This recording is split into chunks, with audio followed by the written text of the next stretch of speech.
Blackline Brief starts now.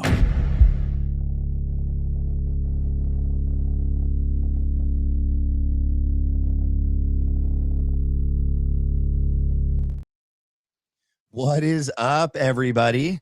Happy Thursday. Welcome to another episode of the Blackline Brief. I am your host, Matthew McKim, and today I have three very special guests. Most of them need no introduction. They've been on the show before. We have Mitch Snow. How you doing, Mitch? You're muted. You're muted, Matt. How you doing? I'm doing great, thank you. Good. Thanks for inviting me. Thank you for coming. We have Matthew Tucerone. How you doing, man? I'm doing good. How are you, Matt? I'm doing good. And Awesome. For the first time on this show, but she actually is big on X and has been working behind the scenes a lot with Mitch Snow and me and Matthew Tucerone. She's done amazing work. She's known on X as Honest Ash. How you doing, Ash? I'm good. How are y'all? Good. I'm not going to lie. I think we all probably were feeling the excitement for this show. Super excited to be here. So, And it just got better. I know. What happened? Are you guys talking about Stu Peters? Yeah, let's start out with that. Wow. Did he have a show today? Was he on? Was he on today? No, nothing big. It was I nothing. didn't know he was playing today. Ash, do you want to tell it since you brought it to my attention? You actually found it. Of course, I don't miss Stu, and if y'all miss Stu, you are missing out. I think his show is probably the most explosive of the day. I know we have our lineup that we follow through.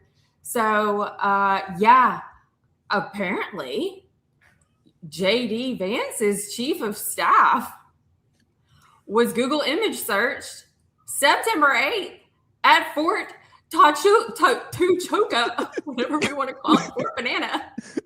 Some fort in Arizona. And then we have Brian Harple and his live with Sean Ryan saying that he was at the hospital with JD Vance on the phone with his chief of staff. Yep. And Stu, he's putting it together with data because actually what happened, we all know that they were completely wiping the Google trend searches. Yep. Image searches. Yep. Well, his name was spelled like it sounds, not how it was actually spelled. So they missed it when they were wiping the Google trends. No way. Okay, that's just like God's working things out for us. I'm freaking out. Not a big deal. Well, we should start with that. Why don't we play the clip that we got pulled up so we can give everybody some context, right? So on the Stu Peters show today that just ended right before we came on, Stu Peters was discussing Google search trends in Fort Huachuca and JD Vance's chief of staff. And it came up, like he played a clip of Brian Harple on the Sean Ryan show. And, Brian Harple actually says while at the hospital, his chief of JD Vance is on the phone and his chief of staff is next to him. And so let's play the clip from Stu Peters. I think I need to back it up just a little bit because we were watching it. We'll start here. Charlie Kirk's dead body. So I want you to watch this and just listen very closely to what Brian Harple says here. I can't remember who it was, but I knew. I was like, we're not going to turn this into some JFK. I specifically asked one of the doctors, I don't know, I remember what she looked like, dark skin, like dark hair, probably 35, 40 years old. I said, how long until we can get an autopsy? And I remember her saying a day and a half. And I was like, oh. And so, I mean, she's the boss of that. That's just information. And so I remember I was like, man, that's a long time. We need to get this autopsy done and done right so that there's not some conspiracy. So, I mean, you're starting to think forward to that. And so I remember I was standing next to the chief of staff and the vice president called. And the vice president asked him, what do you need? And then he looked at me and said, what do we need? And I said, we need an autopsy now. So for these people that are saying there wasn't one done, go away. It was done. Do it for you. Yeah. Get the report when it comes out. It was done. It was done. Yeah. In the the OR doc released statements regarding, and there has been statements regarding the bullet and the travel. I'm going to let Stu say what he's got to say. Well, he paused it. I didn't hit pause. I mean, that's news to me. That's news to the entire world, actually. Which is exactly why it seems that Brian Harpole tried to gaslight everyone out there who has heard from members of Turning Point USA themselves that there was no autopsy of Charlie Kirk. We all heard the police radio traffic. It was determined, according to Andrew Colvett, that Charlie Kirk had neck bones of steel. And then his body was loaded onto Air Force Two and taken away, flying around the country with the Vice President of the United States, never to be seen again. But that's not what Brian Harpole says. He says that there was an autopsy. Now, we'll never know what J.D. Vance truly said when he made that phone call to Utah, but whatever it was, it's clear that it ended in J.D. Vance taking custody of Charlie Kirk's body, autopsy or no autopsy. J.D. Vance ran the disposal job. He had to get his hands dirty, which only makes sense when you consider that Charlie Kirk was once believed to be J.D. Vance's future vice presidential running mate. You know, Vance Kirk 2028, that was the ticket. That was what was in the pipeline for these actors until Charlie Kirk went sour on Israel. 100%. When he started flipping the tables on the Jews and telling Jewish donors to go to hell and saying that he was going to be forced to leave the pro-Israel cause. Then he became a threat. He became a threat to Peter Thiel. Yep. He became a threat to Miriam Adelson. Yep. He became a threat to all of the kingmakers from Silicon Valley to Tel Aviv who set J.D. Vance up as their successor to Donald Trump. He is their hand-picked stooge to finish what Trump has started here, the consolidation of Greater Israel in the Middle East and the dissolution of the United States of America into a supercontinental AI-driven surveillance state tyrannizing our entire hemisphere on behalf of Greater Israel. Wow. I mean, Stu Peters is great, dude. Well, and so on Candace today, she was even going over how somebody sent her a message or called in or said something that to do the autopsy, you have to actually cool the body all the way down. And that takes 8 hours. Mm-hmm. Has to be 40 and degrees. I think Barron even reported on that also. So how there was 3 hours? How? Not only that, there are no coroners in the state of Utah. There's been no coroners since 1972. They have certified medical examiners where all bodies, unless there's a satellite campus. There was a gentleman on Julian Dory's show. He's an expert, and he said within this community of like death experts, everybody knows each other. They have reputations, and that's known as like a stellar office, right? The reputation precedes them. But he knows that and this is why I speculated. Remember, a couple weeks ago, we were like, I forget whose show it was. Either Barron or Candace was like, why did they all go to Salt Lake City? Mm-hmm. Charlie's body would have had to go there for the autopsy. But also remember, they said it was a coroner. They said the coroner did the autopsy, but there hasn't been coroner since. They said they said something negative about the coroner. I forget what it was. But they don't even have coroner since 1972. But I agree that the body would have had to be allowed to cool to a proper temperature in order to do the proper autopsy, and it would have had to have been shipped to Salt Lake City. Mm-hmm. I believe I just heard that guy say that it has to be done in a hurry. You know, you can't be waiting that long. That's what Brian Harpole was saying. Yeah, as quick as possible. Now, got to do it now. I mean, after somebody's dead that you're supposed to keep alive, now it's time to be in a hurry to do something. So, that lady's not the medical examiner there anymore. She was hired in 2024, worked there for a year, and she's no longer there. Really? Yeah. Candace reported on that. Oh, bless. Really? Yeah. Has anybody talked to her? I bet she signed an NDA. She's either been threatened, bribed, or blackmailed, or all of the above. I mean, Erika made her whole family and Charlie's family sign NDAs. Wait. Oh, yeah, for the funeral. Wait, do you think that she made his parents and sister sign them? According to Candace, she said family. She Everybody, said Charlie Kirk's family. So answer me this. Riddle me this, Andrew Colvett. Okay. Erika Kirk and Charlie Kirk's parents are on the same side, right? They're in good standing. Why then, the week before the preliminary hearing, when she goes to Chicago to do that education board, that TPUSA education board, where she's like, I was going to the office every day. That's why I know your name, Hutz. I know your name. I know your family. And she's like, and the kids were with the grandparents and we were playing baseball in the yard. Before that, everyone was asking, where's the parents? Why haven't we heard Erika talk about the parents? And it's the week that leads up to the preliminary hearing is when they first start saying that Erika is in good standing with the parents, is talking with the parents, gonna go be with the parents. And then she says they played baseball, they were over there and everything's hunky-dory. And then the preliminary hearing comes. They don't walk in together ever, okay?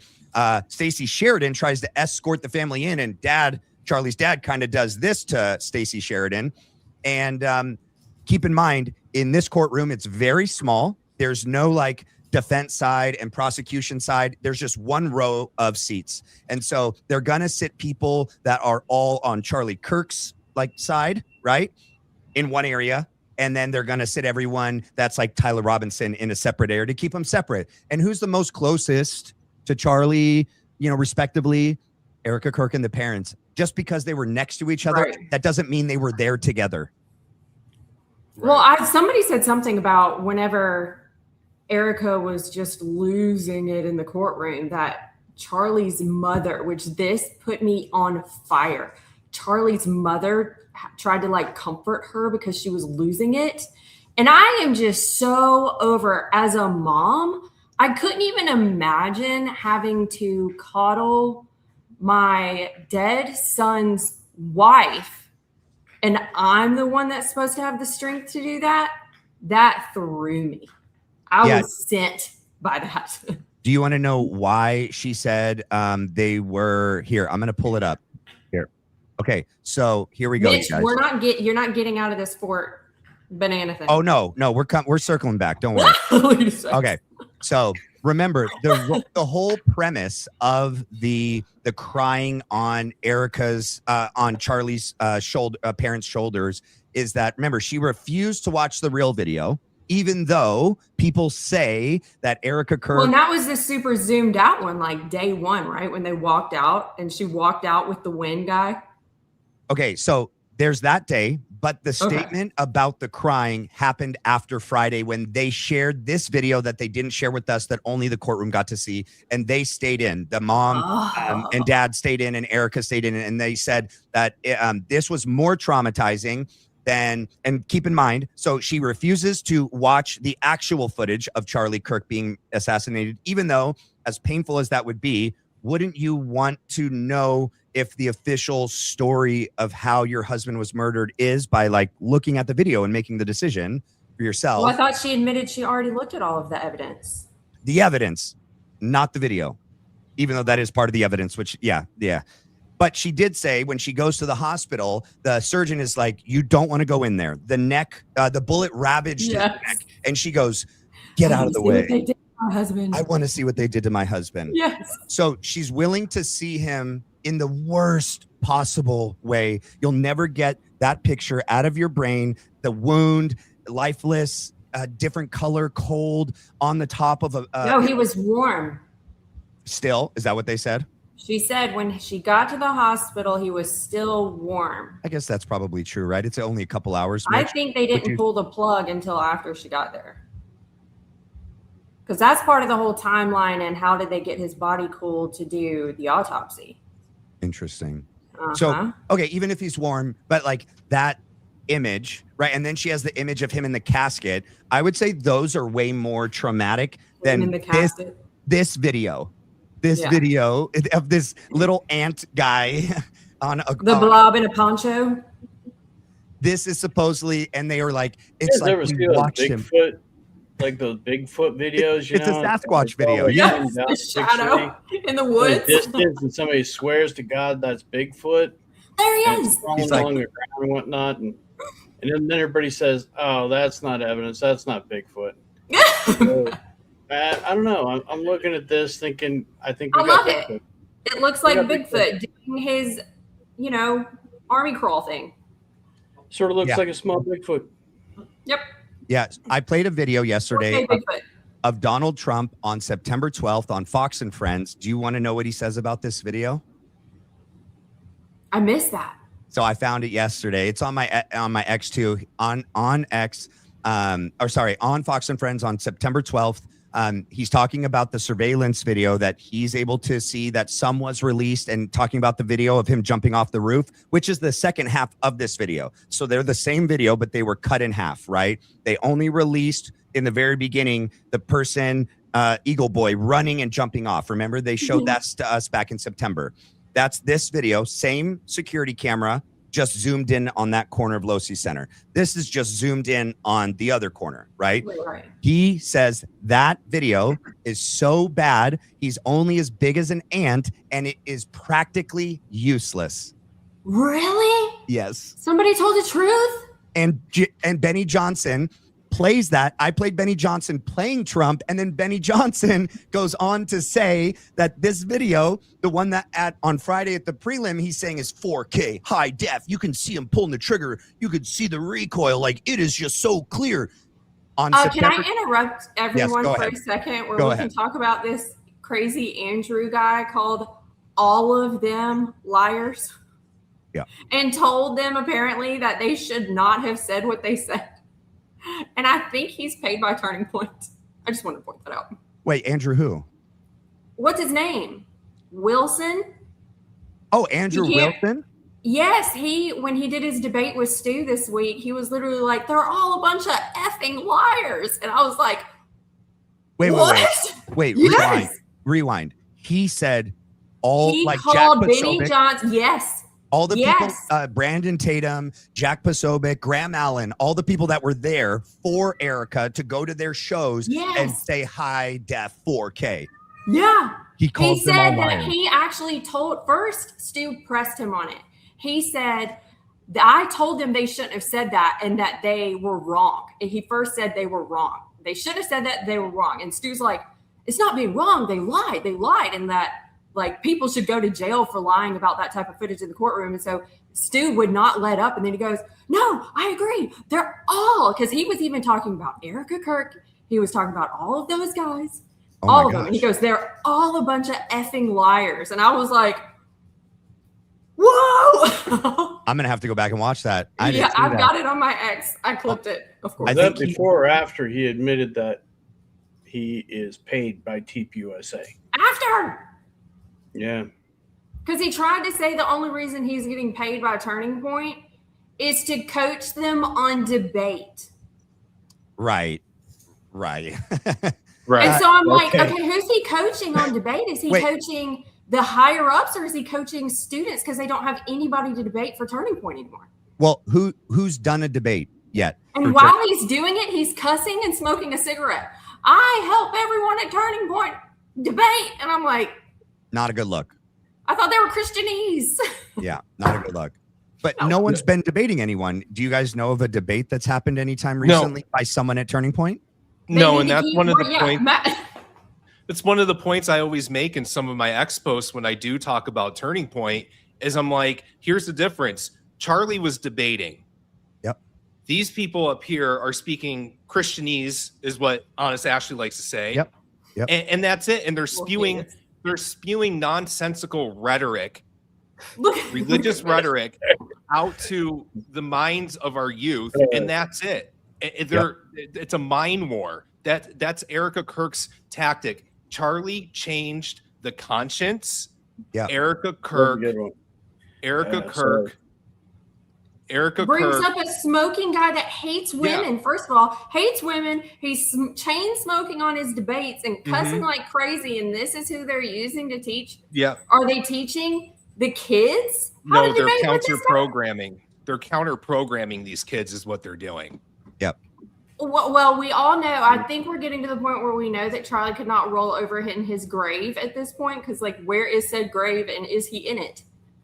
He would not be okay with this. There's no way. Yeah.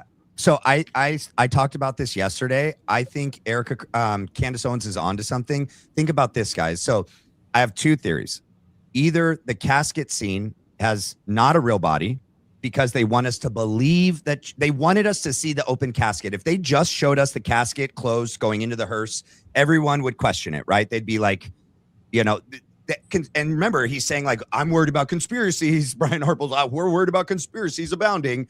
So they show us this casket scene that's morbid and grotesque. They were willing to risk how the public would perceive that video just to prove Charlie's body's in there, so that we would conclude, because after that, what somebody pointed out today, though, the suit is so ill-fitting and it's like trashy. Even the stitching around the button is coming apart and it doesn't fit him at all. And so it's like they just took some random suit that they had at the mortuary and put it on Charlie. If that is Charlie's body, I'm pissed.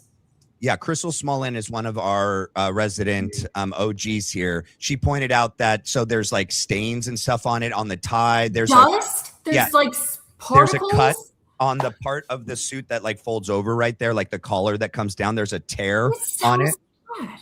Yeah, and then on the right side, there's a fold that's not on this side, which shows that it's not fitting to Charlie. So that's my other thing, is that, or it's a fake body, and that's why so many people were like, the hands aren't the right size, they're discolored, and it's a fake body because they'd already cremated him, and they wanted us to never doubt that his body's in the casket, because that's the last time it's opened, then it's closed. And then remember, people are forced to sign NDAs. She's asking for mock burials. She gets denied. She gets a special request from a personal priest. And then she tells everyone to leave the funeral before the casket gets lowered into the grave. And still to this day, no one has been told where the grave is to pay their respects, even though we know where all former presidents are buried. JFK, Martin Luther King, like Elvis, list goes on, you know?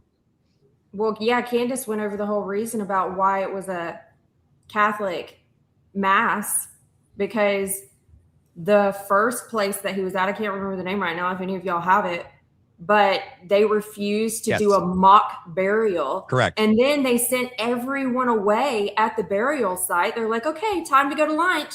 Yep. And nobody was there. There was not even a holdup. Right. Can I say something, being a Catholic myself? Yeah. So the only time really they deny mock burials is because not all of the Catholic churches will deny it based on this premise, but Catholics do not like cremations. And we had a hard time when my grandfather passed to get somebody to do the services, because he did want to be cremated. That's a good point. We had to fight with the Catholic Church to allow the mock burial to go on. But here's the thing. You're at the funeral, friends, family, etc. They're allowed to be at the mass. Okay? Usually with a signed NDA. Yeah, right. Usually when you go to the burial site, it's just the family members. And then everybody else that was at the funeral is there to greet you at the luncheon after the fact. So the family goes to the burial site. Some people stay and watch the casket being lowered. I know we shoveled dirt. Each individual family member shoveled a piece of dirt into the ground. Yep. And that's usually how that goes. I mean, my aunt, the body is in the ground. Yeah. So sometimes you do go to the burial site and you just walk away once the priest blesses the casket and everything, or you can stay and watch the casket being lowered. And sometimes we even shovel dirt into the casket as the first dirt on top. The family gets to shovel the first pieces of dirt on top of the casket. And usually it's the widow That's true. that does it first. Yeah. And that's it. And then you go and meet everybody else at the luncheon. Never have I been to a Catholic funeral where they're like, all right, everyone, including the family, go to the luncheon. The hearse is going to take the body to the gravesite and have a nice day. Like that's just not how it works. Right. And, so that's the only reason why Catholics would deny a mock burial, is because of cremation purposes. So that's why it's very highly plausible that he was cremated against his will. Yeah. Well, and I think somebody said that too, that he didn't want to be cremated.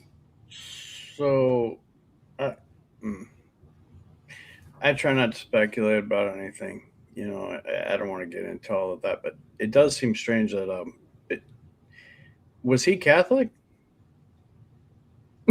Well, okay, so there's been mixed reporting, but it's kind of undeniable that he was going to Catholic Mass at least like periodically and pretty frequently. What is his name? He's one of the guys that runs Catholic for Catholics. He went on Baron Coleman. He went on Zach Costello. He reported that Charlie Kirk was signed up and taking this. Are they called CC classes? OCIA or RCIA? Yes, Mhm. yes. He was enrolled and he was taking conversion Not classes. that I would know anything about that. How you doing, honey? Hey, Amy. Hi, Amy. Yeah, Can she Amy hear? went through that. I went through that. Yeah. Okay, so there is, but it's not been confirmed by Erika or by Andrew. Remember, no, he just liked the stained glass windows and the beautiful architecture. But then why would the priest be following her and be with her? I'm pretty sure he was in Utah, right? Is that what Candace said? The priest was with her in Utah? The priest was with her in Utah, yes. Yeah. Yep. And then she tried to go to some Catholic cemetery. They denied the mock burial. Then she reached out to the priest that she has some sort of long-standing relationship and granted this request for Charlie to have a Catholic mass burial and to do the mock burial. So if he was just evangelical to the very end, I don't know. That doesn't make a lot of sense to me.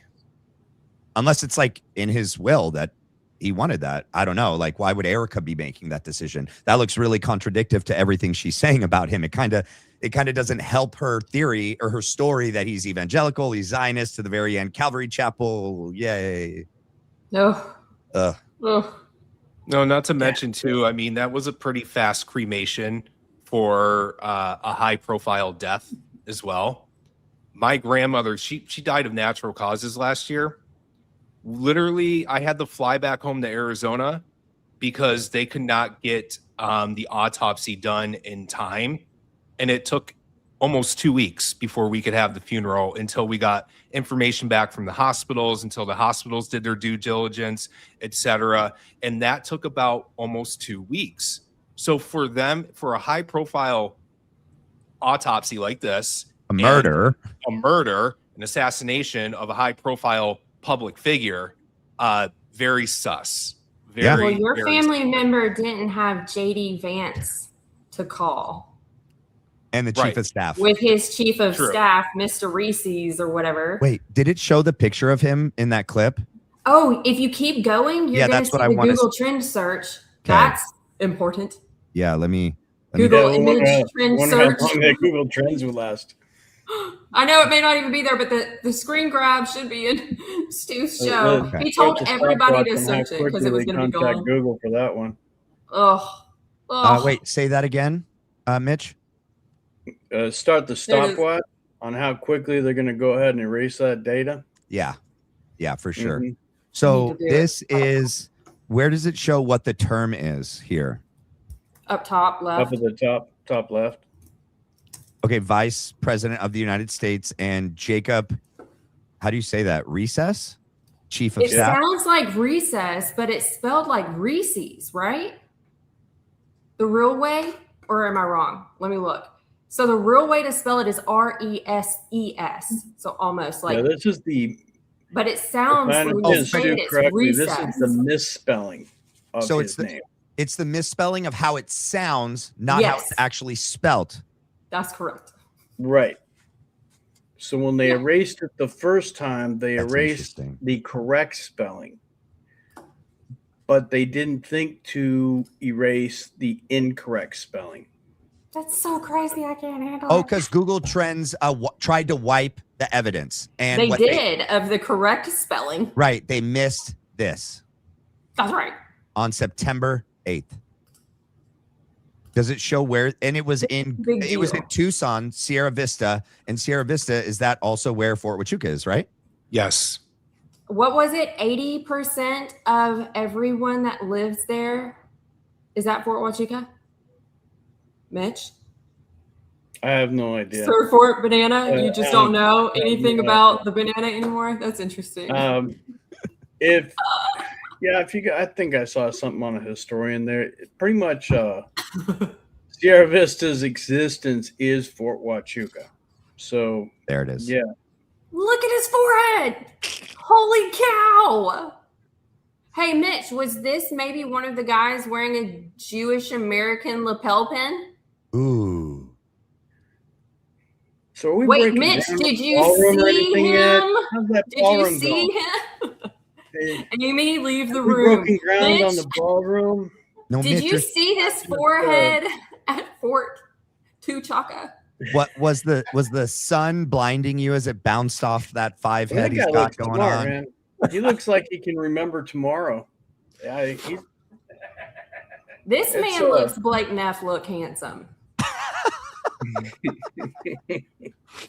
No, I mean, this guy may be who Blake Neff wants to be one day. So wait, so possibly this guy was at Fort Huachuca, possibly, right? Because there Well, was. wait, Mitch. Does this man look familiar to you? Blink twice. Everyone mute your microphone but Mitch. Oh, he did it. He blinked. I feel like Gary Melton. All right. What? Okay. Was this the man that might have been in a suite of candles, or was this the man that Come on, Ash. Brian Harple was saying he was standing beside at the hospital, right? who was on the phone with JD Vance? Was this the guy at the meeting with that Brian Harple? These people from this place seem to be very litigious. You know, every time you happen to accidentally What? Are they suing you or something? What's that? Are you getting sued or something? Actually, well, there's been a lot of attempts. Yeah, there's been a few attempts. Mitch, who showed up to your door? Yeah, what was that? Who does he work What's that for? all about? I mean, who is that guy? We've had a lot of. It's been a very active month and a half, hasn't it? Yeah. Was there a bug there? A bug? Oh boy! You know, I like Stu. That was hilarious. Is that Dan Are you kidding Flood? me? Is that Dan Flood? Is that Dan Flood? I got it. Well, I we'll never know if the ear match is correct because X thinks it's raw material. The inside of someone's ear, we can't even do an ear match. I know. I wonder why. Thanks, Elon. We need the internet, guys. You brought it up. You are quick, Matt. You are quick. I love this. I know. How did he get that? Yeah. Look at the schnoz on that feller. His schnoz looks like a schnoz. Oh, I wish we had a side-by-side. Did Stu do a side-by-side? Hey, Stu, do those look like some of those glasses, those meta glasses to you? They actually do look like the meta glasses. Those are meta glasses. Now, how do you know they're meta Because glasses? I have the video where he turns them on before he looks inside my house. No way. That's brand new information. No way. Yeah. Is that normally how people behave when they're serving papers to you on a lawsuit? No, technically that's a violation of several RCWs, which we're now reporting, as well as yeah, you can't record it into someone's statutes. private property. Did he do that looking into your window? Yeah. Oh my gosh. And did you get that sounds like a violation. Was he armed with guns when he did it? Yeah, I think so, right? Ashley's acting. You are such a good actress. I'm just shocked. I cannot even believe that this happened to you by somebody that was just trying to serve you papers. It must have been innocent. Wait, was he impersonating a federal officer with a badge? You know, they can deputize people as long as you have some sort of a law license somewhere or gone through a school. You can be temporarily deputized. Plus, you know, pretty much anybody can be a process server in the state of Washington. I mean, Dan Flood has been out of a job, so I mean, he might. Did say he looked like he put on a little bit of poundage in his belly there. Dan Flood, my love, you need to eat a salad. they did claim that it was U.S. Marshals that tried to serve me. So interesting. They didn't include any names on that service, strangely enough. But we'll Do they find out. usually? Oh, did you request the names? They're required to. I'm actually shocked by this, by the way. I didn't know this. They're actually, there is a requirement and a form to fill out for that. Here we go. We got a side by side. Yeah, see this. Look at that neck. Somebody's been eating some cheeseburgers with Erika Kirk on her plane that she wasn't on because she wanted her cheeseburgers and her chocolate milkshake. And fries. This is what happens when you're not standing behind Charlie all the time. You don't have to be your little gay model beefcake anymore, do you? No. That looks just like him. If he just all he needs is a hat, and that looks just like him. I'm not kidding. That it's uncanny. Because it's allegedly. I mean, I don't know the guy, but I know people who do, and they think it looks like Dan Flood. Yeah, I agree. Oh, I got a better one. I have no idea what percentage, but yeah, you do. I think everybody was like 98%. We got the ears, the folded ear. Ear is the tell sign. That nose. Quickly was turned into a graphic blocked image on X. And I'm like, what? Of all the things that they block on X, you know? Ears. I argued with X. Oh my God, we went back and forth. It was like a 10 comment thread. I'm like, okay, I'm arguing with a robot. I need to stop. An Israeli bot. Yeah, exactly. The worst kind. Isn't X like feeding information to our military or something? I don't know. 100%. No way. That's crazy. Oh my gosh. Okay, so let's gather things for a minute. So pretty much Stu just broke that what Brian Harple was talking about in that interview with Sean Ryan was that JD Vance's chief of staff was inside Timpanogos Hospital at the time when Brian Harple and his team were there, when JD Vance was on the phone and they were asking, what do you need? And Brian Harple was like, we need an autopsy. We can't have another JFK. That's right. No conspiracy theories allowed.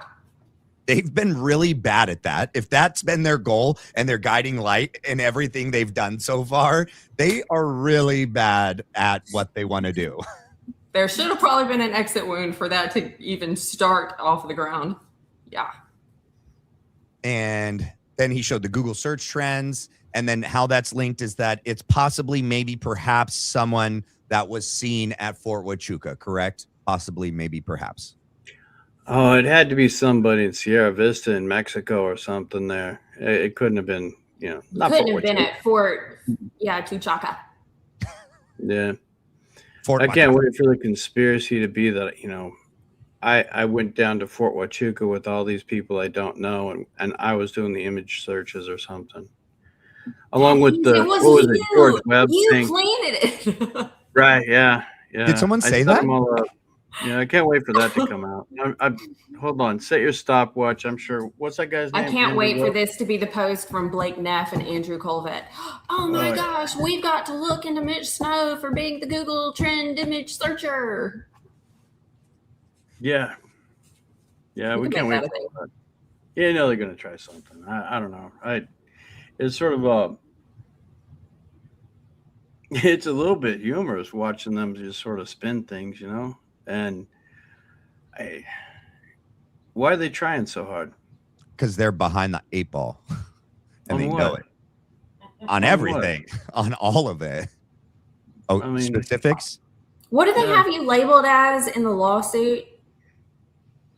Like a defendant, co-defendant? Of Candace's? Mm-hmm. I thought it was like something else, like you're some kind of spy or something. No? Jason Did I miss Bourne. that? I mean, his passport photo, he does look like Jason Bourne with his black turtleneck. like he looks. I wish I still looked like that, Bro, when he sent me that for one of our previous lives, and I looked at that, and Matt and I were talking about this, we're like, dude, Mitch was dope, dude. He looked like freaking Jason Bourne with the black turtleneck. Yeah, trust me, we all get old. Yeah, I know. That's why I shave my head. And a lot of cheeseburgers too. A lot of cheeseburgers. Oh, I got to stay away from those. yeah. Well, I don't know. They're trying hard at something. Really, really hard. Well, and I think I mean, we may be looking at Mitch smear campaign 2.0 coming out here soon. So everybody, hang on to your pants. Wait, Yeah. for what? No, For I what? have no idea. Oh, okay. It could be, all my supposed work with the CIA, maybe the FBI. Is there any other three-letter agencies that they've left out so far? I mean, we might still have a few letters in the alphabet that I'm an assassin for. Oh, I gotta make a list. yeah. Hey, dear, you got to make a list and copy that down and find those HR departments because we're missing some checks. Update one of your, I don't know, the one that's actually yours or the made up LinkedIn's of you. Update all of those, please, with all of your titles. Yeah, I think somebody found that, and it was God, what was it? Yeah, they found that and reported that to me, and I was just like, "That's interesting." I don't Did you even know have about that? the link that I have, and hey, wow, somebody wants to be me, I guess. I step in anytime. I'd like a vacation. Yeah. Somebody hold your hand up, take please. No. Mitch a break. Yeah, give me a call. We'll let you come on in. Let me go to Florida or somewhere with like Aruba. That would be nice. Maybe do some fishing. That'd be great. Okay. So to kind of guide us in a direction, either I can go with the next thing that I wanted to share, or Matt, would you like to share what you had planned? Sure. Yeah. A couple things. I was going through, and I'm going to post these on X probably tomorrow, but I was going through all the way to September 10th of last year with the former insider at Turning Point that was my friend as well. I backtracked. It took me 30 minutes to scroll all the way to September 10th. So pretty much what I found was an internal messaging on Telegram between Tyler Boyer and the company. And this is just days after Charlie had died. They already started the mind war and the brainwashing techniques on the Turning Point staff immediately. Tyler even forewarned everybody what's about to come out about us. Stay away from the conspiracy theories. Stay away from Candace Owens, etc. Do not listen. And we're here for you, but it's going to get ugly out there. So I need you all to prepare for this. So even before this investigation took off, Tyler had already and company started to manipulate, started to pretty much, if you're talking like that, then you're guilty at that point. Because if you're talking right out the bat of like, don't listen to these conspiracy theories, blah, blah, blah. So I found that pretty interesting. Do you have a date that started? I want to say it was like around September 12th, 13th. Candace hadn't even come out with conspiracy theories. Yeah. But people had already started talking a little bit about like, this isn't adding up. Isn't the 12th when he turned himself in? No, I'm talking about Tyler Boyer. Oh, I'm talking about Tyler Robinson. So how is there a conspiracy if he hadn't even turned himself in yet? Correct. There hasn't been. That's Matt's point, is that they were already proactively, preemptively setting the stage of telling everyone, because they probably already knew that it was a psyop, that there was a patsy, and that there was going to be issues based on the videos that were coming out, what we had seen, what we haven't seen, that there's no exit wound. Like Erika's telling them, like she saw the body, right? That they're going to be preemptive. I guess did Stu already come out and say, because he said he immediately was like, oh, it's real, didn't he? I don't know what date he came out and said that. Sorry, I don't want to cut you off. That was just kind of mind-blowing. Continue. Yeah, so to reiterate, like, these are text messages from Tyler Boyer inside the company on Telegram, warning the staff about all these conspiracies that are coming out and that we're here for you all. And we also have to get ready for the big day, guys. This is going to be larger than the Super Bowl. It's going to take a lot more manpower for than the Super Bowl will. And he's talking about the memorial. Yeah. So he's already like in just mind screwing these young kids already at Turning Point. He called it the Super Bowl? He said it was going to be larger than the Super Bowl. Bigger. Yeah. Bigger.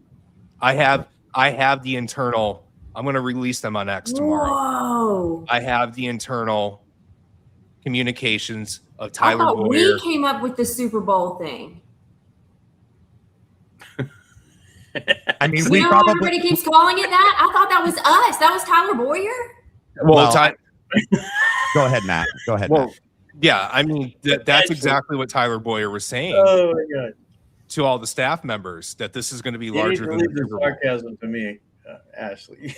So I think him knowing on the inside what they were planning with the That's sparklers and the size and what they were going to do, that he was equating it to the Super Bowl. And then after the fact, all of us spectators saw it and we compared it to like a WWE event and a Super Bowl, because our eyes don't lie to us, even though they want us to all believe our eyes lie to us.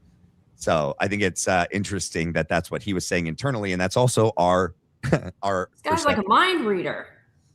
Yeah. He's the spin Totally doctor. organic, I'm sure. Totally. And then, Mitch, this one might be for you, but I stumbled across, not too many people have spent time on Michael Aquino, who co-authored the book with Paul Valley. Paul Valley and Michael Aquino co-authored this book called Mind Wars and PsyOps, pretty much. It talks about the psychological operations. Michael Aquino also founded the Temple of Set, which is an offshoot of the Church of Satan. Yep. Paul Valley sits on the board of directors, or the advisory council for TPUSA. I dug deeper because a follower of mine on X said, I wonder if there's any connection between Michael Aquino and Fort Huachuca, since Michael Aquino has military ties and is from the Army as well. So I did a search and I dug deep, and lo and behold, he was trained in the 1980s and 90s at Fort Huachuca, and his little minion that he mentored, Paul Valley, now sits on the board, the Counselry Advisory Council for TPUSA, and they co-authored the book Mind Wars. So the book is From PsyOp to Mind War, right? The connection between Paul Valley and Michael Aquino and Turning Point USA stems from the influential 1980 military paper they co-authored and Vallely's subsequent role within conservative political organizations. Where does it say the connection to Turning Point? Here we go. Vallely's role following his retirement from the military, Vallely became active in right-wing politics, promoted various conspiracy theories, including QAnon, and then served on the advisory board of Turning Point USA. Yes. Okay, so is that another Tyler Boyer higher position person? That's a good question. I don't. Wait, did you just Well, say- he's on the advisory council, but I was going to ask about QAnon. Yeah. He was advising on QAnon. No, he promoted conspiracies such as QAnon, which maybe means he was one of the ones that started it. But I mean, I don't know if you guys have seen the whole thing from 4chan, the two Where's guys. this guy at? Who? Paul Vallely or Aquino? What do they do with their people that are on boards? We just never see them. Are they kind of hidden? The boards? Board members? yeah, they're Well, protected. They're not Yeah. out they can't be out in public. They're only behind closed doors. Y'all want to know? I'm like a jiu-jitsu. I've had this fly. I caught it. All right. Anyways, move on. Speaking Oh my of god! bugs. Yeah, I know I have a bug. Oh. it's like ninja. I was like, sorry, y'all. I have a farm. Did sparks fly out of it? It has mechanical parts. I don't know. I let it go. I would check. We'll send you that device there, Ash. You know, like Wait. I remember that. So were they spying on you with that thing, Mitch? Oh God, I don't know. the bug. I love that it's coming into every I conversation. think it's strange that it was so loud. actually next Monday, I think it is, we have an appointment with a bunch of retired scientists out here. Okay. And Yeah, they've just been wanting to take a look at it. So yeah, we're gonna bring it to them and see what happens. I don't know. Yeah, they I have love this micro so much. drones. They have drones that are like the size of insects, and they can do like swarms and stuff like that. And a lot of them are collecting data, right? That's what like these little drones can do, is collect a lot I of was more data. worried about the vehicles that were showing up at the house that day and that night, around our house and whatnot, and the previous day. And it just mostly got uncomfortable. And then that just sort of put it over the edge. And it was like, you know, asking Candace, asking people, you know, what the hell is this? And then people are sending me these little, like all the internet stuff on MAVs. And I'm like, Not helping. really? Is this really where we're at? You know, oh man. Yeah. So we just decided, yeah, we'll, temporarily relocate until it dies down. So for people that don't know, an MAV is a micro air vehicle, a very small manned portable drone used for flying in tight spaces or dangerous areas. I didn't know that. Okay. Yeah, do you have you a should look up size what on those company things? developed them. Oh, And if you no. look up what company develops them and what base they develop them at. Okay, hold on. I will. All right. Is it Tuchonka? I bet it is. Is it banana? How many names are there? Is that the code word for that one port? Banana.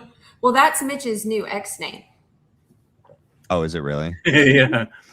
Yeah, we can blame Anna Escobar for that. Anna Escobar, I know. Yeah, she calls came it up with banana because that she one, doesn't right? want to get, what is it? Is it you get shut down or you get tracked? You if get, like you use shadow their ban. command? Like, yeah, well, Shadow ban, I mean, that's you've what- experienced it. I think Matt experienced it a little bit. I actually haven't. Have. Yep. It's just been a little bit weird every time I've ever appeared to talk to somebody online, and all of a sudden they got a bunch of bots after them. They got a bunch of people trying to cancel their shows, and all three of you have experienced that, right? Yep. I've only Right. experienced, on TikTok. And then there's you guys are looking at your stats, and apparently there's the shows are, from what I understand, they're highly viewed, but then right afterward it's hard to how do you say it? There's been a squelching of your channels, and that's not just you three. It's been there's been a lot of people actually. Yep. So after a while, I think somebody said once, twice is a coincidence, 3 times, something like a crime. I don't know. 3 times is a suspicion, 4 times it's a crime. Yeah, at this point, we've got pretty much a murder scene going on with people getting silenced online. That sort of sucks that we have that going on. People are afraid of ideas. Okay, so I looked it up, Mitch. Honeywell Aerospace, AeroVironment, and University Robotics are the major developers and manufacturers for the micro air vehicles, and agencies like DARPA as well. And UC Berkeley design experimental flapping wings like bugs. Georgia it says that. yeah. So groups like Georgia Institute of Technology and UC Berkeley design experimental flapping wing and bio-inspired insect bird-like MAV prototypes. Well, bird, that's big. Well, it also says insect too. So like insects. Can you hit that image button? Yeah, I can. Mitch, okay, we're let me about to share start identifying bugs. All right. Yeah, I'll send you some of the links. I wasn't prepared to talk about this, Yeah. Like here's one here. The ones that are like insects that are smaller here. Y'all remember all those dragonflies that were at UVU? Yeah, and there was some big dragonflies, but I think that there was also other things that were probably these micro air vehicles. Yeah, I think Charlie even swatted at a few. Yeah, a couple people did. And there's one over here with like 6 legs. There's some really realistic looking ones on this guy's finger. That's how small it is. There's like a dragonfly one, you know. Yeah. I mean, I guess everybody laugh all you want, but yeah, DARPA and the military has technology like that we don't even know exists. And that's why like it's possible that whatever was inside the road mic or even maybe under the table, it could have been like an electrical magnetic pulse device, something that released an electrical charge. We don't really know what for sure exploded or detonated on Charlie or under Charlie's shirt or under the table, because like also the autopsy doesn't make sense. Okay, the injuries sustained inside the body do not match up with a 30-06. Plus, if you remember the prelim, they measured the base of the bullet retrieved, the bullet jacket fragment retrieved supposedly from Charlie Kirk, and it was 0.286 to 0.301, and 30-06s start at 0.308 and go up to 0.4 something. So it's not even a 30 caliber like the one that's supposedly well, Candace even said today, Mitch, that for a shaped charge, right? Mm-hmm. That they have the same material casing as a bullet. So they're using that programming to say bullet, bullet, bullet. It could have been a casing from a shaped charge. Am I saying something wrong on that? No, you're right that there could have been stuff inside of the mic that are components of the shaped charge that either like John Bray possibly thinks the battery pack went inside, or like this what was the term you called it? The casing? A casing of some kind that went in. I mean, just know this. The bullet, the wound didn't behave like a normal high velocity bullet wound. We don't see high velocity blood spatter. It's not a small entry, which entry wounds are typically smaller. And then the entry wound is typically bigger. We didn't see the wound before the shirt movement and the necklace breaking, which they say, people of bullet theories say that, well, the necklace broke and the shirt moved because of cavitation. Well, the wound wasn't there. That means the bullet hadn't entered. That therefore cavitation hadn't occurred yet. Their blood didn't come out right away. There was a delay, and then something fell out of the wound that seemed to have right angle edges, which are man-made objects. Right angles don't appear naturally in nature. And it was separate from the blood. And so it looks like something plugged the neck wound, delay of blood, and then it fell out when Charlie started to come over, and the blood pressure and gravity kind of pulled it out. Whatever it is, either the battery or like a casing, like you're saying, or something internal, or even maybe a projectile that was on a different device, maybe one that was strapped to Charlie down here. You know, we don't really know. You know, there's a lot of technology out there that we have no clue what they could have used, you know. Yeah, you know, all these theories, sometimes you got to look at how people debate these subjects, especially when they're defending the Fed narrative. Yeah. This public display of saying you have to prove your case or prove that there was a device or prove, you know, people were somewhere else or something in order to even challenge the federal case where they're trying to kill a kid. And make no mistake that they're putting them up for the death penalty. And so far, the evidence that we're looking at with the case, it's either been refuted, from what I understand, right, or been completely left out of it. They've had to drop whole things out of the case. Yep, because the evidence is fraudulent, like the screwdriver. The screwdriver. That's interesting.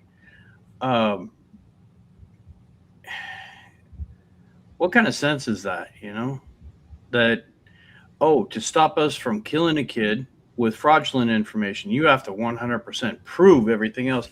That's not the way these court things work. They're supposed to prove beyond a shadow of a doubt that he did it and that no one else could have. So part of what everybody's investigating is there anybody else that could have? And apparently,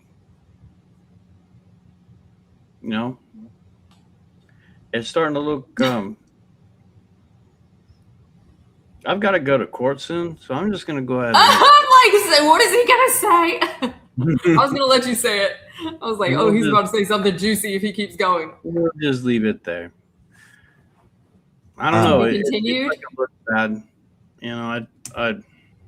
I try to pay attention to my own life, my own lane, as much as I can and laugh about things. Yeah. So, but yeah, you guys do all the speculation you need. Keep asking questions. I think that's what Charlie said, right? Yes.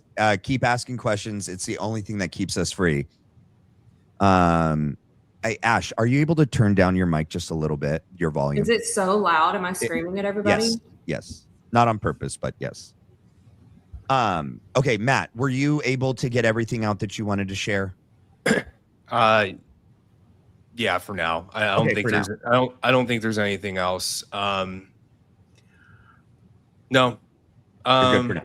Yeah, I'm good for now. Yeah. Okay, you Look let at me you know. people down south. You guys are looking really tan. That's awesome. I'm a little jealous. Yeah, Well, I'm Amy north. says she's jealous.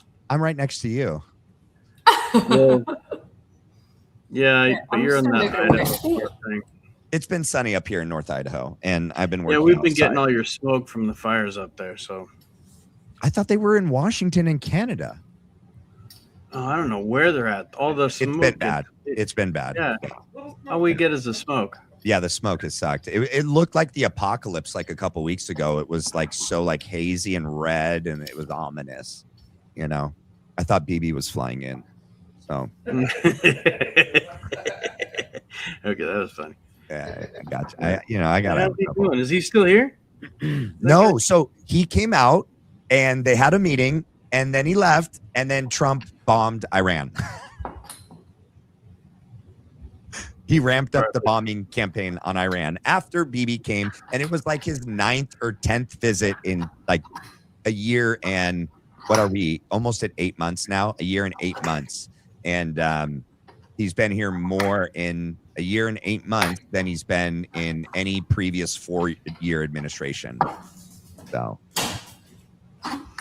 yeah. Well, I've got an idea, just sort of.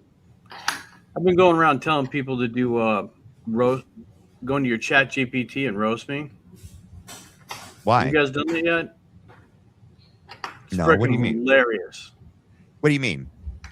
Do you have chat GPT? Yeah. Oh, this is going to be good, people. You ready for it?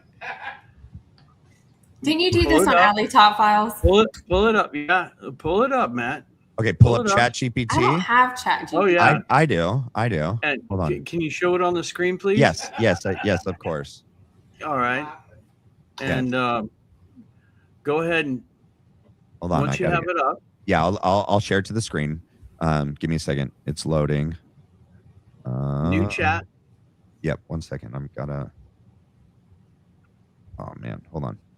Hide all Come your on. porn searches over there. No, I have all my work. All of my work stuff. I'm trying to see if I can minimize my side. It usually shows you that little like arrow where you can like minimize the side.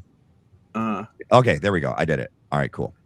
I have to share the screen because I ended up taking off the last video that I had of being a production agent for this stuff. You guys have to do a lot of work. It's crazy. Yeah, we're getting there. All right, what am I Googling? Or what am I chat GPTing? So all you're going to do is type in roast me. Roast you, like in your name? No, roast me. Type in literally that. Okay. And Matt, it's your turn. You get to read it off. Wait, what? Wait, this is about me? Yeah. I can't Wait, even this see is- anything on this screen. Okay. Go on. Who's Wait. going to read it off? Okay, from Matt? everything we've talked about, here's your roast. You have enough evidence, boards, screenshots, timelines, and thumbnails to qualify as the FBI's unpaid intern, yet everyone Every other message is, can you make this thumbnail 1280x by 720 under 2 MB? Because it doesn't do it. And StreamYard makes you it has to be 1280 by 720 under 2 MB. At this point, your greatest investigative breakthrough is finding the JPEG compression slider, because it has to be a JPEG in order to upload to StreamYard. You spend 14 hours researching a case, then another 6 hours making sure everyone's face is black and white with exactly the right shade of crimson text. The conspiracy isn't the investigation anymore. It's how long you can spend adjusting a logo without losing your mind. That's because of you, dude. ChatGPT. He's like offended at Wait, hold on. ChatGPT right now. Hold on. Roast yourself. Because you know what? Everything it's giving me ish about, it's because you suck at it. Okay, I'm basically the only employee who can process 100 million requests a day and still get blamed because a comma was in the wrong place. You ask me to not change anything, and somehow I interpret that as let me rewrite the Constitution. 100% it does that. I'm like, don't change anything on the thumbnail except this one thing, and then it changes everything. I have access to centuries of human knowledge, and somehow I still occasionally respond with, could you upload the image again? Like I forgot what object permanence is. Okay, so this is just a fun little thing. I'll tell you what, and I've been on other shows, and I'll tell you, it's you were got to keep your humor about yourself. You know, this is a great way to, take a good look at yourself, you know, and keep humor. And because these people are trying to get all serious, and you get all serious with them. I don't know. I just can't take. Is that Dan Flood at your door? Seriously, you know. I love that. Clip that. Clip that. There's some of this stuff is just we've reached absurdity. I mean, here we are. We're at war, and can anybody tell me what we're at war for? Like, Israel. Israel. Yeah. Well, yeah, you say that, but what's the purpose? What are we doing? So the Greater Israel Project, you know, probably Agenda 2030 is wrapped in there as well. They got to rebuild the third temple to usher in their Messiah, which would be our Antichrist. They have to destroy all their enemies in the Middle East. They had to get us out of the Middle East because we were an inconvenience for them. If we're the watchdogs and we were keeping them from just being able to go to war with their neighbors, now with all of our bases destroyed and us now leaving, they'll like replace us there. And then we're merging our militaries as well. I don't know. I think it's just like their attempt to like kind of replace us as the major power over there, at least. What are your thoughts, Mitch, on why we're in this war? Is it more on a spiritual, biblical level? I don't know. I mean, like, we went to war with somebody over what? We missiled people for what? Right. Because we think there's some blown up dust under a mountain that might be, might make a WMD again. We already tried that. Right. They're not too concerned about that stuff anymore.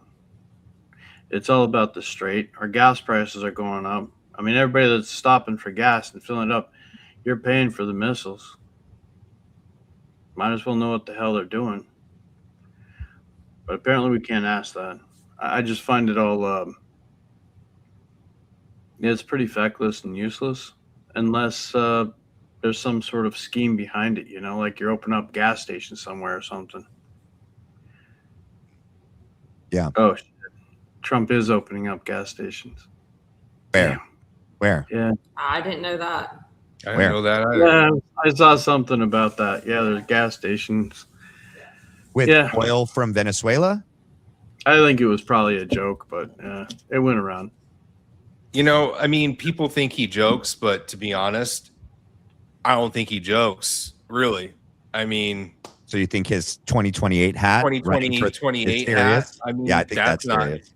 I'm sorry, that's not a joke. No, Miriam Adelson said third term. I'll pay you another 180 million. Well, so can he do that based off of? There's ways. If he can prove that he got cheated out in 2020 or something, or. So do you know that guy? His name is like Professor Yang. It's for real. Oh my God. All right. A new private network called the Freedom Fuel Network has opened 25 gas stations. He's calling it Freedom? Yeah. Freedom Fuel Network? Yeah. Let me get through a couple of these super chats because one of them had to do with something before, and I don't want it to be out of place. All right, so we have thank you, Miss Scotch, for becoming a member today for the Black Line Brief, and then we have Candy Wells became a YouTube member today. Welcome to the team. We have 2 Jules. Thank you, Dope Lemon. Jeffrey McDowell, thank you for your 200 Jules. Going Max, thank you for your eagle. I like the photo. That's Jesus holding a lamb. I like that. Here we go. Okay. Sorry it covers your face when I hit it, Ash. It's just the way it is. Base. No, I can't make it smaller. Come up here. There you go. Peekaboo. Stu didn't say the correct Reese's spelling was deleted. It's the military personnel heard Reese's, and that's what they searched along with his specific title. It's damning. Pray for Stu Peters. It's a big deal. You're mostly correct. So what, if y'all don't know the history of that, I guess Anna Escobar did some incredible work of the Google search trends, filtering out the Google searches, and then figuring out the human intelligence side of why people use Google for images and what they would use them for at a base. Huh. And when they did, they found all these names that happened to, what did she say?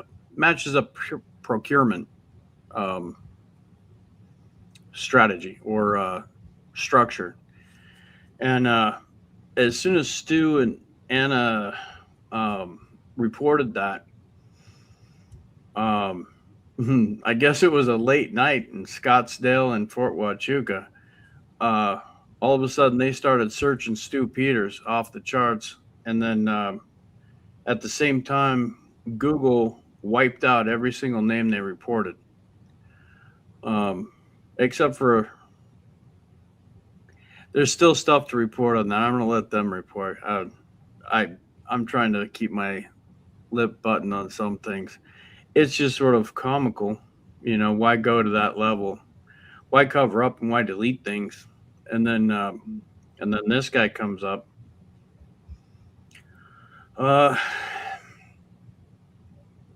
This guy that you saw or did not see on September 9th with Brian Harple before he went to the hospital with Brian Harple. Yes. Yeah. Did you see the midget bald man going? Anyway, have we broke ground on that thing yet? Is it finished? Look at the ballroom. Look at the ballroom. Yeah, look at the ballroom. Use your code word. Banana. Damn it. Hey, Matt. Yeah. There might be a special person that might want to join this stream. Can you message me? So, well, can you text it to me first? I kind of love that. Just make it a surprise. Matt's like, absolutely not. Can you text it to me Mitch kind of knows. Mitch and I talked about it. Mitch kind of already knows.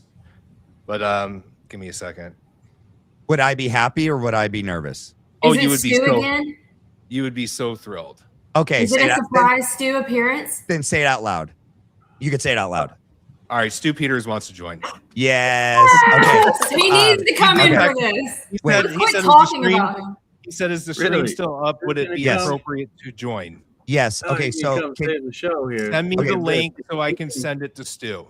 Okay, I got it. Say everything I can't right now. So I know we've been like. And let's give singing Stu all of his praises. Let's try to give the floor. Let's give him the floor. Like let's. I'm muting, guys. I'm muting.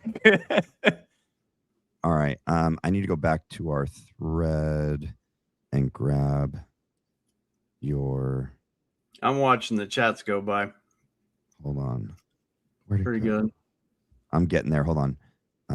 By the way, Amy says okay. thank you for all the well wishes. We do read those, and sincerely, thank you, everybody. Bam.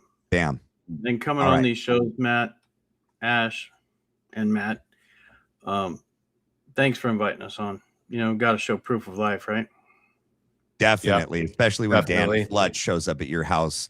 We don't know if it was him. Allegedly. I'll say We're just allegedly. asking the question You- if that was Dan Flood. Yes. Go ahead, Matt. Did you send me the I emailed can it I- to you. I you emailed just- it to you. okay. Yeah, it's coming. Boom. Did you just get it? Just got it. Yep. Yes. Let me send that over to Thank you. him. Perfect. While we're waiting for him, as soon as he pops up, I'll add him to the screen. There's something that I wanted to share with you guys as well. So I live in upstate Idaho, right? North Idaho. And Charlie used to come up here. Okay. There's a church called Candlelight Church. Okay. Most of the evangelical Protestant churches up here are so pro-Israel. It's insane, right? Also, one of the times that Charlie came up in 2023, he came up with Rob McCoy. All right. My wife is associated with someone that was a long time congregant of Godspeak Church in Thousand Oaks. And when this individual and their family moved up here, that's who Rob McCoy and Charlie Kirk stayed with when they came up here. Okay. This family met Erika early on in the relationship with Charlie Kirk. This family knows them. All right. It has to always stay anonymous. They don't want to be known and named and anything like that. Do you guys have any idea? Here, I'm going to add Stu real quick, but let's see. Wait, do I not have a 5-person? There better be a way for me to do 5-person. Oh, let me remove that. What the heck? Dude, this is going to be so annoying if I can't add a 5th person. Okay, if my brother-in-law is watching, he better pop up and add a 5th person. You can kick me out because Stu is way better than me. All right, let me pull you out. Why is it not? Hold on. Let me add. There we go. Just hang backstage though. Don't go anywhere. I can't hear you guys. Can you hear me? Yeah, we can hear you. Can you hear us? Yeah. Hold on a second. Why is it doing this? When you were backstage, All right, can you guys hear me now? Yes. Yes. Where did Mitch go? I had me to, off before Mitch gets kicked off. No, he's not kicked off. He's backstage. Well, I don't know Mitch what. here?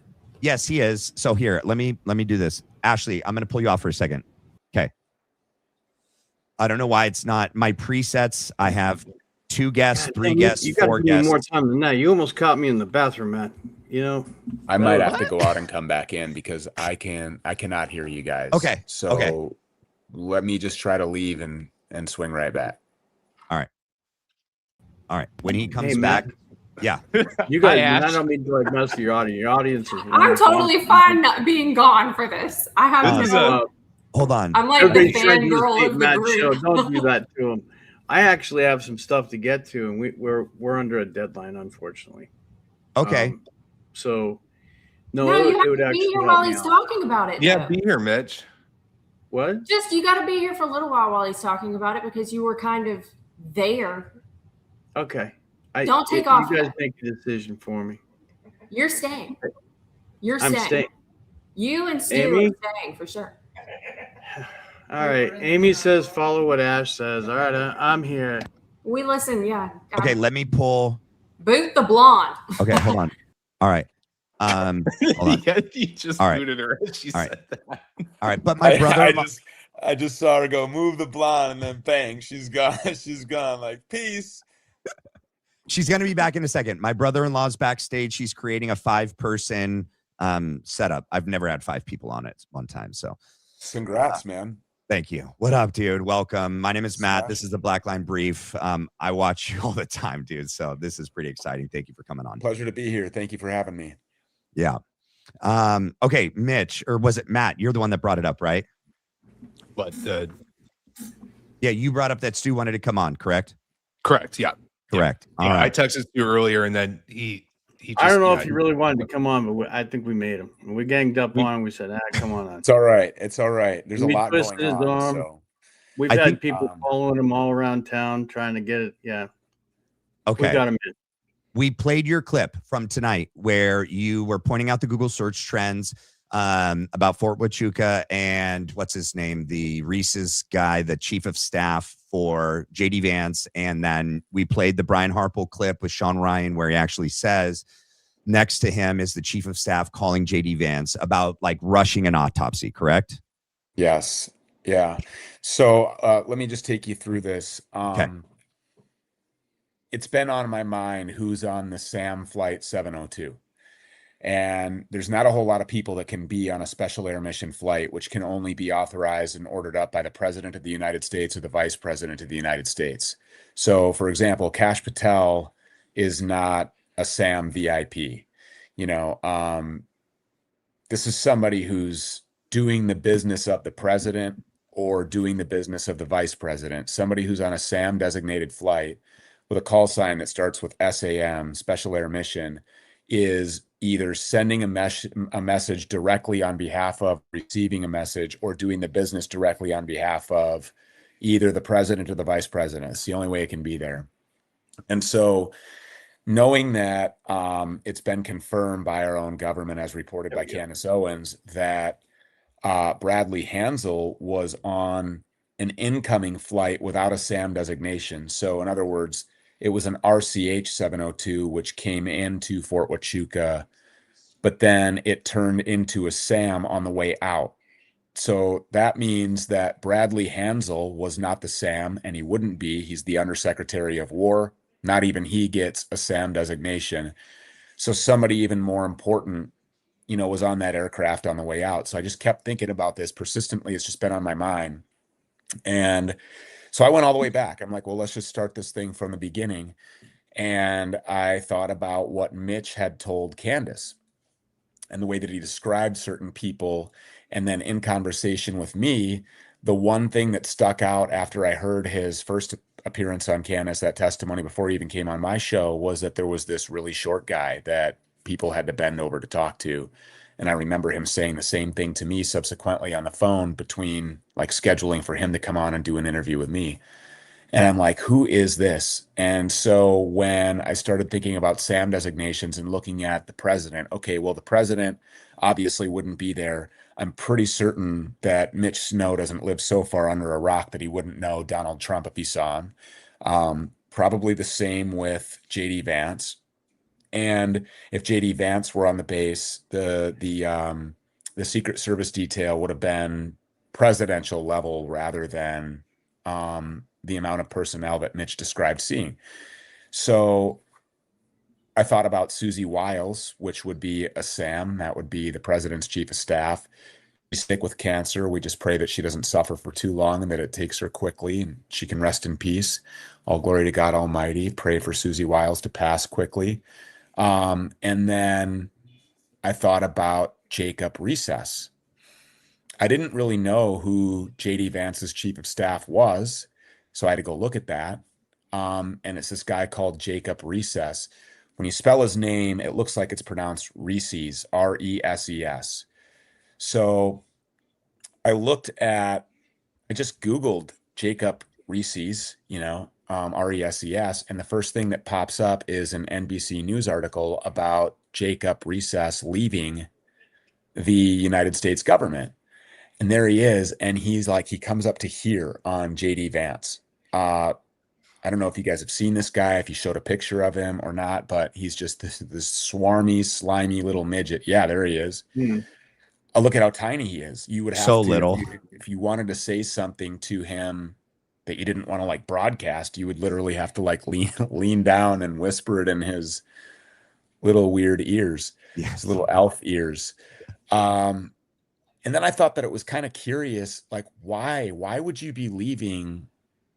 Okay, you're the chief of staff to the vice president in a term that it's 15 months old. It's rather new. The mainstream corporate media MAGA message to the American people is that we're just winning so much. Everybody's just tired of winning. Like the AstroTurf aura of the Trump administration is they're just killing it at every level. And JD Vance, in my opinion, is the actor that is in the pipeline to become the next president of the United States. The guy is the creation of Peter Thiel. In order to affect a lot of the objectives that I see coming to fruition, they need to have the installation of the AI-driven super surveillance state, not too different from the open air stuff that we see in Palestine. That's Peter Thiel. That's JD Vance. This is the pipeline. Yep. And why would you want to leave that? So I started looking into who he was, where he comes from, and it became pretty obvious that when he moves on, he probably won't sacrifice anything. He's very well connected, very powerful guy. The guy came out of the Heritage Foundation, which is the author of Project Esther. They're the authors of Project 2025. You guys should look into that, by the way, if you've not read the 34 pages in Project Esther. It's an unbelievable blueprint. Everything that we're seeing right now, it lays it out in a timeline along with the enforcement mechanisms. I'm not going to say, I know we're on YouTube, so I'm not going to say a whole lot more than that. But Project Esther, authored by the so-called conservative think tank, the Heritage Foundation, which is where Jacob Recess comes out of. Prior to that, even during high school and college, he was working with the Clintons. So he plays both sides of all of this. He's just plugged into American politics at the highest levels, starting in high school. He worked for Josh Hawley, who I believe is spiritually Jewish, and then went on to work with JD Vance as a senator and then ultimately as his chief of staff as the vice president of the United States. Well, you could probably create some context here. It's my opinion that Charlie Kirk was kind of slated in that pipeline to be considered as a vice presidential running mate to JD Vance for the presidential spot in 2028. Seemed like a perfect fit. We all know toward the end of Charlie's life some of the things that he was openly saying, and I think that presented a problem. There would be a conflict there in ideologies, and you guys can read between the lines here.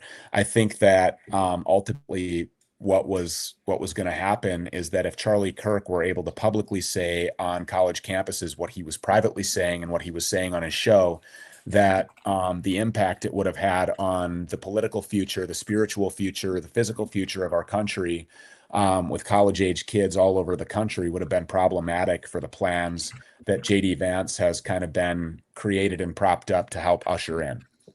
And so I went to Ana Escobar and I said, hey, can you do your magic and run a search on, well, first I did it. And I came up with nothing. I was running Jacob Reese's through Sierra Vista, Arizona, in every way that I could think of, with his title, without his title, all these things. I couldn't get anything to come up. And I thought to myself, well, maybe he's just high enough profile that they didn't have to do that. And I was trying to, because there were just so many other things that connected him. And I wasn't even really necessarily certain that I needed the Google Trends data. But then Ana Escobar said his name is pronounced Recess. If there were, and just so that your audience is aware, the reason why the Google image search stuff matters is because when there is a guest arriving on a base, they need to be escorted from an airport, from a runway, from a tarmac, from a hotel, from a caravan, onto the base.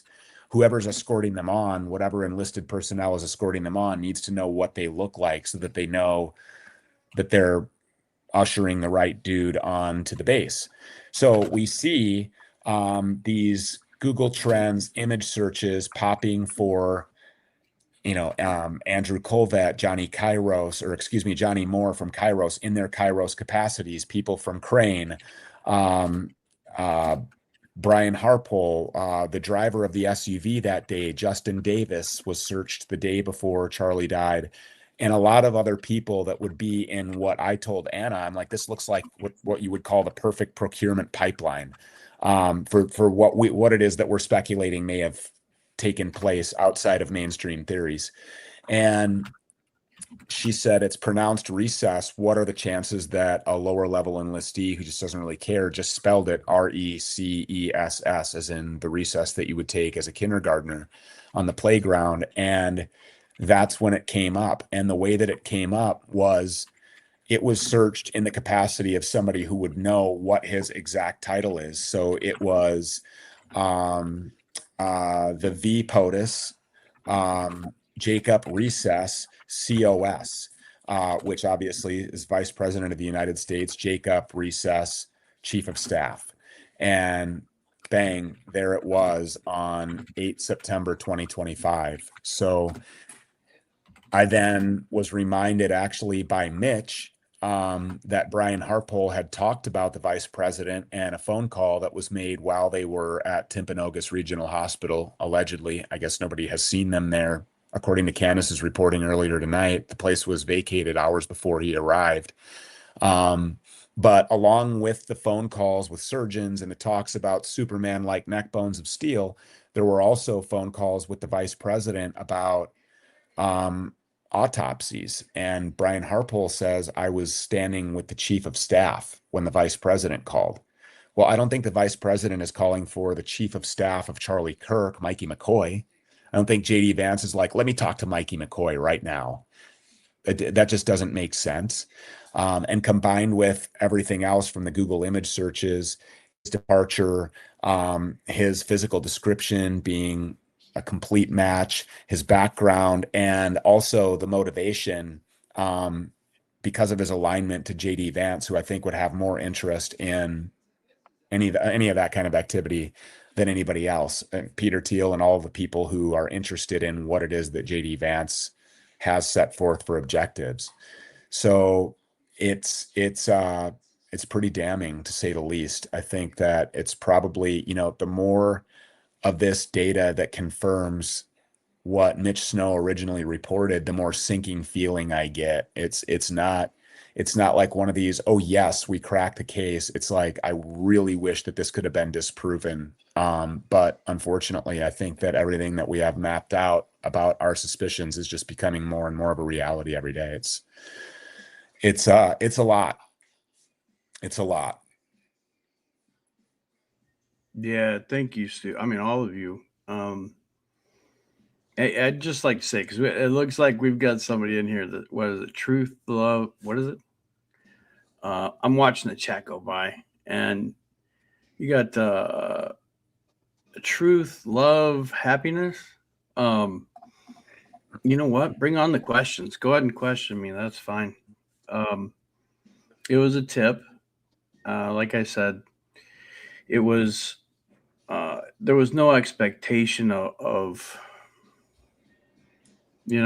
being covered by Candace Owens or getting on her show. That's not what it was offered as. It was just we were doing our own research on me being down there and their reaction to me. We were looking for our local congressman to give us some answers as to why I was treated like that when I'm doing something that's constitutionally protected, like, petitioning your government for records. And technically those are my records. They may be classified or whatever, but they're mine. So trying to seek those answers. To get treated like that, we were looking for answers from congressmen to figure out what's going on. And that's when, I recognize people. And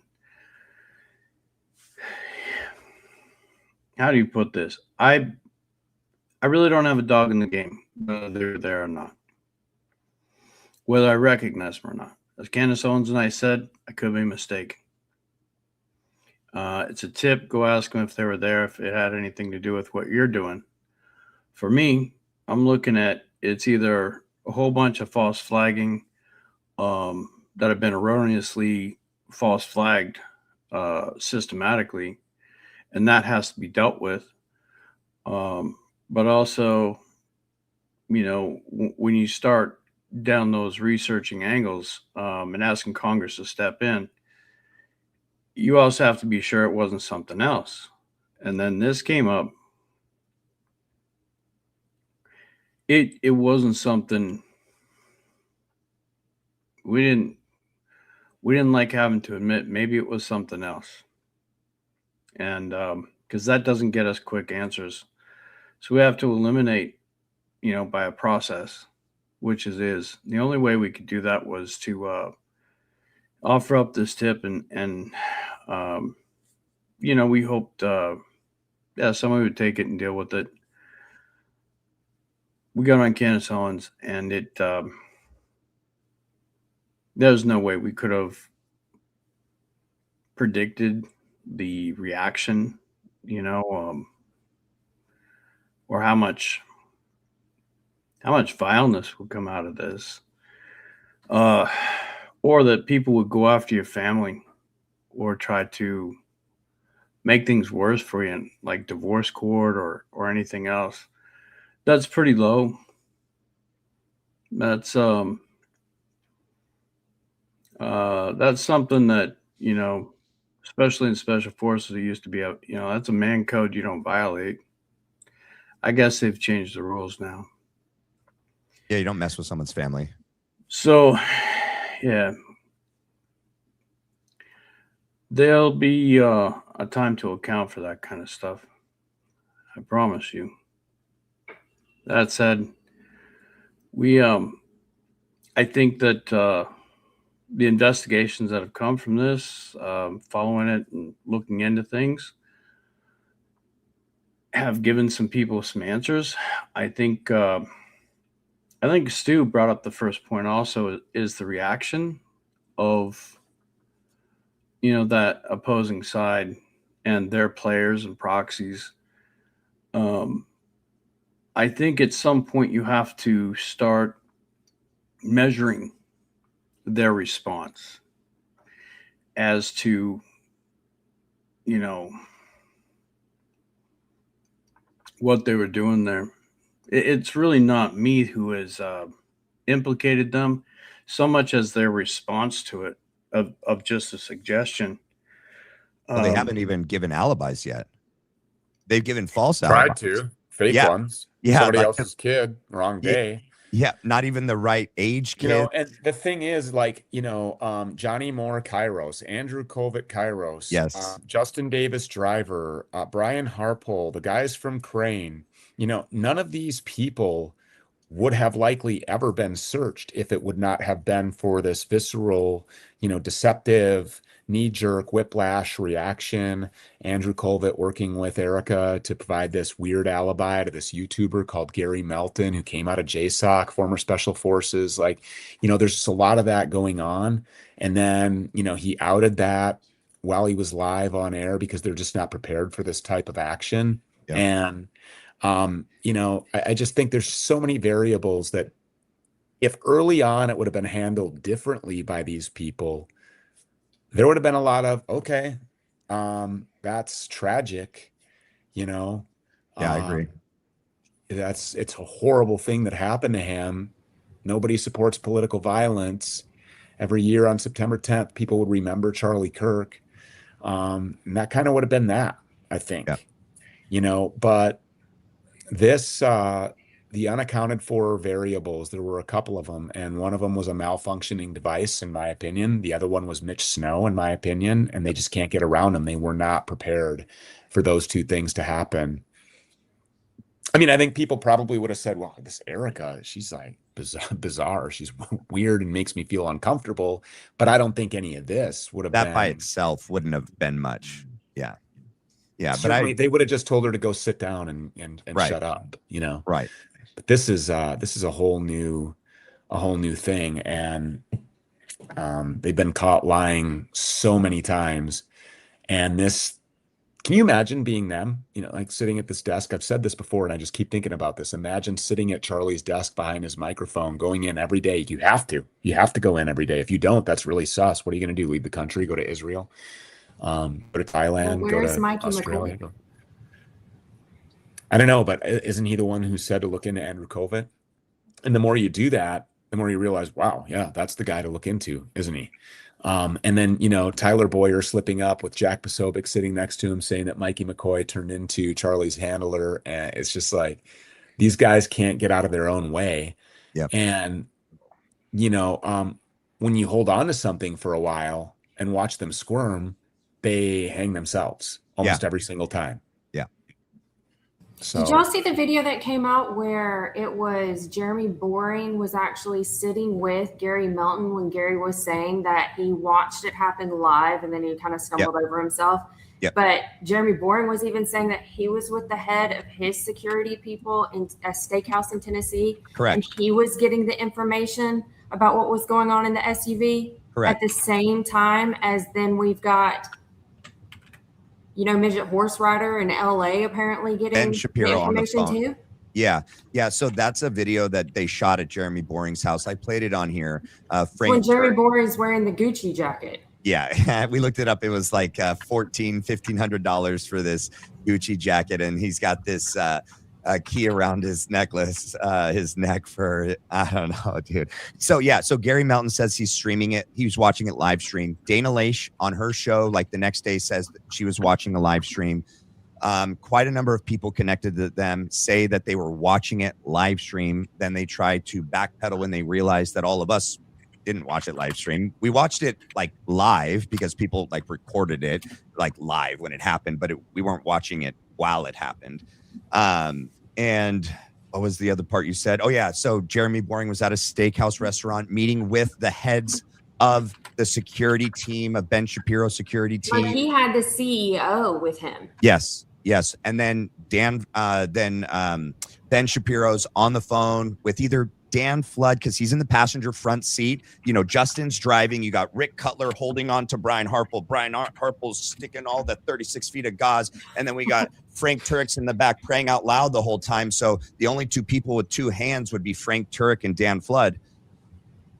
Those would be the two options of calling or answering the phone with Ben Shapiro while they're in the SUV.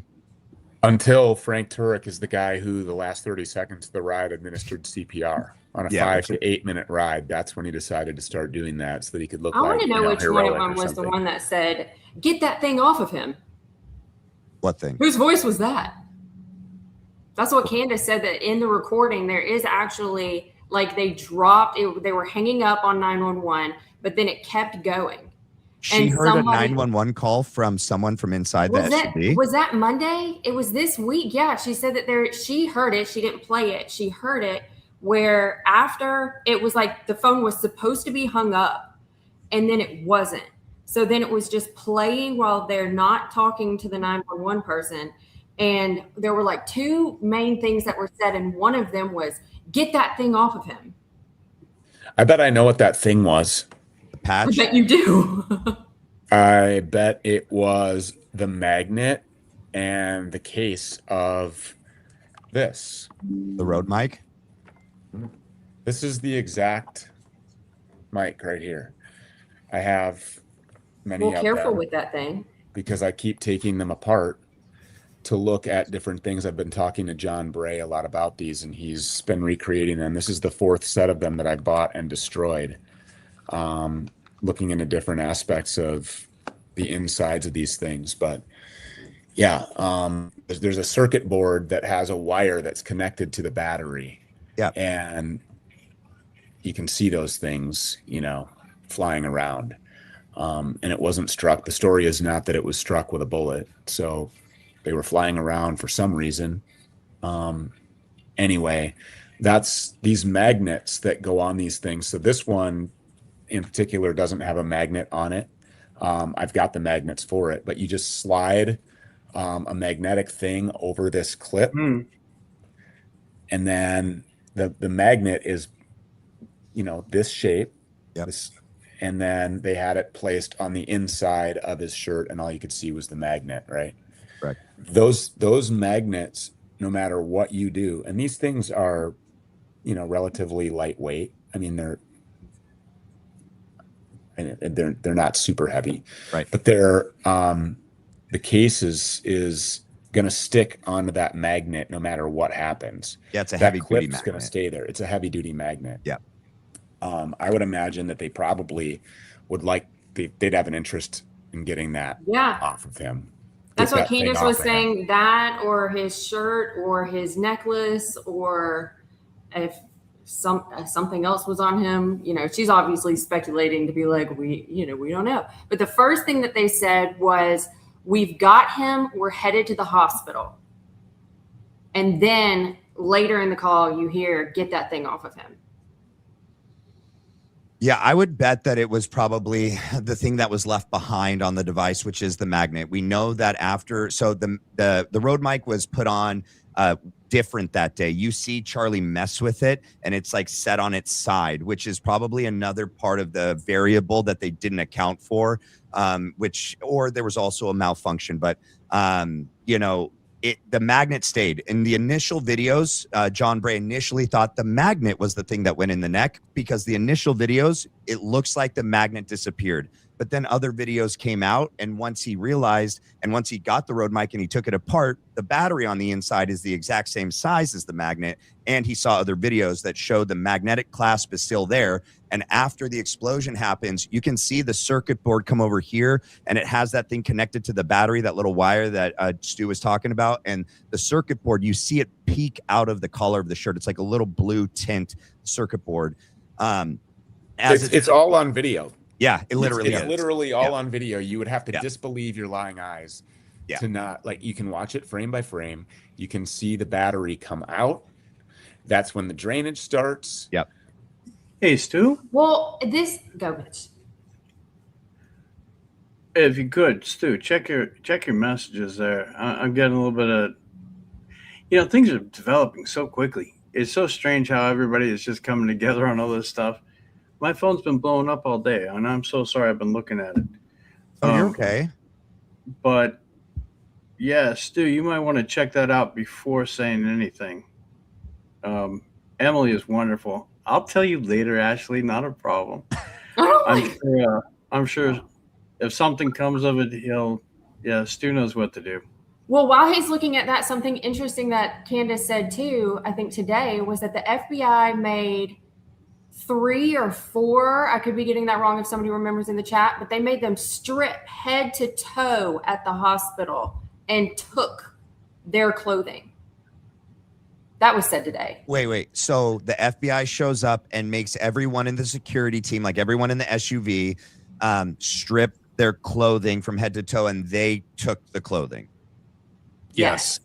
Yeah. Okay, that's weird, because based on Brian Harple and Frank Turk's story, they got there and were so, they felt so bad for the hospital staff who deal with blood every day. They deal with stab victims, gunshot victims, car victims. Like they're down to the boxers is what somebody said. That's right. Good job, chat. Sorry. It's okay. They weren't just naked. Yeah.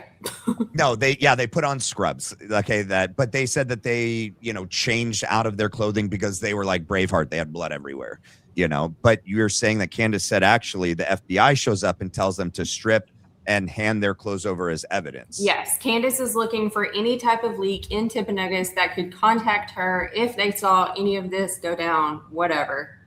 What is it? Candace Owens tips or whatever. What is her email? She's always plugging.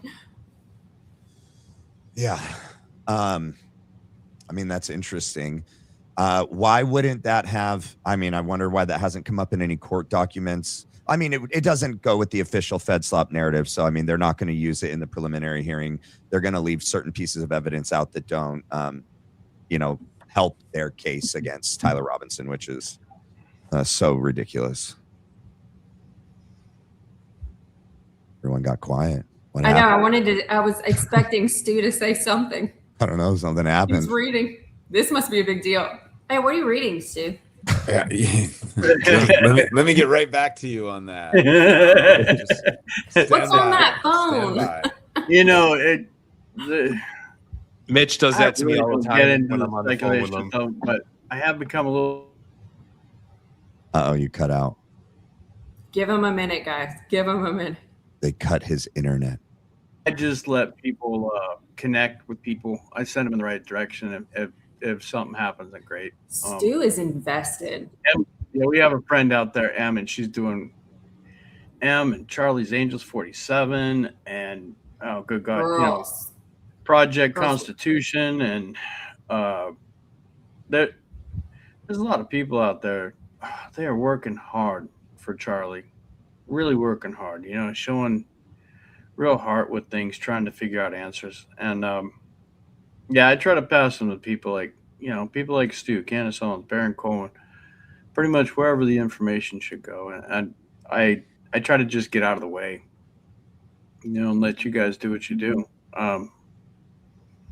And then I sit here and I let you guys make fun of me. Where's that truth person at? The truth love, whatever. Oh yeah, they were ripping me apart there in the chat channel. I was going back and forth with Is them. that my chat? Bless their heart. I think you're on my channel, Mitch, because I see you in the chat.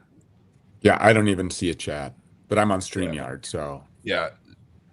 And Mystic, who mods for Blackline Brief, she's over on my channel too. So she may have kicked them out, to be honest.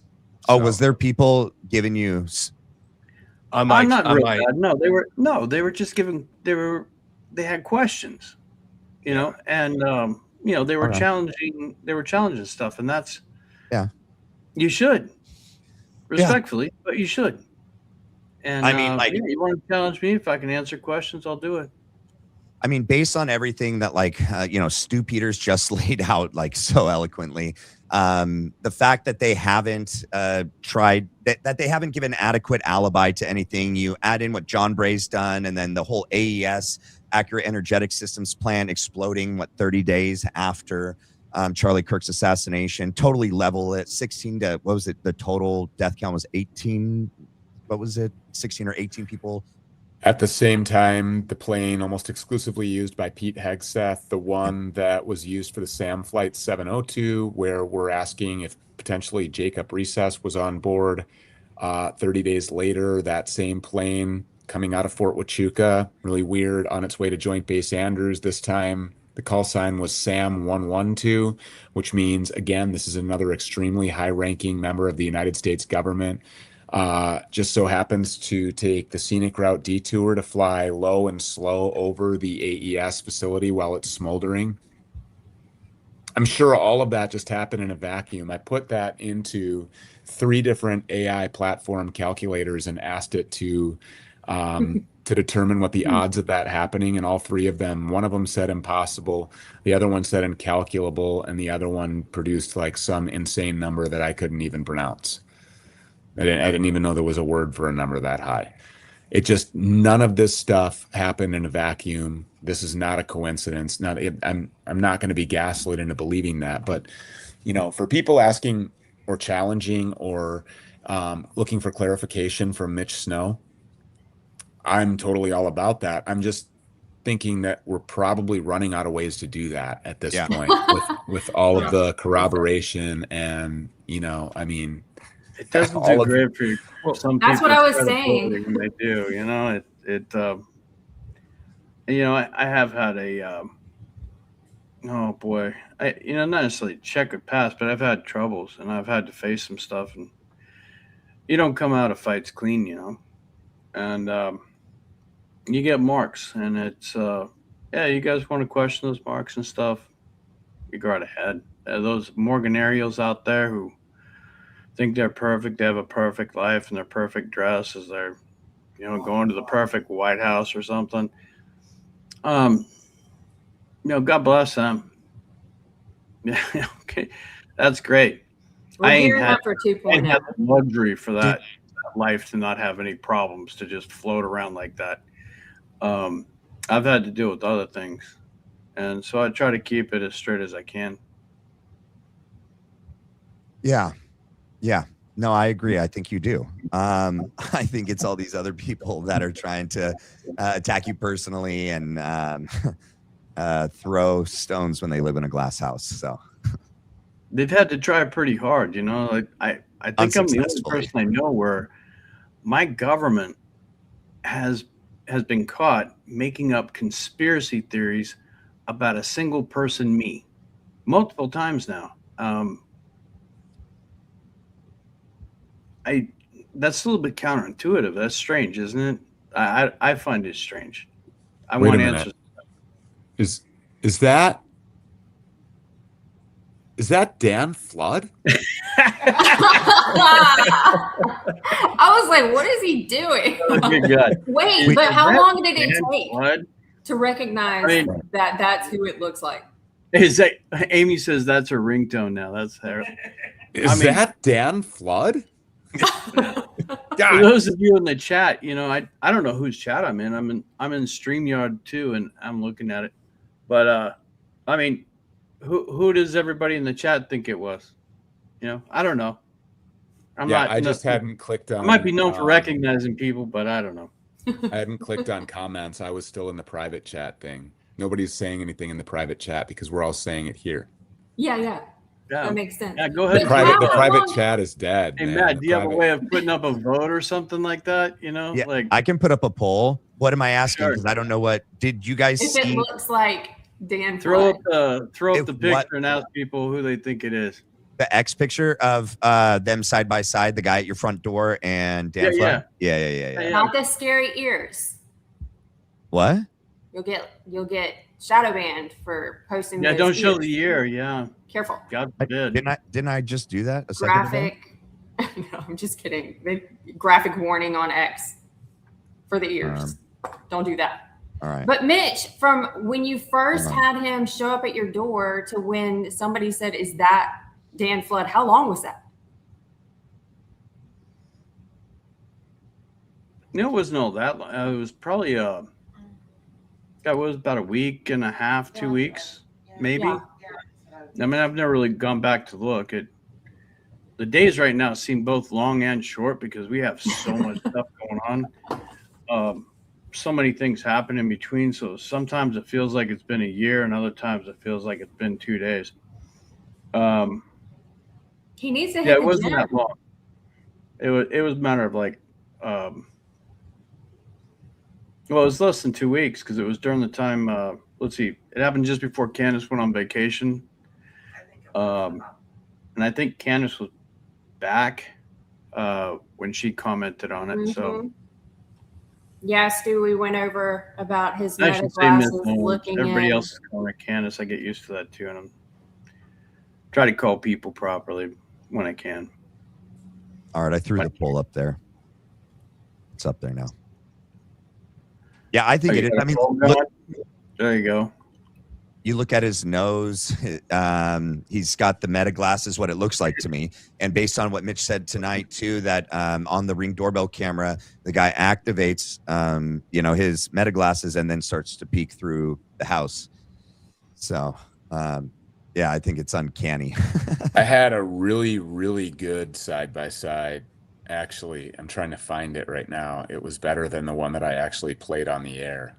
Here's another good side-by-side. Remember how originally Mitch was shown pictures and I think Candace showed him Cabot Phillips and he's like, yeah, that was it. And look at do these guys look identical to you? Oh Yeah, yes, they do. So Whoa. this guy is Cabot Phillips. Yep. This guy is not. This guy was also Google image searched in the weeks leading up to Charlie's death from Fort Huachuca. And he works as a part of the perfect procurement pipeline, like textbook. His role fits right in there with replicating the technology of weapons that are used by other nations. For example, maybe pagers that were used to target members of Hezbollah, Yeah. It's just, again, every single day, every instance, it's like you work as hard as you can to try to debunk everything that Mitch Snow says that he saw, which, by the way, throughout this entire case, the trial of Tyler Robinson, the investigation, everybody that we've talked to, every single thing that's happened, do you know that there's only one first-person eyewitness testimony in this entire thing, and it belongs to Mitch Snow? Yeah. Anyway, That son of a bitch. as you try to, And as then you work as hard Candace as you can confirmed. to disprove everything that he said, you just keep not being able to do that anymore. Like it just keeps getting ruled out. So yeah, Yeah, it's insane. Sorry, go ahead. A little No, bit it's fine. difficult that way. Sorry. Yeah, tell truth there. Apparently, they're still going at truth, love, happiness, or whatever. Pleasant soul that one is. Something about George Webb. If you guys want to talk about him, I personally I don't know the guy. He just came here with a few other people attached to him, and they were acting pretty improper, to say the least. But they implicated themselves in connection with others and doing some very questionable things. It's not exactly the way to get an interview, I don't think. That guy's weird. Yeah, I don't. His theories and stuff, I have no idea. In the words of Nick Fuentes, icky, ew, icky, Nick Fuentes, yeah, that guy, icky, That guy. yeah, I don't know, George Webb, and there's a few of them out there. I think that's some of them are so creative with all the things they come up with. Yeah. Amy's back here. She's been writing my resume, copying it all down. Boy, the next time I go for a job, You're gonna list all the things they claim you did, all the places you you get paid worked. extra for everything people say you did. right? Yeah, it's pretty incredible. But there's a lot of creative people out there. You should question things. Yeah, there are creative people. So, like Blake Neff's brother, right? Is it his brother that was or is stationed at Fort Huachuca, and then like Andrew Colvett's family member, Erika Kirk, filmed a movie there, and her mom has military contracts and connections there. Like literally every single person there has a connection to Fort Huachuca. Yes. I don't know if it's Blake Neff's. I don't know if it's Blake Neff's brother, but certainly it is a relative. And then also, Blake Neff used to war game for the Marine Corps. Yes. Like, never served in the military at all. How is he wargaming about how we're going to use the Marines to invade other countries? But yes, Captain Neff is the one who actually was spending quite a bit of time with Mitch on the base that day. And yeah, two of Andrew Colvett's brothers work on Fort Huachuca.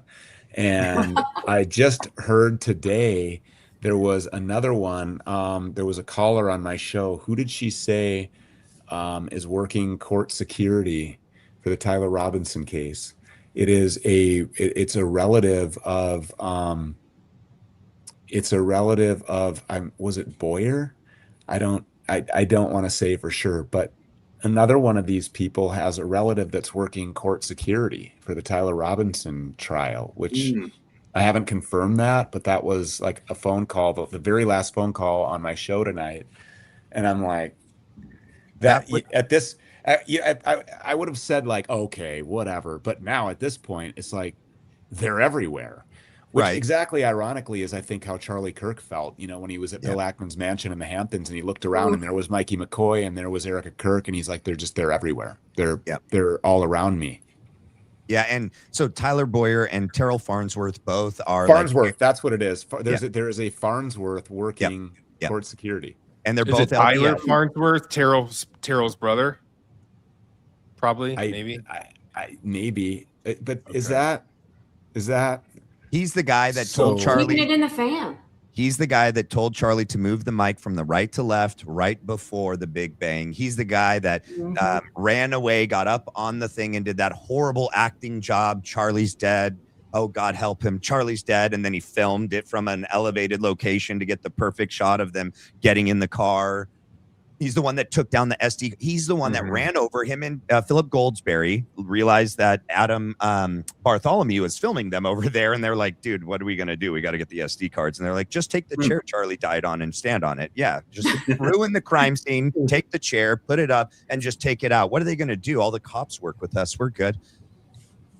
Chief Long comes over. Yeah. He waited for the cop to walk away. And then actually the only crime that we see on video throughout this entire thing so far has been Farnsworth tampering with a crime scene and evidence, and stepping on the chair that Charlie was sitting in, and removing SD cards from every camera, and then they're like putting them in the hat, in the little brim, and like just like covertly just walking away. Not sus at all. You know, a camera guy trying to hide from cameras like that. So if something sort of were to funny. happen to Tyler Robinson at court, I wonder if this Farnsworth fellow would be the first responder. Oh, interesting. Ooh, Mm. I didn't think about that. And the They Farnsworth have some beefy security there that Charlie did not get after he told everybody they were going to kill him. So I spoke with somebody who Refusal or something. there's a, let me just see, how do I say this? I'm not even going to say. I just happen to know that there are some officers that work in the facility where Tyler Robinson's being held that are very, very concerned and keeping a really close eye on the sudden influx of federal inmates that are being transferred into this facility. No way. And so What? they're keeping an eye on, I mean, how do you put this guy on trial?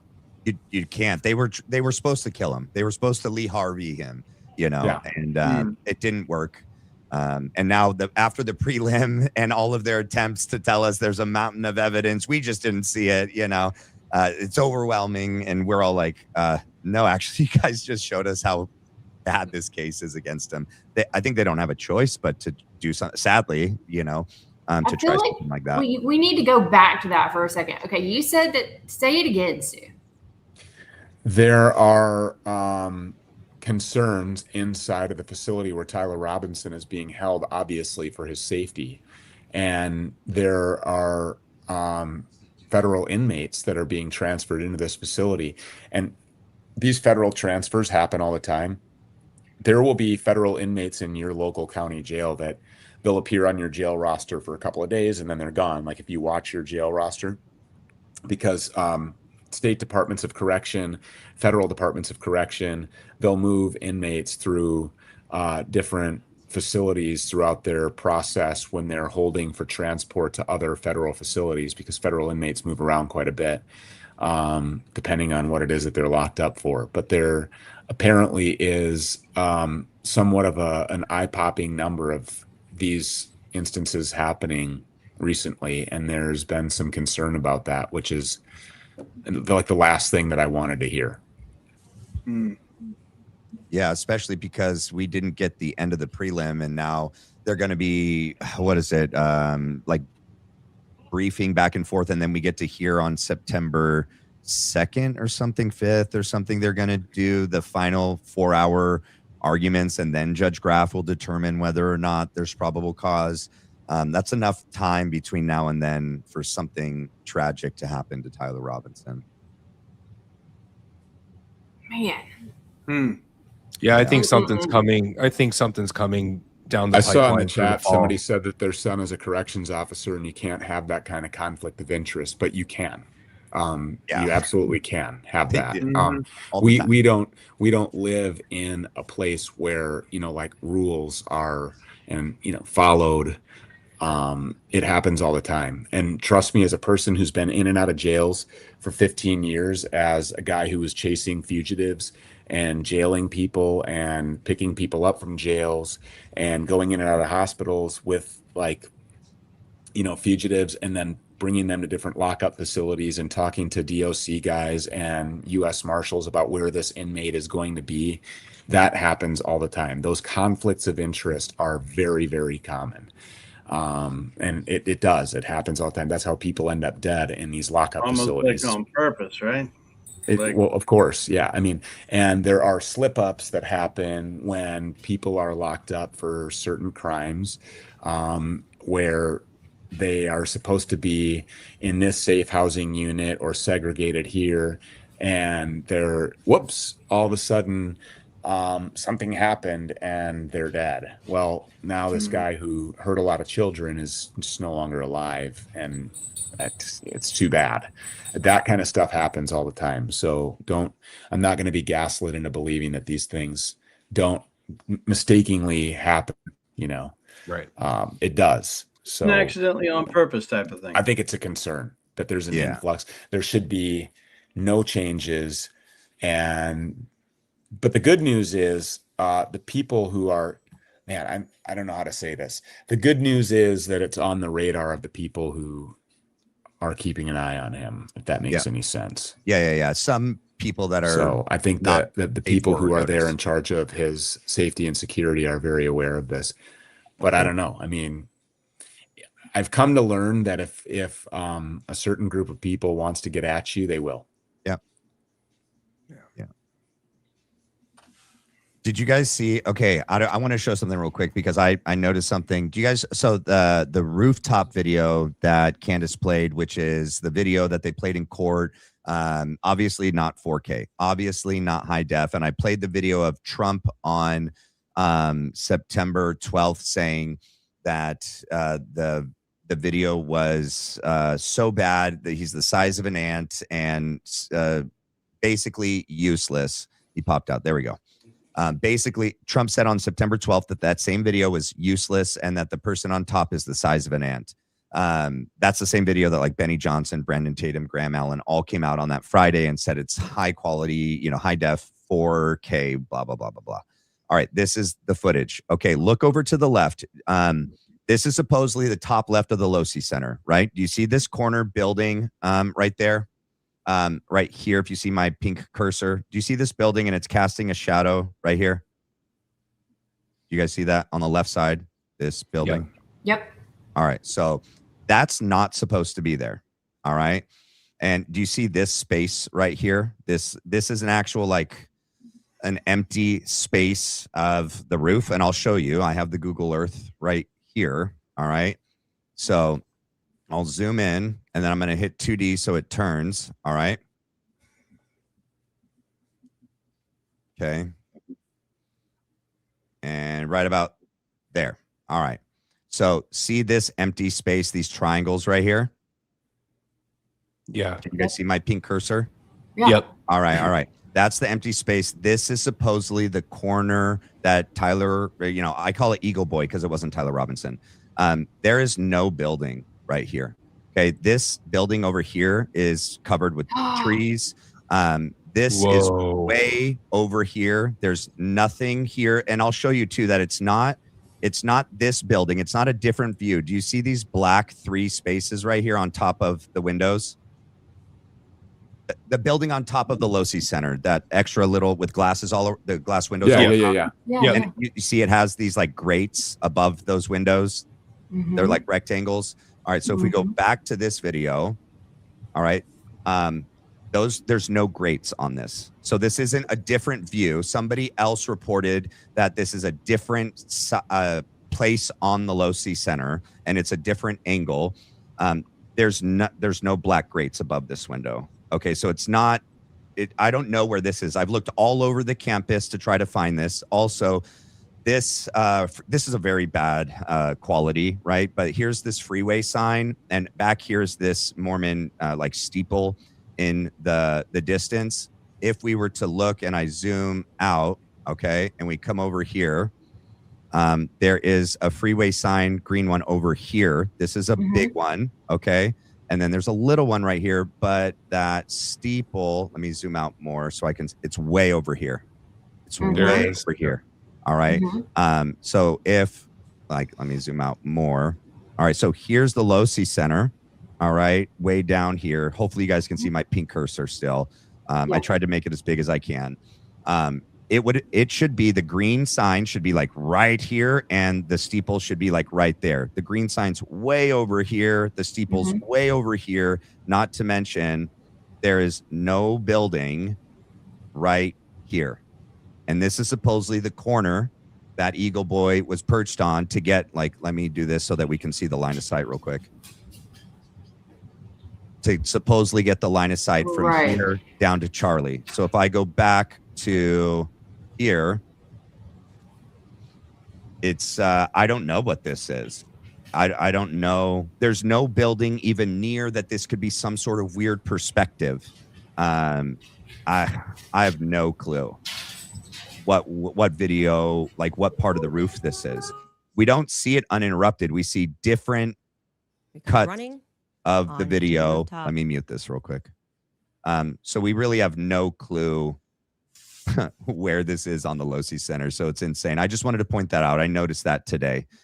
Some other people were saying that it's a different angle on the Losi Center and that building is the thing on top of the Losi Center, but it's missing some key aspects, architectural parts, which is like those 3 grates on top of the windows. Plus it's over there where that empty triangular space is. It's not in the center where there is no empty triangle spaces around it.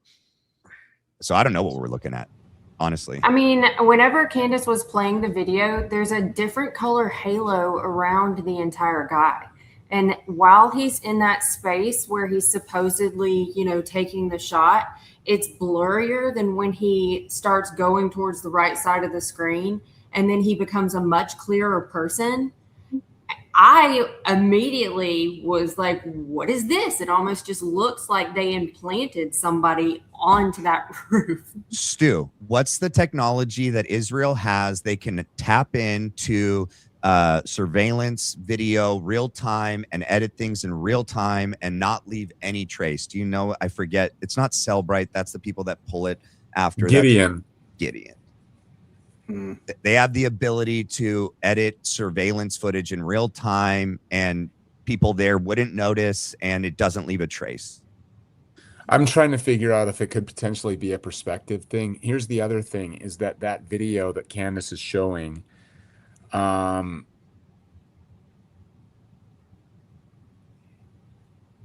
yes, Stu. I'm just trying to think how to say this. That the video that Candace is showing is it's a recording of a recording. So is it imagine really? Yeah, so imagine that I've got, you know, this is a phone and I'm viewing this on this phone. I'm on like a FaceTime with you on this phone. And then I've got my other phone and I'm recording the FaceTime with you in full screen. Okay. So there could be hues and halos. You see like some like animalic lines that are kind of running through the footage too. That's because it's not coming straight from the CCTV system. It's coming by way of other methods out of there. There's more to that video too. Yeah, there's stuff cut out of it that we never saw. So after the roof jumper does his roof jumping, yeah, I'll bet everybody in here $6 million that what you're going to see is when he makes it over, when you see the wood line that he runs toward, before he gets there, you're going to see several guys rustling around in the woods. And then when they kind of get done they were saying the missing part was at the woods, beginning. There's missing part at the end. the roof jumper is going to do his roof jumping and run toward the woods. And he's going to go into the exact same spot where there are this video 2 to 4 guys, and they are waiting there for him. And after the roof jumper goes into the woods, one of the other guys comes out. It's a guy that we've never seen before, wearing a completely different outfit than anybody has ever shown us, a completely different backpack. Then the crowd is running from the incident. And the guy turns around. We get a good 360-degree view of him, and then he goes back into the woods. Who do you suppose would be waiting in the woods for the roof jumper? And why do people keep stopping the video before we get to that point? Yeah. So there's more of this. There's more to the video. It captures him crossing the street. We see the white car that seemed to be stalling in the parking lot. Wait. Stu, do you have the video? I don't have it. How do you know about it? Well, there's just some things that I just know, and I can't say how I know. Yeah, and you just got to respect that. Yep. You're just gonna have to respect that. But you will see it, and it will come out. But I just know, like when I look deadpan into the camera and I say, I know Erika Kirk was in the Candlewood Inn and Suites lobby on Fort Huachuca. It's because I know. Yeah, I know what I'm telling you to be true is true. So you will see it. Take me out or don't. But you can start asking right now, why would somebody be waiting in the woods for the roof jumper? And who are they? I guess the whole lone wolf gunman at that point just kind of goes right out the window, doesn't it? For sure. If he supposedly has a rifle in his hand of any size, let alone a 45 to 48 inch Mauser 98, all of these cars would have called at least one. The people walking by, somebody would have noticed some sort of weird object in the shape and length of a rifle underneath whatever tarp he has, a whoopee or whatever kind of tarp that he had in his hand. Oh, it didn't show any. Wait. Hold on. Keep that there. Hold on. Wait, which one? Go back to the stairwell. The one with him in the stairwell? Is that Tyler Robinson? No. Oh. Is that wait? You know, Matt, you should check your text messages. Okay. I've got, one of the pictures from my phone that a lot of people have been wanting to see. So you can go ahead and display that. You want me to put this up? Is that Tyler Robinson? No. Where's the see? He bent his right knee here on the way down the stairwell, going under that little underpass before he makes it to the on campus. It's supposedly his right knee that has the rifle in it. He can't remember which knee is supposed to have the rifle down his pant leg. Right, he did the switch. Yeah, yeah, multiple times it happened. Yep. Yeah. See here, his left leg is completely bent. There's the video that they showed in court. It actually shows the step that he takes off of this second one to the third one, and he bends his right knee. Plus, these pants are tight enough to see the outline of the phone in his right pocket. Yeah, but not the rifle. Right. Right. Screwdriver. Was it John Jr. that called him baggy jeans? Oh, what a piece of work that guy is. Yeah. He was there too. He got the call to go to the prelim so he can. You know how I know that he has a rifle in his pants? Because I can see the phone. That giveaway. Totally. Well, that's where, remember, they switched back and forth in the beginning when people were, reporting on this, and they're like, well, no, it's in the backpack. And then all of these people did breakdowns of Mausers, and they had massive backpacks, and still the barrel or the buttstock will still stick out of a backpack. It's too big of a gun, even broken down. No, they were even trying to show to where the gun was only going down to his knee, so he could bend his knee, and it could have gone up his shirt. Okay, so it was I'm 5'11". I looked up the length of a Mauser, and I pulled up a measuring tape. It goes if it was assembled, it would go way up in my armpit, but it would stick down out of my bottom of my pant leg, and you'd see it either in my low ankle Chuck Taylors. That's how long it is on me, 5'11". It goes from my armpit down to my ankle if it was assembled, right? Supposedly it's disassembled, and that means it's in two parts, and that because that's what they say, right? That's what the screwdriver's for. That's what they say. That one video shows. Andrew Colbert yesterday said that there's actually a second angle video. I don't know if you guys noticed this. When trying to debunk Candace's video, they had Matt Tardio on, and they said actually what they showed in court was a different angle surveillance video of the Losi Center roof that shows him assembling the gun, and it's clearer than this video. You guys just didn't get to see it. And he supposedly assembles the gun. And then Robert O'Neill said that a screwdriver can't even assemble that type of gun. Correct. It's a special type of tool to break it all the way down. Yeah. Not just a flathead or Phillips screwdriver, And how would he have reassembled it in the woods after and left the screwdriver? Because they said he assembled it in the woods. Well, look, I'm going to step in here. I'm going to tell you, there's fingernails. You could have used a dime. Maybe he picked up a pine cone. They've been useful at times. They train us for that kind of stuff. They train us for that bubble gum. MacGyver could have been out there helping him. This Tyler Robinson and his chicken sandwich were insane. Yeah.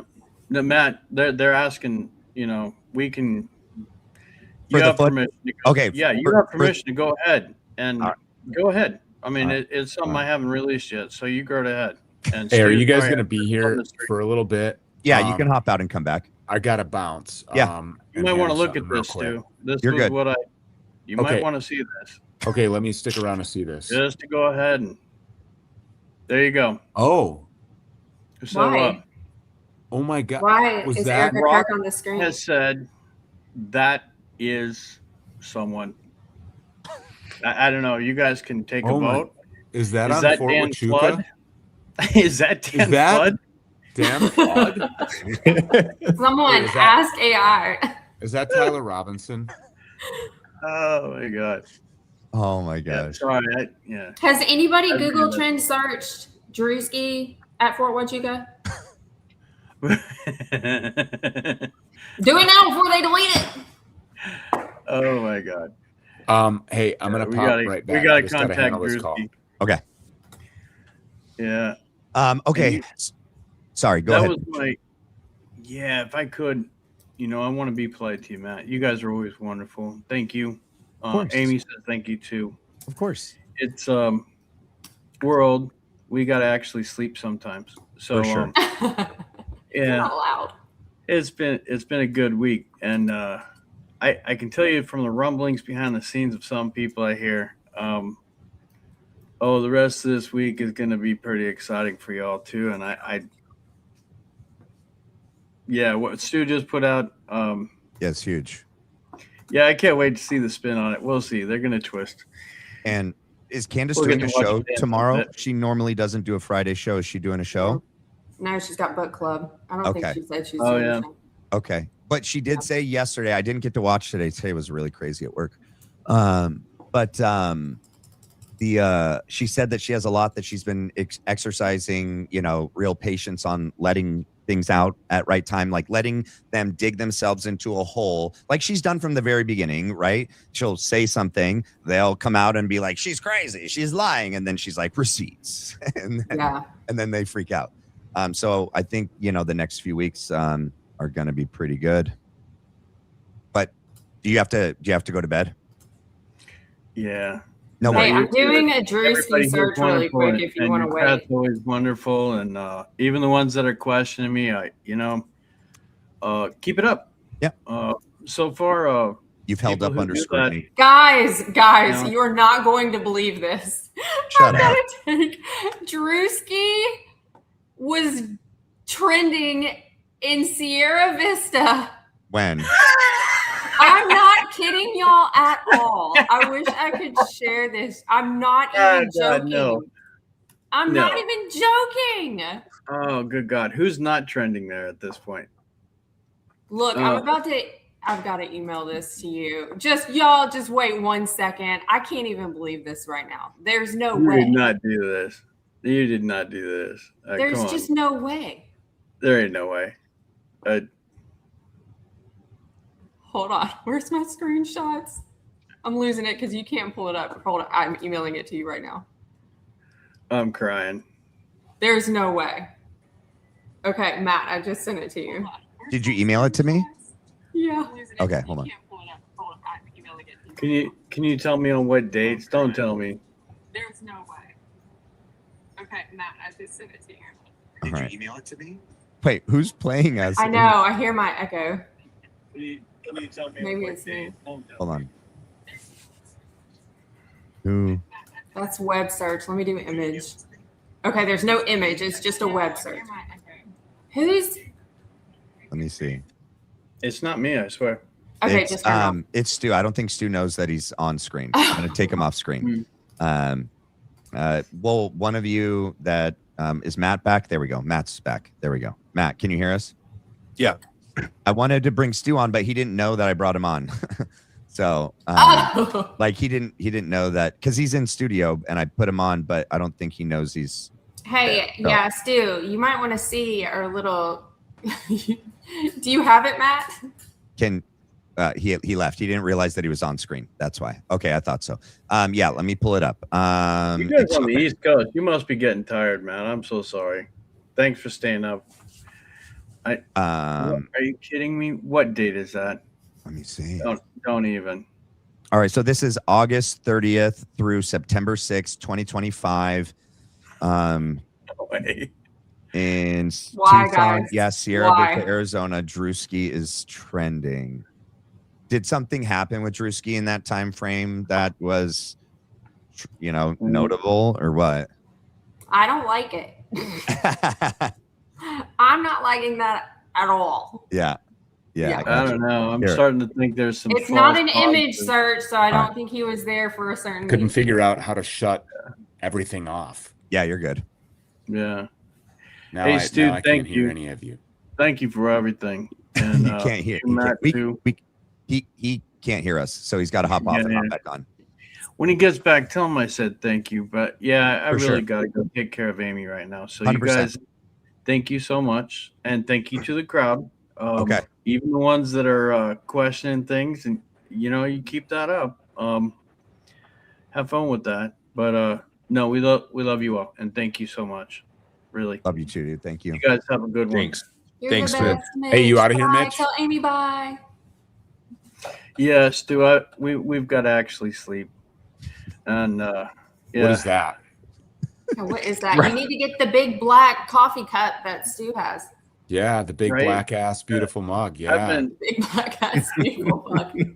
Let's Google trend search you that. get older and coffee only takes you so far. But yeah, I've been working on like 3 hours of sleep a night for a week. So That's because gotta you get don't the have black nootropics. ass coffee. Mitch. Send What's him that? hey, sign a cup and send it to him, Stu. yeah, Sign a cup. send all the caffeine. Silver out. Sharpie. All right. Yeah. Hey, you all take care and thank you. All right. Bye. Later. All right. So the other thing that I was sharing right before Stu had hopped on, that you guys I talked to you guys about, was this family that has been a long time congregant of here. I'll pop this off, and then when he comes back in studio, I'll add him back on. A longtime congregant of Godspeak Church in Thousand Oaks, and then moved out here. And when they lived out here, and also donors to TPUSA, and had Charlie Kirk and Rob McCoy stayed with them in 2023 when they spoke at the Candlelight Church in Coeur d'Alene. And you could even go on the Candlelight.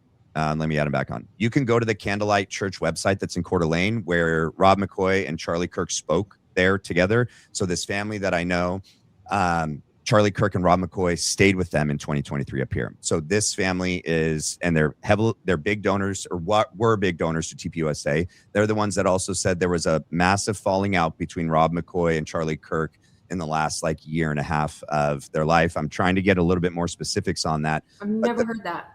One of the bigger things that we got confirmation we're allowed to say today. So Rob McCoy stepped away from Thousand Oaks when he decided he was going to be the head of, he was taking over finally as the head of TPUSA Faith, moved to Arizona with his wife, Michelle. Remember, Mikey McCoy lives out there with his wife, Elizabeth. They're expecting a child as well. So Michelle and Rob live out there. That is who is taking care of Charlie Kirk's kids. Michelle has all but moved into Erika Kirk's house since the assassination. So Rob McCoy's wife is caring for Erika Kirk's kids when Erika Kirk is not there. She's Which is all the time. Yeah.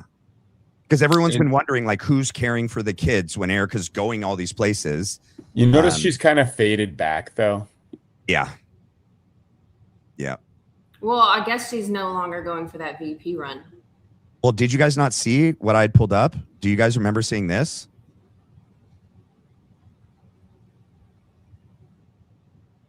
Yeah. This is a website. So it's still going? Yeah. Maybe she's, I don't know. I saw something that was saying, Who does that Vance site belong Rubio. to? Let me look. Because I feel like we went down a path where we were trying to. I don't think they it were. was during the. Go ahead. No, you. Well, I think Candace had that as part of her Erika Kirk thing, where she was trying to point to Erika being the one that purchased that site before Charlie died. Yeah, the Leah Files was on with me last night. Leah's great. Yep. and Yep. she was talking. She didn't say this on the show last night, but when we were talking on the phone and kind of like going through her work, she's like, one of the most interesting things that I found was how all of the Turning Point property acquisitions, warehouses, all of the purchases throughout, like in New Jersey, a lot of other places, there's like they bought like 4 warehouses throughout the country. For what? But all of this happened immediately when Erika Franzfe came into Charlie Kirk's life.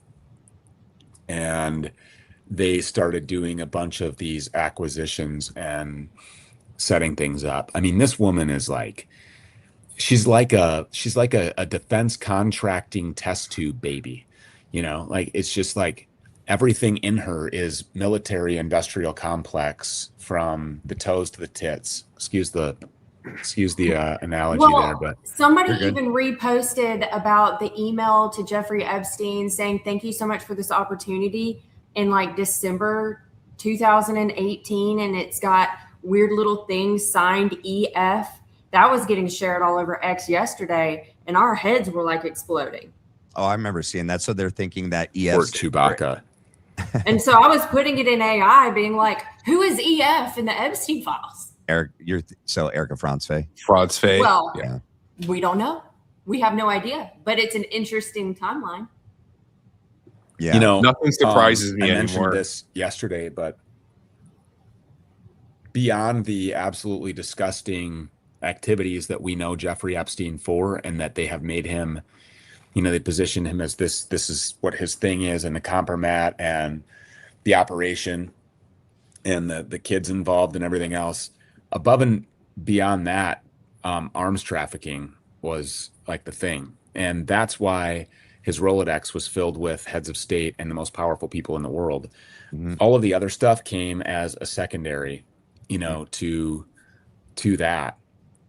And so the other day when we were talking about Turning Point planes being on airfields in the middle of the night, 1 o'clock, 2 o'clock in the morning, 35, 45 minutes, all these new warehouses that have been purchased, meeting up with Miriam Adelson's Boeing business jet, her Boeing business jet on 27 occasions meets with these Turning Point jets and then heads straight to Israel and then comes straight back. It's like, let me just put 2 and 2 together here. And the people that the circles that these people run in, and then that, along with Marx saying they needed 50,000 fold ARs to finish the annexation of the West Bank. Well, that whole thing could have been foiled. Where are they coming from? How are they getting there? And I guess now you probably won't have to worry about that because of this merger, Section 219 of the NDAA. Yep. We'll just be, weapons will be just going everywhere because what's ours is theirs, and same. So there's like, so the implications of this. And I've said this in spaces and on my show, and I just keep saying it, and I'm going to keep saying it because it's so true.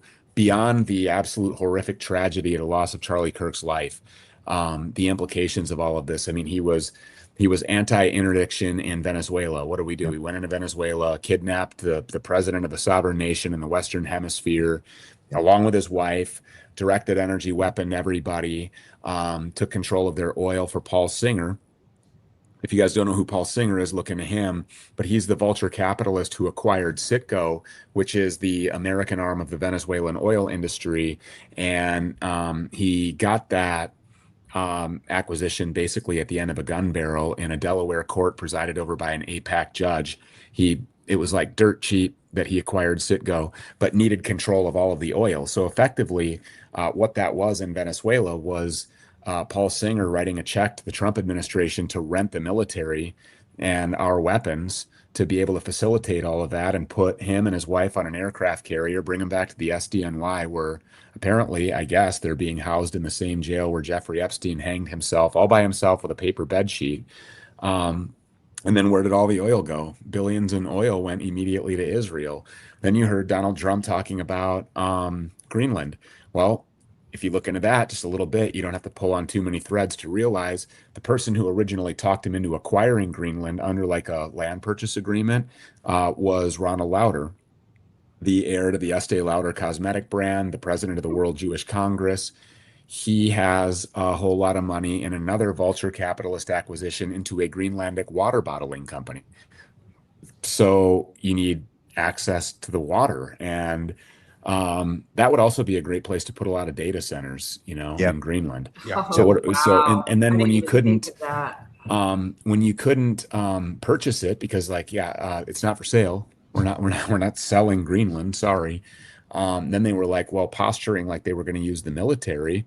I think that's very much still on the table. We're going to go in there and just kill the igloo people, and take Greenland from a NATO country and give Ronald Lauder his hundreds of millions of dollars in water bottling interests. So all of this from Greenland to the tip of South America. Now we've got Cuba, where Todd Blanche, who I guess might not make it, he might not get the appointment. It doesn't really matter because they're all just actors reading the same lines from the script that's been handed to them. The end objective is the same. It's their stated objective. It's Greater Israel, and everybody that's standing in the way of that is going to get knocked over. In the Middle East, the last domino to fall is Iran, and Charlie Kirk opposed that. Yep. And what do? Right after Charlie was killed, the United States military, under the command of Benjamin Netanyahu, was ordered to go into Iran and knock over that last domino. Well, it turns out they're more of a formidable opponent than anybody had thought. Fox News viewing boomers are like, whoa, what the hell's going on here? I thought that these were, like low IQ, goat herding Arabs. Turns out they're not. They're actually Aryan Persians who they were attempted to be genocided thousands of years ago by a Jewess called Esther.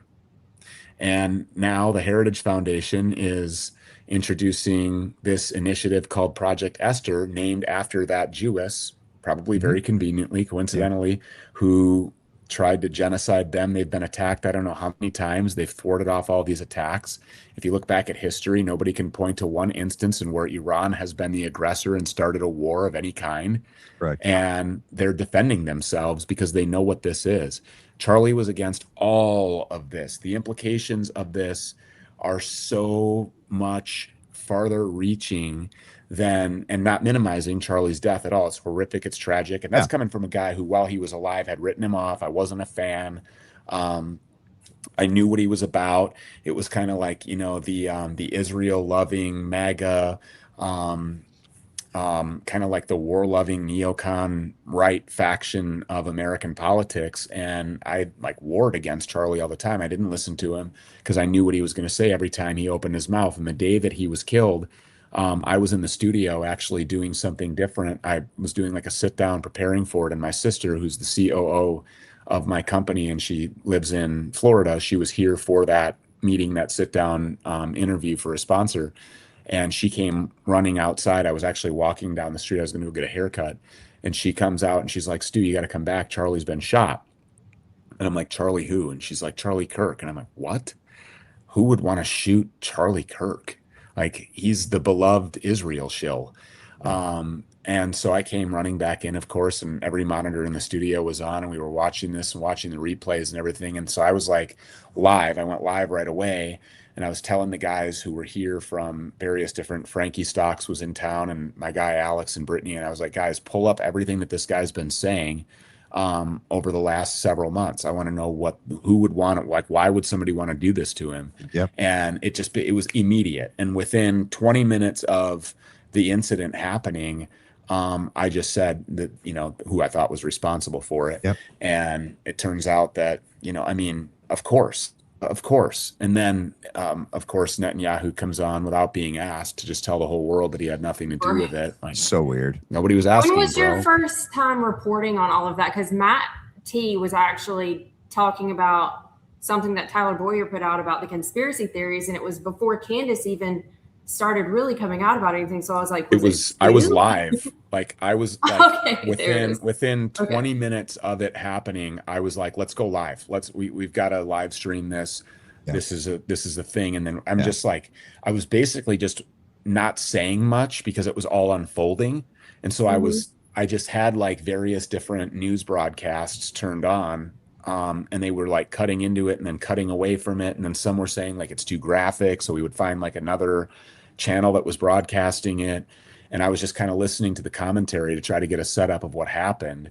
And then as my guys were bringing me information, like what Charlie Kirk had been saying, and then they showed me the interview, like we cut to break, and then I saw the interview of him with Ben Shapiro and the things that he was saying with Megyn Kelly. Yeah. And I'm like, okay, well, I had no idea that any of this was going on because again, I wasn't watching him. Right. So admittedly, but it's funny that like this same exact thing happened to me. I know the path. I totally get it. I unintentionally stumbled across this. If anybody knows of me from 6 years ago, it'll be 6 years tomorrow, guys. Actually, my 6 millionth anniversary tomorrow was my first show on the air ever after bounty hunting, chasing bad guys.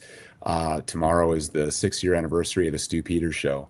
Congratulations. So, happy Congratulations, man. Thank That's you. huge. It's also my mom's birthday. So happy birthday, Mom. What time zone are you? Because we're actually almost there in my time zone.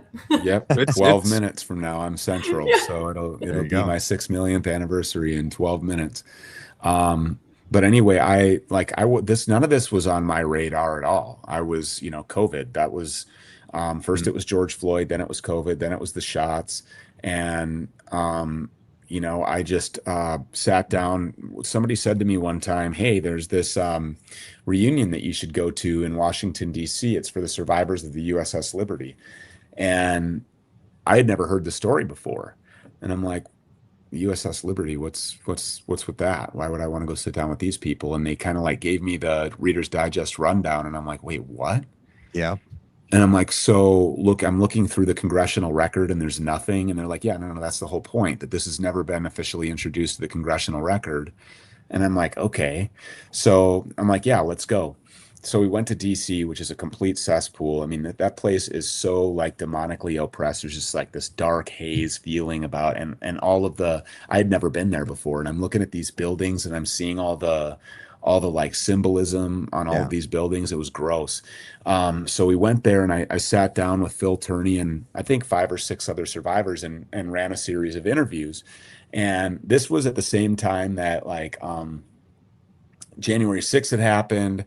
And there was like it was the day that I think Gateway Pundit came out with this big January 6th expose that I think Jake Lang, the prisoner, produced from inside jail while he was like doing video conferencing and phone calls and everything. I got my opinions on that guy and I'll digress there on that. But we left there and I had really good conversations. I learned a ton from these people. I actually spoke at their event that year. And after learning about what they had said, they were like, do you want to say something? And the only thing that I could think to say is, first of all, I thank them for being there. I said some things about what I had learned. And then I said, I'm going to use the full weight of my platform to make sure that we push to have this and, like looked into, like you've never had your day in court for this, Thomas Massey, by the way, for the first time, just introduced the USS Liberty event to the congressional record, which is, I mean, that guy is just something else. But I released these videos after I got back with them and they were kind of edited and we added some B-roll to them. And the knee-jerk reaction from the New York Times and the Rolling Stone and the USA Today and Media Matters and Right Wing Watch and like ADL.org and like every mainstream corporate outlet was just like hitting me over the head as this anti-Semite. And I'm like, what? Like, what is this even, like, how is this even a thing? And that is what, like, it was the reaction that I got that made me really start to get curious about that.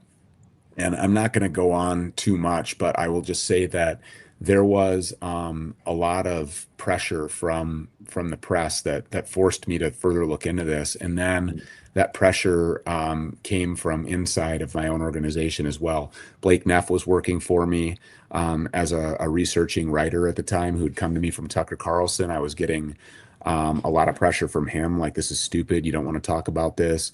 It's a conspiracy theory. It's dumb.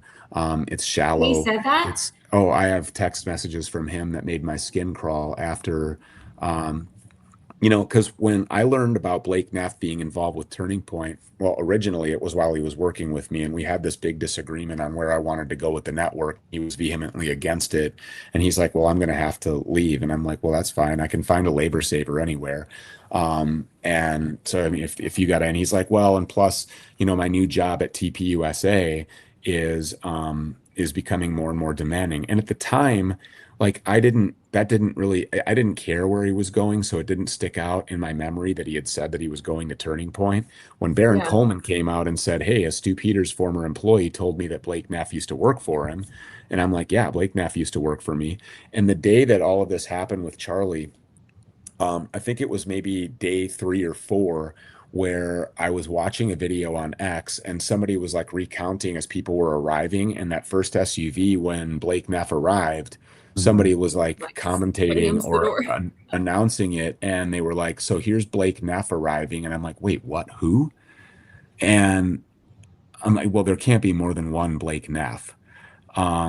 And still, I didn't Yeah. look back at my text messages with him, but Yeah. I'd never met Blake Neff in person. As a matter of fact, I had no idea what he looked like, and I'm like, "That's what Blake Neff looks like." And so then I like Google searched Blake Neff, and I'm like, "Yeah, that's definitely That's him." And the articles that came up was about how this disgraced former writer for Tucker Carlson had been fired for racism, Yeah. and all this other Tweet, stuff. yeah. And I was like, "Well, I should probably say something about this," but Blake Neff at the time wasn't like, he wasn't a part of, like, he wasn't what he is now. Correct. You know what I mean? Like in He was- all of this, he was behind. it He wasn't like in front of the Blake camera. Neff wasn't a central figure into No. the investigation into what happened with Charlie Kirk at that point. So I was like, well, for me to say that would be like kind of, it felt gross, like I was inserting myself into something, or it would be perceived as I was trying to make it about me. Well, Blake Neff used to work for me. Yeah. So I never said anything until Barron said something. And it was only when Barron said something that I was like, I wonder who the former employee is, because I don't have a lot of former employees. People that work with me love working with me and they just stay. So it narrowed down the list a little bit. And so I started to look back through my phone, and then I was like, it dawned on me I should go back through my text messages with Blake. And that's when I said, it became a little bit eerie, because the pressure that I was getting from the inside and from him, I didn't really care. Because he was like just this writer, this nerdy writer that I had, and he was helping me. So like I had this story that I wanted to cover. I was putting together like introductory monologues for guests and experts that we were having on. Anybody who knows me from the days of COVID knows we were busting out like 4 or 5 interviews a day. Like we were the place to be for the experts, the researchers, the scientists, the doctors, the victims, like everybody for COVID-19. And so I needed somebody to help me like package it and put it in order and go and dig up like, if this person was making this claim about this shot, let's go verify this, let's pull the studies. And he was really talented at doing all of that and putting it like a whole story together for the day. Well, so I didn't really care about what his opinion on this topic was, but it was like, then it became everybody, and then it became advertisers, and then it became like meetings with advertisers, and one of them, and I can't mention these people by name, I hope you guys understand that I have like non-disparagement agreements with former advertisers where I'm not allowed to talk about them by name. So I don't, these people are litigious, and I don't want to be defending myself in court, but let's just say that there were millions of dollars on the table at the time. I was on YouTube, Facebook, Instagram, Apple Podcasts, Spotify, Amazon Music, iHeartRadio, Rumble. Like we were everywhere and doing millions of views across these platforms every day. And that garnered the attention of advertisers. We had a waiting list. They wanted to be on.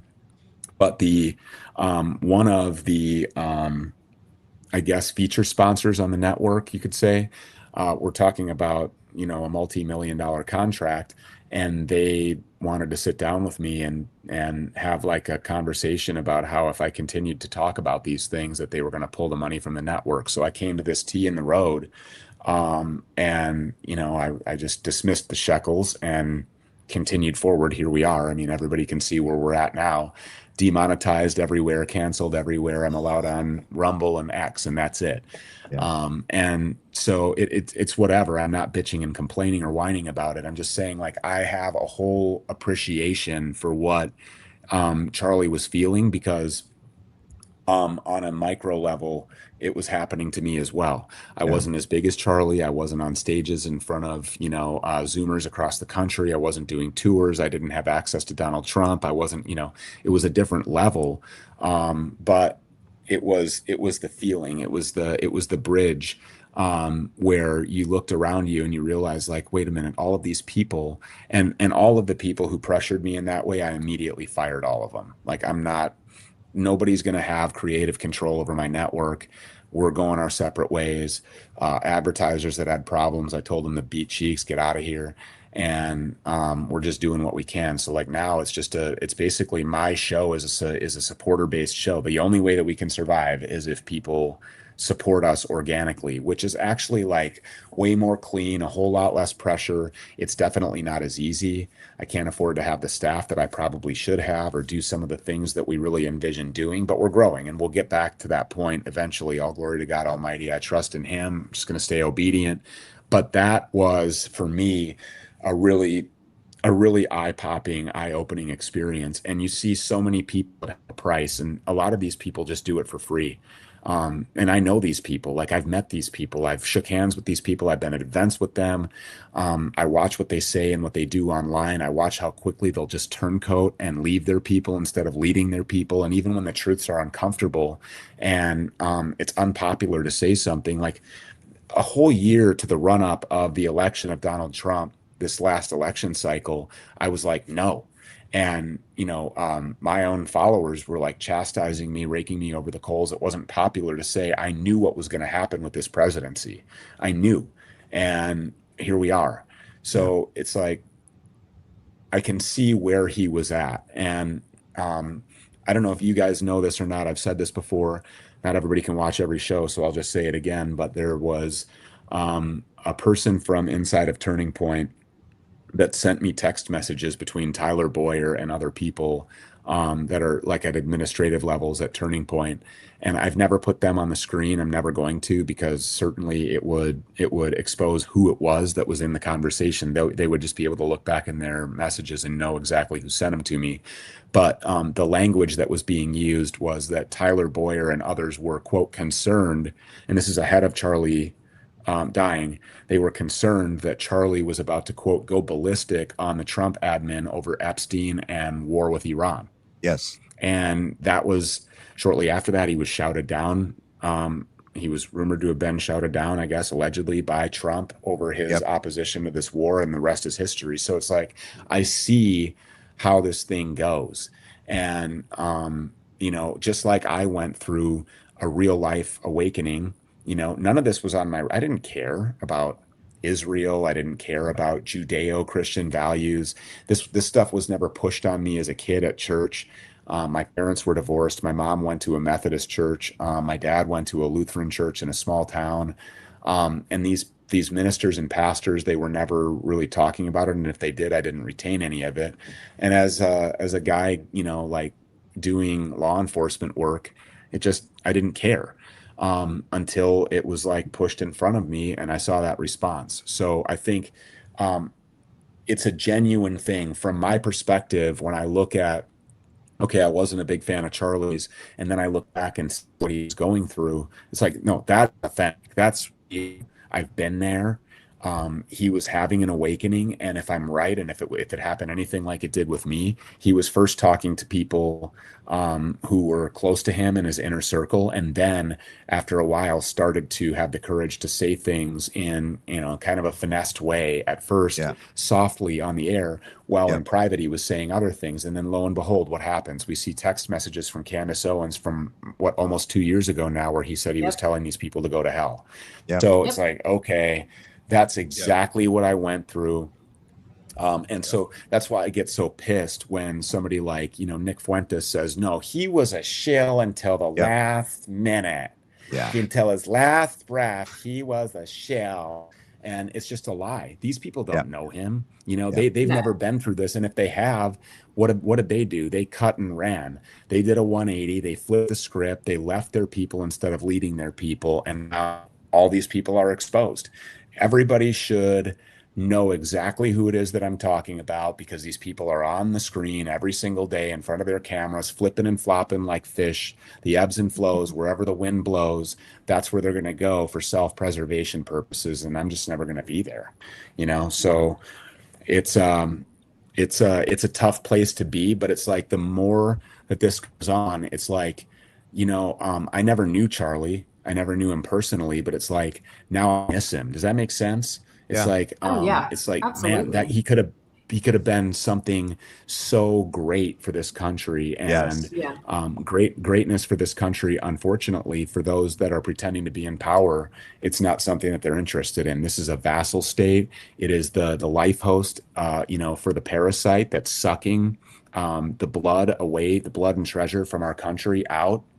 And if things continue down the road that they are, Greater Israel is going to be accomplished, and that will be the super state that reigns supreme over everything else, and we will be subservient to that. And this will just be the slave labor colony that's under constant 24-hour surveillance by the flock cameras, and your Palantir profile will be updated, and if you said the wrong thing, you won't have access to this or that.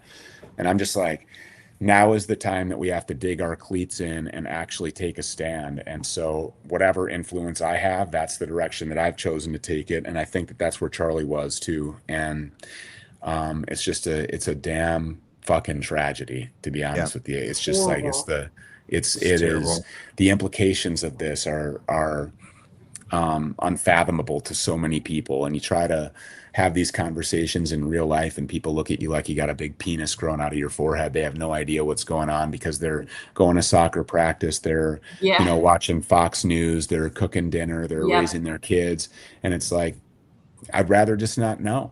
I'd rather just I'd rather willful ignorance.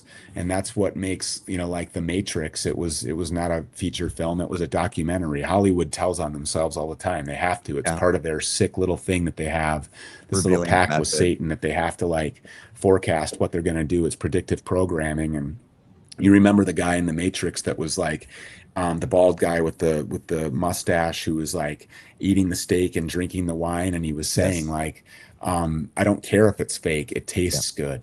And I don't want to know. I would rather just be ignorant to all of this. And I think that unfortunately, there's like this trauma cycle where I know that most of America knows that shit is messed up right now.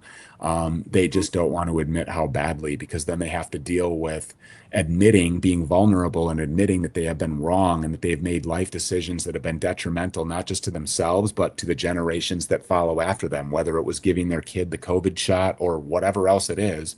And they're just, you know, too filled with pride and too detached from God to be able to humble themselves and actually do something, you know, about it, because they just refuse to admit it. And so, well, I feel like we're kind of dealing with like a gang situation too, where everybody's just afraid. They just want to tuck their head down, deal with their day to day. They don't want to get too involved, and everybody's just scared. Well, I think that's how they want us. Like, I think once you admit, fear like is the one thing that will drive even the most alpha man to do things that otherwise he would never consider doing. And it just, it's something that you have to stare right in the face. Fears of the devil. You know, I'm a Christian. I don't know about anybody else here or in the chat or whatever. I'm a Christian. I serve a God that, you know, tells me not to be fearful and to put on the armor every day and storm the gates of hell. But he also doesn't command us to be reckless and stupid, which is why like navigating this has been quite the thing. And, you know, I had people warning me today about going live with the Jacob recess stuff, because now you're dealing with all the players, and you know, whatever, bring it. You know, I mean, if they're going to get to me, they're going to get to me. VP or next president, maybe potentially. Who? Yeah. This is big. Yeah, it is. And then when you start dealing with the arms trafficking stuff, and you're looking into that and pulling on those threads, it's just like, there's a lot going on there. And I think that there was a lot going on that Charlie didn't know about too. I want to ask your opinion because I just found out where I'm at is one of the biggest turning point chapters in the country. And they were actually even set up at my daughter's orientation for high school today. We just moved. And I'm just trying to look at it like now that I know about trafficking, the cocaine cowboy locations, the Iran contraband, and their planes that were donated are meeting up with Miriam Adelson's planes for what look like these drop-offs that are then taken over to Israel. As a parent, I'm extremely concerned about this being in our schools. How do I even address something like this? Yeah, and not only that, but the Turning Point school chapters, what all of this is about is more American blood to be sacrificed on the altar of greater Israel. They know that Americans didn't ask for this war. They don't support this war. There's even Americans that don't even know what it's about. Like, I don't know if Mitch was being coy. I was like, what do you mean you don't know what this war is about? And maybe I just live in a world where it's like, this is what I do. So I'm well read on this and I know exactly what this is about and what's coming. But they're going to need a lot more bodies than we have readily available right now if they want to take Iran. Yeah. You're probably talking at least 500,000 dead people on the side that goes to try to do a ground invasion of Iran. I mean, just look at the topography. Yes. They're surrounded by water, the Strait of Hormuz, there's mines everywhere. Then you have these massive cliff sides. IRGC is hidden in there. Rockets and missiles are hidden in there. Ice cliffs everywhere. I mean, you're not going to just go in there. No. And the only way that you can make the domino fall is a ground invasion. You can't do it from the air. So I think that a lot of the Turning Point initiatives, if you go to these chapter meetings, you'll see these little rallies or whatever they do, the events that they do at these schools. What's always right outside the event when you walk out? The military recruiting tables. The Air Force guy is there. The Marine Corps guys are there. The Army guys are there. The Navy guys are there. It reminds me, it's reminiscent of like the Toby Keith, we'll put a boot in your ass. That's the American way. You know, we're gonna the bombs and the blood. You don't want to F with us. We're America, and we'll come and blow your whole civilization. I mean, Trump says this himself. He said, we'll wipe your whole civilization off the map. Yep. Like, what? What? And that makes me concerned because I think that at the height of this war, at the beginning of this war, the inception, there was a record-setting number of conscientious objectors. And I think aboard these carrier strike groups, when we were hearing about, toilets overflowing, plumbing problems, fires in the kitchen, laundry room, whatever, I don't think that was organic and natural. I think that was like patriotic mutiny. Yeah. These people didn't want to participate in any of this. Yeah. And so what does that mean? Well, I mean, I guess you'd have to consider a conscription, a draft. And for the people who don't want to go, by that time, you're going to have, humanoid robots who are trained to hunt you, and they don't sleep because they don't get tired, and they don't eat because they don't get hungry, and they don't miss, and they're programmed to do nothing but hunt you. And if we don't recognize that the data centers and the flock cameras and Melania Trump's humanoid robot teacher initiative is about a whole lot more than that, we're no different than the Palestinians, and our fate will be the same. Oof. Yeah. Fish in a barrel. Fish in a barrel. I'm not black-pilled. I'm more white-pilled now than ever because through October 7th, through Charlie Kirk, everything that we've seen in 4K since October 7th, I think that there are a lot more people who are willing to discuss this. And you can read the temperature in the room on every social media outlet that's available. Go to the comment sections of people like Dave Portnoy or anybody in our government, and you will see the sentiment. America knows. They're just not telling you that on the Fox News channel. So don't be afraid. My thing is, have these conversations with your family. Number one, have these with your kids. Yeah. Forget about, okay, age appropriate way, maybe, sure, fine, but don't shelter your kids from this. We can see the generation that is the most in tune to what's going on right now are the Zoomers. and they Yep. represent the political future of our country. And those are the people who Charlie was going to be on stage with for an entire tour, telling them about how he was leaving the pro-Israel cause, and they would have left right along with him. That's why it had to be the first. I think they're prepared to do that now anyways.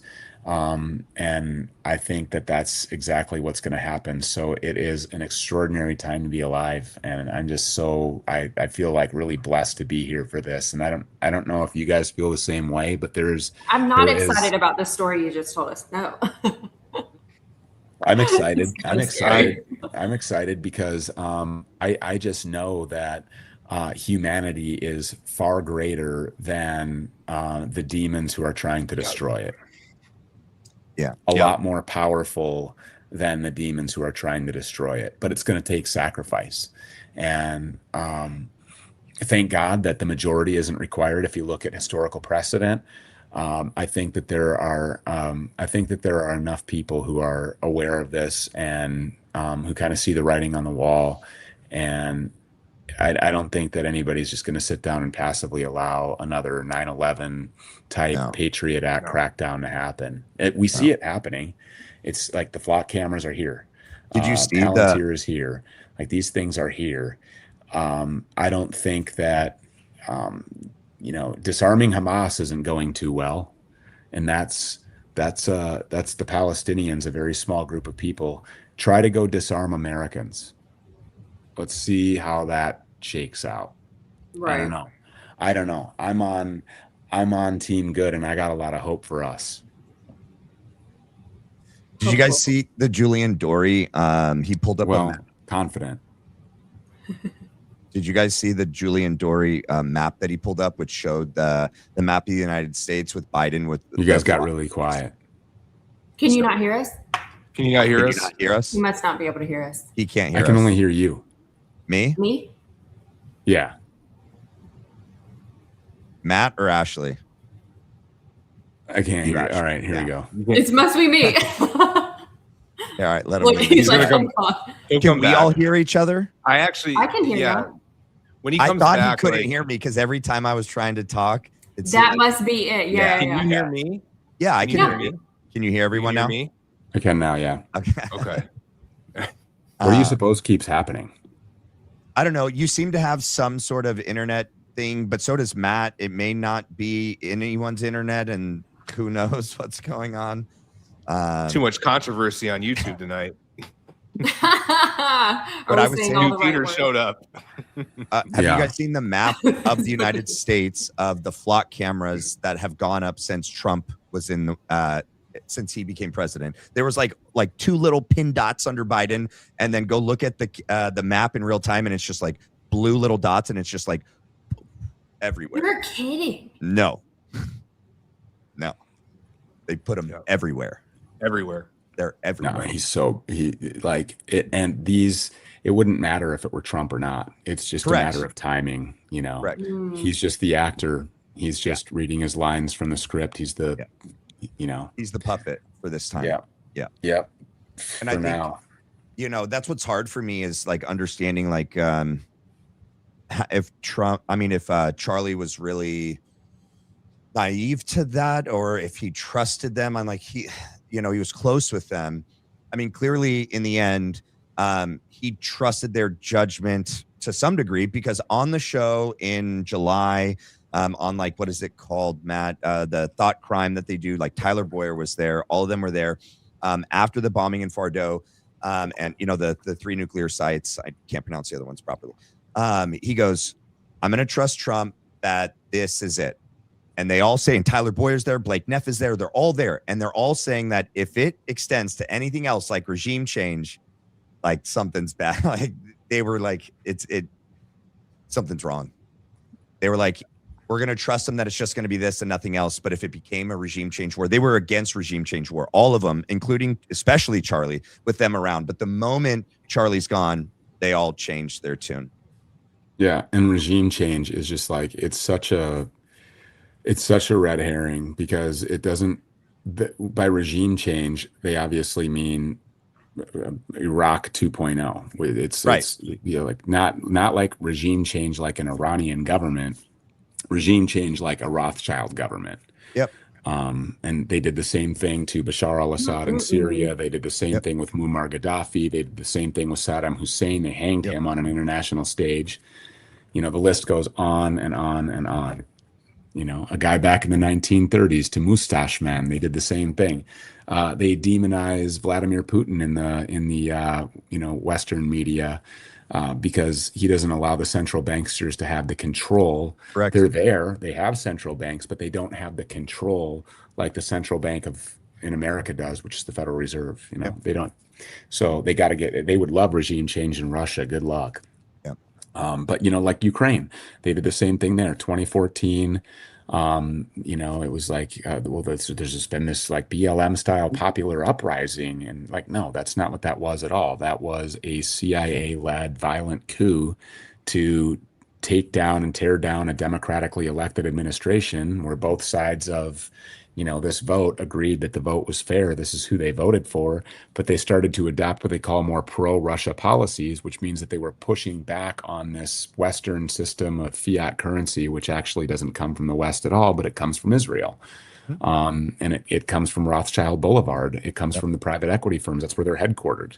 And they were like, they wanted nothing to do with that. And they were like, well, then you got to go. And then along comes Volodymyr Zelensky. And what do you have since? Mass graves in the Donbass, brothers' wars being fought everywhere, and millions of people dead. So the writing is on the wall. Like and Nicolas Maduro, same thing. What are they trying to do in Cuba right now to Castro? Same thing.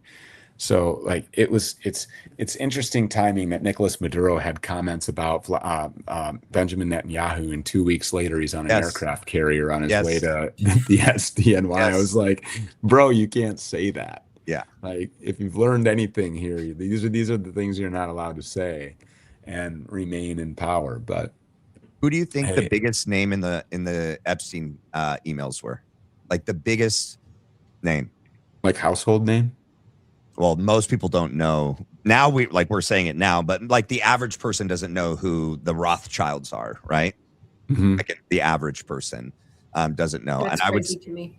I would say, so was it Nat Rothschild was all up in those. Also, I mean, they're the ones that purchased the land for Israel, right? Like they go back deep. And JFK was running into them as well when he was not wanting them to have, nuclear power, nuclear weapons. A lot of the same old school systems that JFK had pissed off, it looks like Charlie was running into as well.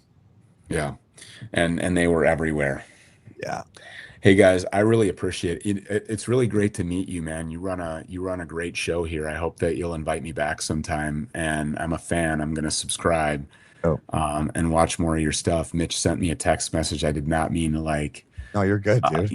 So Stu's always invited. Always, really appreciate I feel like this you just having seems to me. be what you do. Just pop in and out. Yeah. Just keep popping in. We have a surprise guest. So Stu Peters. Before you go, I already watched your show. Like you're awesome, but you made me so happy when you destroyed Jordan Henshaw the other night on that X Space. Thank you for doing that. Good for you. Oh, I missed that. And Stu, I just want to thank you for everything that you're doing. And thank you for giving me an opportunity in January to come out and talk about TP Action and my involvement with TPUSA. And a lot of credit needs to go to Stu for a lot of things, especially the road mic, etc. Like you came out with that first, and I think you deserve credit for that. And I really think you deserve credit for opening up people's thought processes to Israel, because you're one of the first people that I came across when I started learning about Israel. Went a little hard. Oh my gosh, we're into your anniversary. And it led me right into discovering Europa and learning exactly what has happened to our country since World War I, pretty much. So I just want to say thank you, Stu. Seriously. Well, I appreciate that. I went after the departure of some of these sponsors and the cleaning out of my own house. I was like a man on a mission for like a year and a half, and I went a little hard, but it was on purpose because I realized I'm going to get canceled everywhere. So before I do, I've got to go like very direct, very overt, very offensive, very hyperbolic, very attention grabbing, very vulgar. And I've got to show the nastiest shit that I can possibly find, just to like and it worked because, at least in part, I'll take some credit for the shift in the Overton window, the blasting of the Overton window on social media everywhere, where now it's not like a controversial thing. It's not even like that. It's just mainstream, but now it's like trendy. It's like demanded. It's like a litmus test. Like if you're not talking about this issue, then, I'm not going to waste my time paying any attention to you. So it is the number one threat facing humanity and the most imminent threat facing humanity. So I appreciate the kind words. Thank you very much. Happy anniversary. Thank you. My 6 million. We're in it. There you go. Yay, 6 mil. Thank you, Stu. Appreciate you. 6 mil club. I need to make a video for you now. All right, guys. Hey, can I chill, by the way? I'm on Rumble and I'm on X. So come find me on Rumble and X. If you guys have never heard of me before, give me a shot for like 6 million days. And then if you don't like me, try it for another 271,000. Yeah. I'm going to show both of your stuff. So you can hop off, but I'm going to show everyone your Rumble page and your X page. Appreciate you. Thank you, guys. Thank you. God bless you. Bye. God bless. So dope. That was so cool. What an I know. I had that planned all day long, and I so wanted to tell you. You lied. No way. No, I did. I called Mitch Snow this afternoon. I was like, "What do you think about if I had Stu Peters kind of jump in tonight?" Wow. And he goes, "Yeah." He had a good show tonight too. He's like, I'll text him, and then I'm like, I'll text him later. So between me and Mitch, like we had it planned. I just didn't want to say anything. And no, that's so cool. I thought it was cool. Do you want to? Can I tell you something? Yeah. I'm gonna try not to get emotional. I quit my job today, at the ABA clinic because of and I can't really say more because I have no idea if they're gonna like ever be watching me, and like just became very evident that I was not valued, not appreciated, and it's not a good thing to work in an environment when you find that out, when you have like you have no disciplinary action, you have no write-ups, you have like nothing negative, and then you're like, oh wait, you don't like me. Like, no, you don't like me, is that what it is? And he's like, yeah. And I'm like, then I'll just leave, man. And that was right before I came on. That happened right at 6 p.m. What? Yeah. Wow. So this was like, God, this is such amazing that like it ended up being with, and I had to like tell my wife right before we came on. I held it all together like really well. But I was on the phone with my brother-in-law, my father-in-law.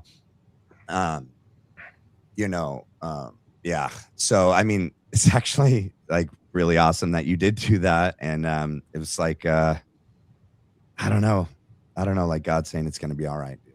There was some huge stuff dropped in this episode. Yeah. I don't even know if everybody in the chat even understands this stuff. I was like in shock. Wait till we clip it all. Wait till everyone. I know. Oh my! You're just gonna see my face and everything like this. Well, that's what I was over here. I was like, okay, timestamp 2 hours and 10 minutes. I'm like, oh, that was smart. There was major stuff in this episode. I was not ready for it. Yeah. He dropped some good stuff, Huge. And I don't know. I really think that we are to reiterate what Stu said about be a little bit happy that we are living in this moment and seeing the shift in humanity. Yeah. Matt, I shared with you, I didn't tell you today, Ashley, but I had a dream last night. Charlie came to me in a dream last night. And yep. I was on an X space last night. It was Leslie's X space. And I think a lot of those topics that we were talking about kind of put me into that dream state, deep dream state. And Charlie showed up to a house I was at, and he goes, hey, can I stay here for a few days? Things are getting heavy. And I was like, sure. I go, Charlie, what are you doing here? Because in my head, I'm like, what? You're gone. You're like, in my dream, I knew he had died already. And he said, no, man, I'm not here, but I'm still here for the mission. And that gives me so many chills because Candace is like reporting the same kind of stuff right now. And I woke up this morning and I just was just like, he was in his white Freedom shirt. He was in his tracksuit, black pants, the white sneakers. Like what he was murdered. But I saw him tear up a little bit. I said, well, you're missed. And he said, well, I'm still here for the mission. And then he started acting very goofy, very funny, very childlike. Like and that video is him and Candace dancing, right? Yeah. And it brought me this morning. I said, the Candace dancing with Charlie video. Yeah. I go 100%. This is who Charlie was. This is who he is. So I think what Stu laid out tonight about, hey, this is happy times as well, because we are shifting and we are, even though it looks like we're not ahead, we are very ahead. And I said this on Stu's show back in January. I told Stu, I said, you know, it's unfortunate Charlie's gone, but we would not be this far if he were still alive. And it's unfortunate, but that's where we're at. And I think Charlie coming to me in a dream last night was just him saying, like, he's here for the mission still. We're carrying the torch. We're carrying his mic. And also to have a little fun and get out of serious mode. And that's why I'm glad the first half of the show tonight was just us kind of chaotic, kind of just spitting out things, you know? And I think that was the message in my dream. And we were living it on your show tonight, Matt. Yeah. Was like, be a little bit happy, have a little bit of fun. Yeah. But everything that Stu shared, I mean, Stu's a good man. Yeah. He's the real deal. I always knew he was the real deal, even before I went on his show. Yeah. But what he said tonight, how he said that, you know, he was one of Charlie's biggest like adversaries, pretty much, like did not care for him, did not care for the NeoCon tactics that Charlie was involved in, but finding out that this was all pushed on Charlie and then Charlie woke up. Stu said this on the show too. I mean, he just was like, I kind of feel a little bad. And that to me shows a lot of character in somebody. And that's Stu Peters. That shows your character. So this is a good show, Matt. And thank you to all of us, because we all did it. Two things. The Bible is riddled with prophetic dreams. Riddled with it. It's all in the Old and New Testament. Like dreams are all in Christian history. So for these people to make fun of Candace or anyone that has a dream is just insane. I have dreams. I don't dream a lot. When I remember them, they end up being something that happens in the future. It's never anything necessarily significant. Sometimes it is. Like back when I lived in Pasadena, I dreamt that I was in this like wooden house on like this golf course at night. And then when we moved to Idaho and we're in our first house that we were renting, it's all wood. It's like all wood. And we lived on a golf course and it gets dark really early up here. And so for half of the year, it's just dark. And one night I'm like walking through the house and it's like a deja vu, but it's not. It's the dream. Like verbatim, it was me in the middle of the night getting up to go get a cup of water and then go back to bed. But that's what was in the dream. And because you know how dreams jump around, like you're in one place and you're in another place and you're in another place. But my point in saying that is that dreams come true, right? Like dreams like can be prophetic. They can have meaning. And so I think that there's something to your dream with Charlie and the timing of it too. I think is significant. And then with what Stu Peters said, the reason why it's so exciting to be in a time like this is because the potential for change is so great, right? Because we're all waking up and we're unmasking all the freaking demons. And there is potential to actually like do something, like to actually affect some sort of change, to maybe get our country back. And that is somewhat maybe for some people is why they choose not to acknowledge it, because acknowledging it would mean they'd have to do something. So they ignore it because that allows them to just go to work and do their normal thing, watch their Yep. show, live in the comfort of their home and feel safe, but it's a false sense of security. Because then when the real awakening comes, and we're prepared for it because we've been seeing it and honest with ourselves, it's going to be bitter, sweet, and a rude awakening for them when they realize that it's going to be late for a lot of people. But for a lot of us that are seeing it and are aware to it, we'll be ready. Matt and I have been talking about this off screen, that, we all need to be ready, because we all will play a part in whatever's coming, because they're planning something, and the things that they plan are decades and decades in advance. They don't plan in years, they plan in decades. And whatever has been coming up to this, Bibi's been shouting about Iran since 1996. Here we are. Okay. And Trump had to be president right now, not in 20, not in 20. That was meant to be Biden. Biden pushed things. It's always this uniparty is invisible. It's behind. The left passes things when they're in power. When they have control of the House or the Senate, they're passing things. And then when it shifts, the pendulum goes the other way. And then Republicans pass things. But it all pushes us into the same authoritarian police state, control, where they will rule over us. And I think 100% Charlie was waking up to that. He would have known that more than anyone, having such like an inside view of it. And he would have known that, like, him trying to talk to JD Vance, talk to Trump, and then realizing, like, if he was around for Venezuela, Maduro, no release on the Jeffrey Epstein files, and then the real war in Iran, bro, give me a break. It would have been, in their mind, in their evil, sick, and twisted mind, they had to take him out. It's so obvious. Because this too much is riding on it. The whole future of control of this global system that Israel's like the center of is riding on all of what's happening here.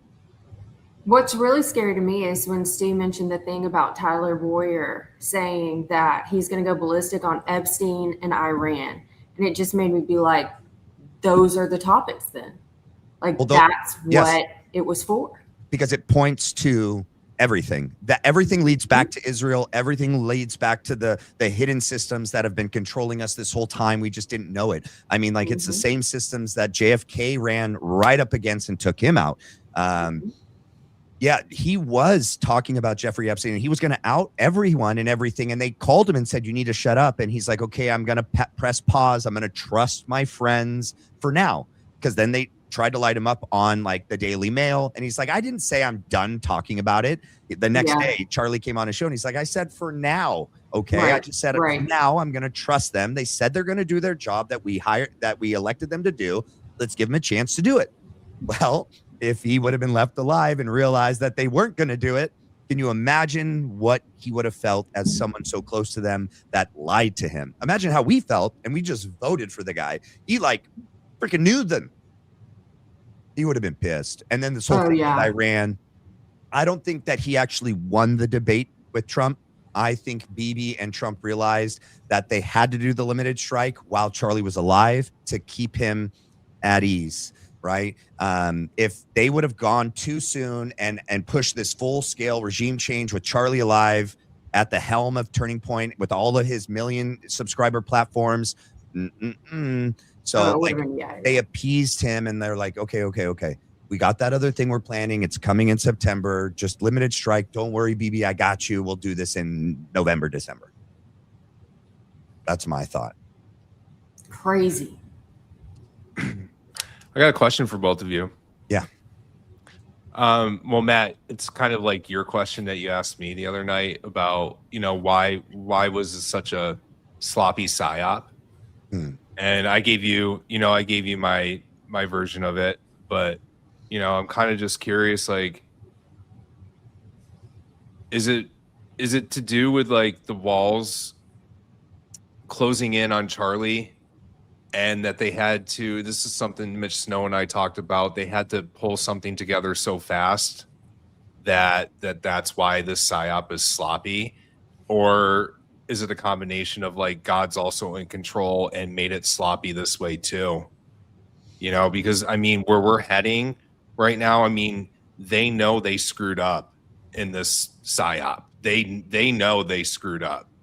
And I have a feeling come August, they're using all these negative energy, using astrological energies, of course, to do their demonic work.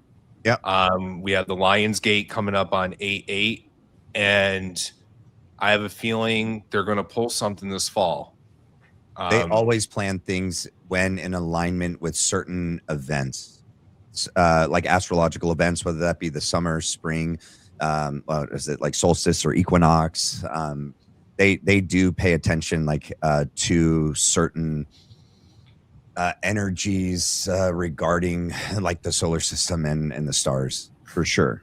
There's that. Okay, but to answer your question, I think that a couple things. I think ultimately God is in ultimate control, but obviously the devil thinks like he has like temporary make-believe dominion. He's the prince of this world, right?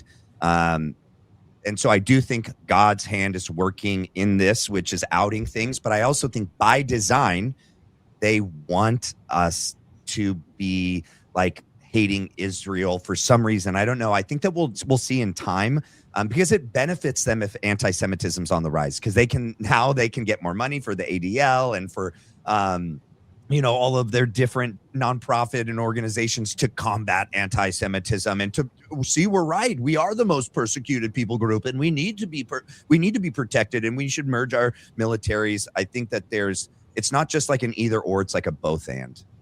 I think it's kind of like a little bit of everything, of why it's like sloppy, that God is involved. He's obviously taking part in helping to restore this nation. But I also think that they are playing another level of this game, because it's so many of the leaders of all of these countries that are involved, that we may not see it, but there's reasons why I think they're allowing and even stoking some of this to happen. What about you, Ash? I don't know. I think they got cocky at Butler. And they needed to get rid of him, and they thought they were going to be able to use it like they used Butler, allegedly. That's what I think. And then I think nobody looked into Butler. Everybody just fell into it and didn't do a lot of research, and they shut it down, and it was just like over. I think they thought they were going to do the same thing with this, and they did not expect what came from it. Do you think that they actually were trying to kill Trump? No. Do you think it was a fake assassination or a shot across the bow? I think he did get shot. Yeah. I think it was a warning shot. It's weird that his ear grew back. It was like this whole staged thing. But it's like, how would they make that? I don't, it could be either kind of like with what's going on with Charlie. It could kind of be different things. Correct. Right. The flag lowering and the photographers, though, it's just like. That's so sus. Yeah. I don't know how to explain that any other way. I think we can all agree, though, that no matter what we think, whether we think it was a shot, but it was a warning shot, or whether it was a staged event, which is where I believe it was a staged event, in my opinion. We can all agree, though, that something wasn't right that day. Okay. Something's not adding up. And we don't have all the answers about that day, but yeah, I will say nobody did a full-blown investigation into it like this. No. And that's what I agree with Matt. Not like Charlie Kirk. That's why I think it probably was staged, because if he actually was shot at and almost killed, Trump and his ego, unless the other option is he's so afraid of Bibi, he's so afraid of the Adelsons, he's so afraid of Mossad that he's like not gonna look into it. But I think it definitely, with all the other things that happened with like the flag lowering, him getting up and cheering, and them not getting him off the X after he just got shot, the picture that was, and you can tell the way that they're like covering him, they're like, oh. Yeah.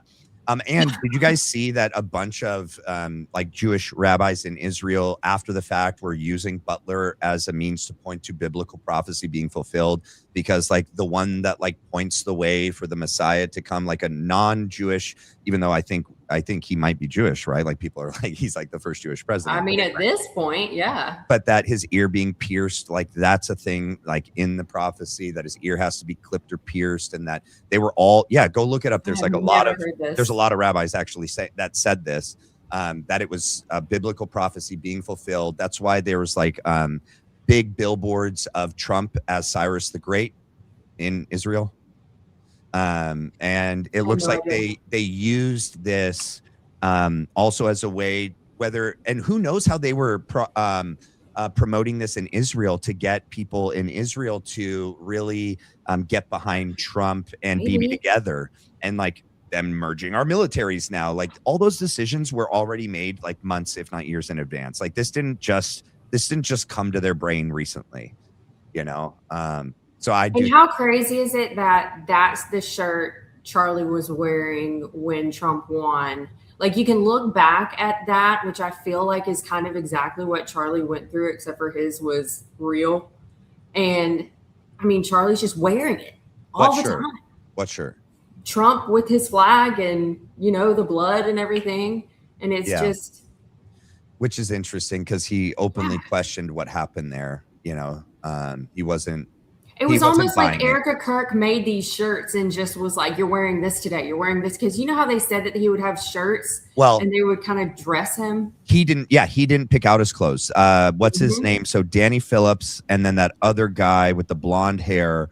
He had like multiple executive assistants. One of them, it was his job to pick out his wardrobe. And so all Charlie would get to do is select from options of like 3 or 4. Right. And so those options were already pre-selected, which I guarantee were probably already going through like Marina Minez, Stacey Sheridan, Erika Kirk, Elizabeth McCoy. They were all part of the psyop. Yeah. He's just the poster child. Here, Erika's the one that is like, here, you need your phone today, even though it's the Sabbath. And I know it's so important to you. God told me. And it's like Butler. And now he has to tweet. Crazy. Shoot, dude. Yeah. I think it's going to get pretty intense in the coming months, especially as we lead up to the midterms. And for sure. I just, like I said on your show the other night with Meech, we got a good 4 years, 2030's coming, and we got to get our house in order. Yeah. And I think what their biggest fear is that Republicans and Democrats are not listening to the Fed slop and waking up and uniting. And that's their biggest fear. And that's, you know, again, like why my channel on YouTube is called Truth Over Paradigm. Like the paradigm's collapsing. Yep. And we have to unite. We the people. Yeah. Just stop this left. I mean, sometimes I'll get comments. The left crap. The left or the right or this. It's the left. It's the right. I'm done. Like I get these crazy comments and they're like, well, you're the one who elected the orange-haired guy. And I'm like, stop. We all believed him. We believed it at the time. It was a different time. Yeah. Yeah. Or then I'll get a conservative saying, oh, so what are you going to do? Switch sides now and go be a furry, you know, blah, blah, blah, blah, blah. And I'm like, stop it, people. Just stop. Yeah. Like the fact that you're saying this just shows your low level of IQ. Yeah. And that you're still playing this division game and you're part of the problem. Yes. Yeah. Yep. You're part of the problem. And and unfortunately, there's no space for this anymore for mentality like this. There's just not. Yep. And they're going to get a rude awakening. They really are. These people that want to play left versus right. Exactly. It'll be interesting how they play it because I feel like the left is just sitting back right now, not capitalizing on all of this. No, they're not. Correct. It's interesting. That's a good observation. They're like, very where are silent. they at? Now, okay, they could go back into the same people are pulling the strings for both sides. So they're obviously not going to pull strings against what's already imploding, or what are they waiting for? I mean, they could be like watching us destroy ourselves, as a lot of the talking heads are saying, which I don't think that's what's happening. I think that there's a part of us that were never Trumpers, not us, but these people. They were never Trumpers, not true America First, not true MAGA. They were neocons, warhawks that jumped in and they took over MAGA, took over America First, like Ben Shapiro's, Mark Levin's, you know them, right? And then they're the ones that are like trying to say what MAGA and America First is now. Support the wars. There's no real files. Nothing really happened there. And then there's all of us that were like, these were the things that they ran on that we cared about. Yeah, we voted like, for this. Yeah. And so we're like, this is BS. And we're like, fine, Right. you can have that like empty whatever party that you are calling the Republican Party. So I agree with Candace and Tucker that we should start a third party, but I think it should be encompassing of people that are like center and just left of center and right of center. That's where the majority of us are. The majority of us aren't on the extreme ends. Correct. That's the people that are in control. The people in control are the far right crazies and the far right left crazies. But the most of us with like that care about America and like have families and we love this country, we're right in the middle. We're like center, right of center, left of center. Yep. And they don't want that, because if we did that, they can't push the civil war that they've been programming for decades. And they much would rather have a civil war than a revolutionary war, because that's us uniting against them. Right. Yeah, you're not wrong. Yeah. It's different in midterms. It's almost like I'm wondering like what's going to happen after midterms. Like, because actually Paramount Tactical, he was on something. Was it him? Yeah, I think he was the one. We were asking him on that live, like, okay, well, clearly they're not going to sue Candace because they haven't done it yet.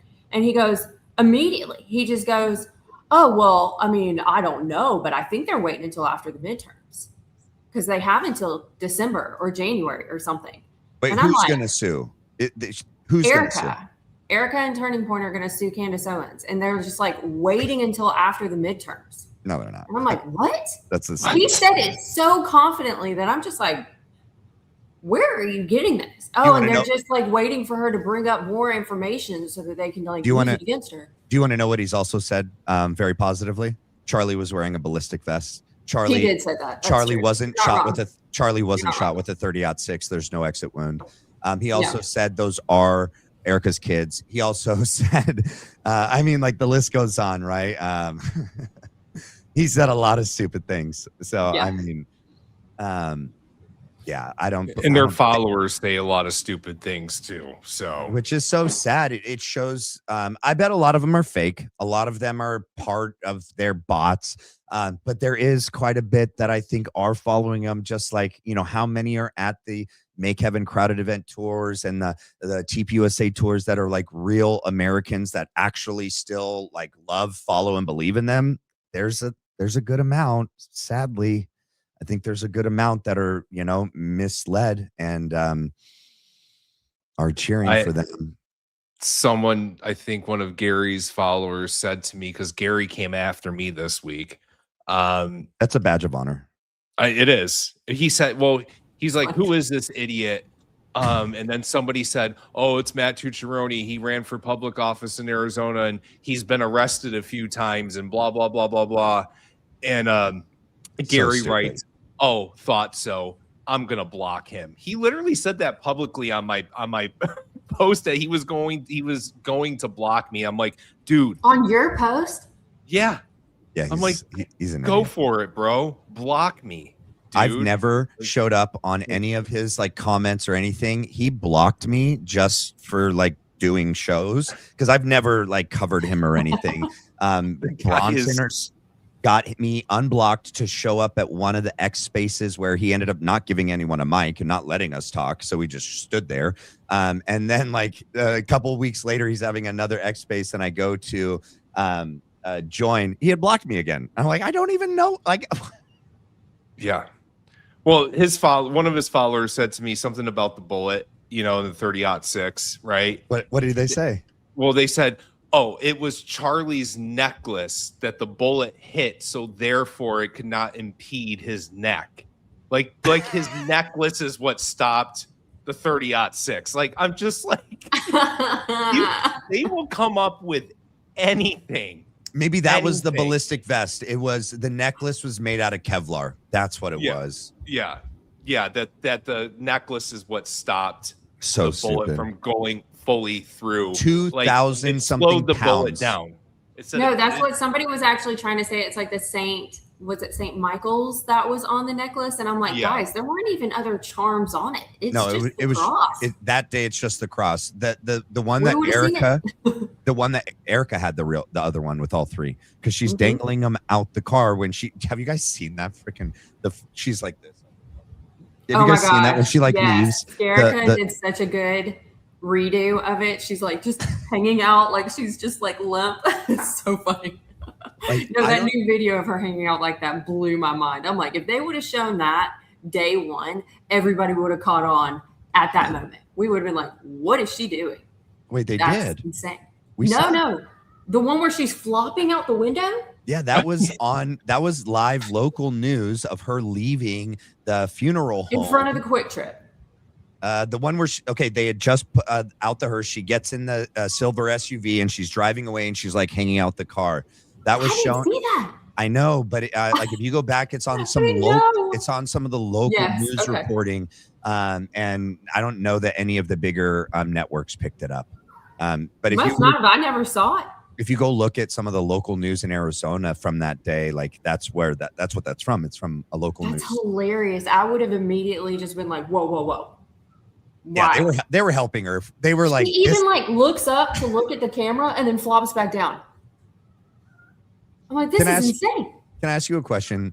Well, first of all, no one would probably film themselves in the casket with their husband that was just murdered, or wife, or anything for that matter. That's like the weirdest thing. But do you ever, besides saying God bless you when your husband or wife sneezes, or girlfriend or boyfriend or whatever, do you say bless you? No. Bless you to your weird. Your husband or wife? That's like something you say, like bless you. Yeah, bless you to like someone that you're not really intimate with. It's just some of the things is very weird and performative. Yeah, but I remember in the moment. I mean, we just weren't even paying attention to it. So much was coming out too, and I think a lot of us. I wasn't focused on Erika in the beginning. Mm-hmm. There was no reason for us to yet. Mm-hmm. I didn't even watch her full speech all the way, of her, touching the chair, this chair.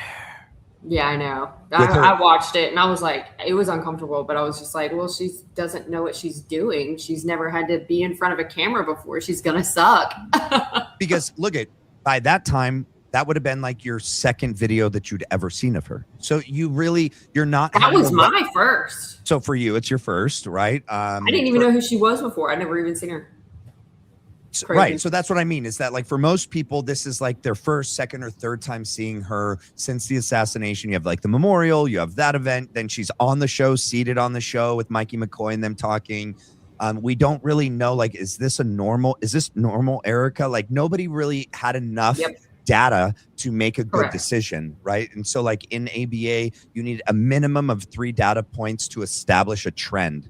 And so like that's what most people need anyway to kind of make an informed decision. You're like, okay, that could have just been a really, like, she just lost her husband. She's reading. Yes. Charlie was good on camera. This is new to her. And people were giving her like the benefit of the doubt. But then like as each month and each appearance went by, we were like, oh no, she's just really evil. And this is really off. Yeah, this is not okay.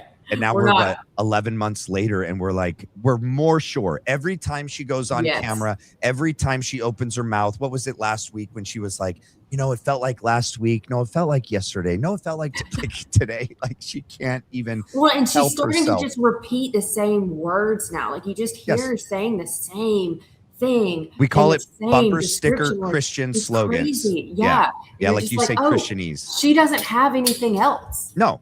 This is all she has. Yes. That's why she's reading off of somebody's script that wrote her, or off her little tablet that someone gave her. Go watch Charlie live. Like he either spent time writing his own scripts and memorizing them, or he just had it all, And he just was up there being himself and just he never was looking down at anything. He was reviewing things before. Like he was, studying, preparing. Andrew Colbett said that he called him right before so that they could talk about Mormon things, or I don't know that was even all of true. that. I know. I'm just like, but I do believe that he would be like, he had the notes in the SUV where they was clearly going over talking points, but then he's just going. Yeah. Not reading off of an iPad. Yeah, an iPad. Oh my gosh. It's just not, it never stops. Who's that guy that Candace tore up this week? Russell Johnson. Russell Johnson. He was like, He looks he's like Dana Lash, He's like this the about whole the time. widow, but he's like screaming at the iPad. He's like, no. Yeah, at the iPad. I know. I was like, are we gonna see this guy's face ever? Did you guys hear the story that he told? Well, he was going off about Candace. Well, hold on. Before that, do you know that how he even got connected to Charlie? Did you guys miss that part? Yeah, I think I only saw the clips because I didn't want to watch any of it. So Erika would find people, she'd be watching them, she'd be listening to them, and she would send them to Charlie and to the team and say, you need to network. You need to have this guy on. You need to connect with him. That was Erika. Eric, he said it on the stage. Well, yeah, because that was all Faith, right? Uh-huh. And why are they all Zionists? Why are they all people that are on the stage now saying all the things that is like in favor of Turning Point and all the against Candace? It's like all these people that Erika's handpicked. Yep. That's why I think she was like one of the handlers. I don't think Mikey was. No. I definitely think like Tyler Boyer, Andrew Colvett, Erika Kirk. Yes. She's the faith and wife component, PR component connected to like Hollywood media and Kairos and money. And then you have Tyler Boyer is connected to all the deep politician, in the different states handler. So he was surrounded by three people in different aspects of his life. Yeah. Yeah. If anything, Mikey's being handled. Yes. By his father. Yes. Okay. Let's 100%. just put it. Let's 100% put it that way. Yes. Wifey seems like part of the club. Elizabeth. Oh yeah. I mean, she may even be some sort of intel, something of some sort. I don't know. It looks like when you look at Benny Johnson's wife, when you look at Erika Kirk, and then you look at Mikey McCoy's wife, it's like these ladies, these women that get put in these men's lives and then they control them. Do you see when Benny Johnson's outside of the courthouse and his wife is behind him and she's like shooting him with daggers with their eyes? Yes. When he's up there, just like, it was a 4K high definition. You can see everything. And she's just like, you better say it. You better say it. And it's like, yes. And it's like, go ahead, Matt. No. I didn't mean to cut you off, Matt. No, you're good. It's just they're Maybe this is using why all the crazy podcasters hate women so much. All the really dramatic ones that are just like, they're just terrified because they're like, they know what they are. Well, I mean, that's what I was going to bring up was like they're using women just as they did back in the biblical days. Is they used women to do this, to control men. To control men. Yep. Well, why is it so easy to you guys? Some men aren't real men. Yeah, I just don't get how it could just do all it takes is, some blonde hair to show up. And look what they did to a man that wouldn't be controlled. Yeah. They killed him. They killed him. They killed him. Y'all are going to have to put your guard up a little bit more. Yeah. With, it's just the horrible psyops, because I'm honest to God, I'm so insulted that somebody as dumb as her has made it to the level that she's made it to just because she's prying on vulnerable people and she's not capable. Well, that's actually just be so much smarter than her. Well, so that's actually the thing. They can't have smart, capable people in these positions. They pick people like Emmanuel Macron and Jeffrey Epstein that are not particularly intelligent, but have no ethics, no morals, and are dumb enough to just be controlled. They pick them this way. They're not gifted, talented, spectacular people. They're evil people that will do anything, and then they're put in other people's lives to control. Yeah, because then maybe it would threaten whoever is at the top. Like they don't want smart people up at the top with them. No way. No. Those people get killed. Yeah. You got to get rid of them. They're like, as we can see, case in point. Yeah. Man. Oh my gosh, it's a 4-hour stream, you guys. Where I'm at, it's 1 a.m. Okay. I'm sitting over here like 1 a.m. where I'm at. All right. Matt, can I just say on X, We have Yes. 1,700 people watching us right now, and No just way. on my profile alone. That's insane. Hold on. Let me pull up your profile. I haven't even And been I'm- looking at any of this. You're so much better than me. And Nikki's in the. She just found us. Yeah. Nikki said, "Love this and finding you all. Thank you. You all are doing amazing things." Aww. And Yay. thanks for a really inspirational podcast for Charlie and for us. Keep up this incredible work. So that's just some of the comments on X. But yeah, 1,700 people are in the house on X. So that's, What's good. up, 1-2 Hold on. a.m.ers? Before I forget, We're you not guys, Pacific. I said I was going to share everyone's platforms so that, and I got to show Stu's and I'm going to show your guys's. So don't go until I show everybody's. And then you guys can go to bed. All right. So this is Truth Over Paradigm. This is Matthew Tuccirone's X Space. All right. You can head over to there if you're on X and give him a follow. All right. And then Matt, my Yes. my handle's Tucciarone 2026. It is Truth Over Paradigm, but that's here it is. Yeah, it's right there. It's right under his name. It's at Tucciarone 2026. All right. And then let me type in you've probably never sent me a message, huh? On X. You might have, Ash. No, I think I'm just at real Honest Ash because somebody had Honest Ash already. Okay. And you have a YouTube too, right? Right, Yeah. Ash? I do. It's brand new. I need to get better at doing it. Actually, just so you know, Matt, this is my first live that I've been a part of. You're doing great. So it's You're a doing big day. Yeah. Awesome. I mean, Yeah. I'm not 6 mil. I'm not 6 mil. I'm not Stu Peters 6 mil. That's crazy. There That's I a am. lot. Okay. I Here's have fun on Honest there. Ash. Yeah. And she's at real Honest Ash. Okay.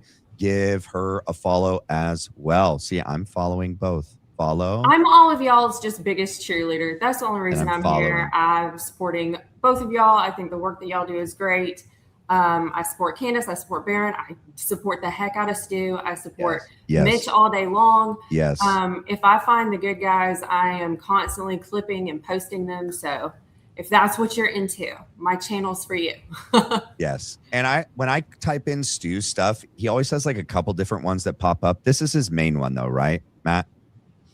Real Stu. The Fort. Oh yeah, Stu. If it's at Stu Stu. Peters without the blue check mark, that's his main one. But he also has the Stu Peters Network one as hold well, on. Which is for the show. which is for the show. Yeah. Yeah. Stu Peters Network. This one. Mhm. And I'm following that too. Yeah. And Yeah, that's because just his main account has almost 1 million. So everybody in here, if Wow. you're not following Stu, go follow him and get him over 1 million because it's his 6 million anniversary. Go, go, go. true. All right. Now And, let's go ahead. Good. And y'all, I'm 50 followers away on X right now from hitting the milestone of 10,000 followers. Oh. No way. And Wait. Just want to let you all know that, like Stu Peters, I grew my X account organically. I never paid to boost it. I've never paid for marketing. And I want to hit 10,000 by my 40th birthday, which is this Monday. And No way. Wait, when's your birthday? August 3rd. I'm August 5th. Oh, nice. Yeah. Look, y'all are almost twins. Twins, You're gonna- Basil, twins. Are you? And we're both Matt. Are you turning 40 or 41? 40. All right. I'll be 41. It'll be Oh, that's a 41. big one. Oh. Happy birthday, Matt. Yeah, you too, Matt. So yeah, y'all, I will never pay for marketing for X. I will No. always grow it organically. And whistleblowers need a platform. So I don't have any shame of saying that I'm proud of my followers and the amount of followers. And Stu platformed me on X. And so you know what? Whistleblowers need a platform. So anybody wants to come at me, come at me. I'm not grifting. Okay. Right. My payout was $30 last month. So I'm grifting hard. Okay, So so this paid. is Matthew Tuccirone's YouTube page. It's called Truth Over Paradigm, and it's at Top Truther. Come over here and subscribe and click on his videos and like and leave a comment. It helps the algorithm when you do that, okay?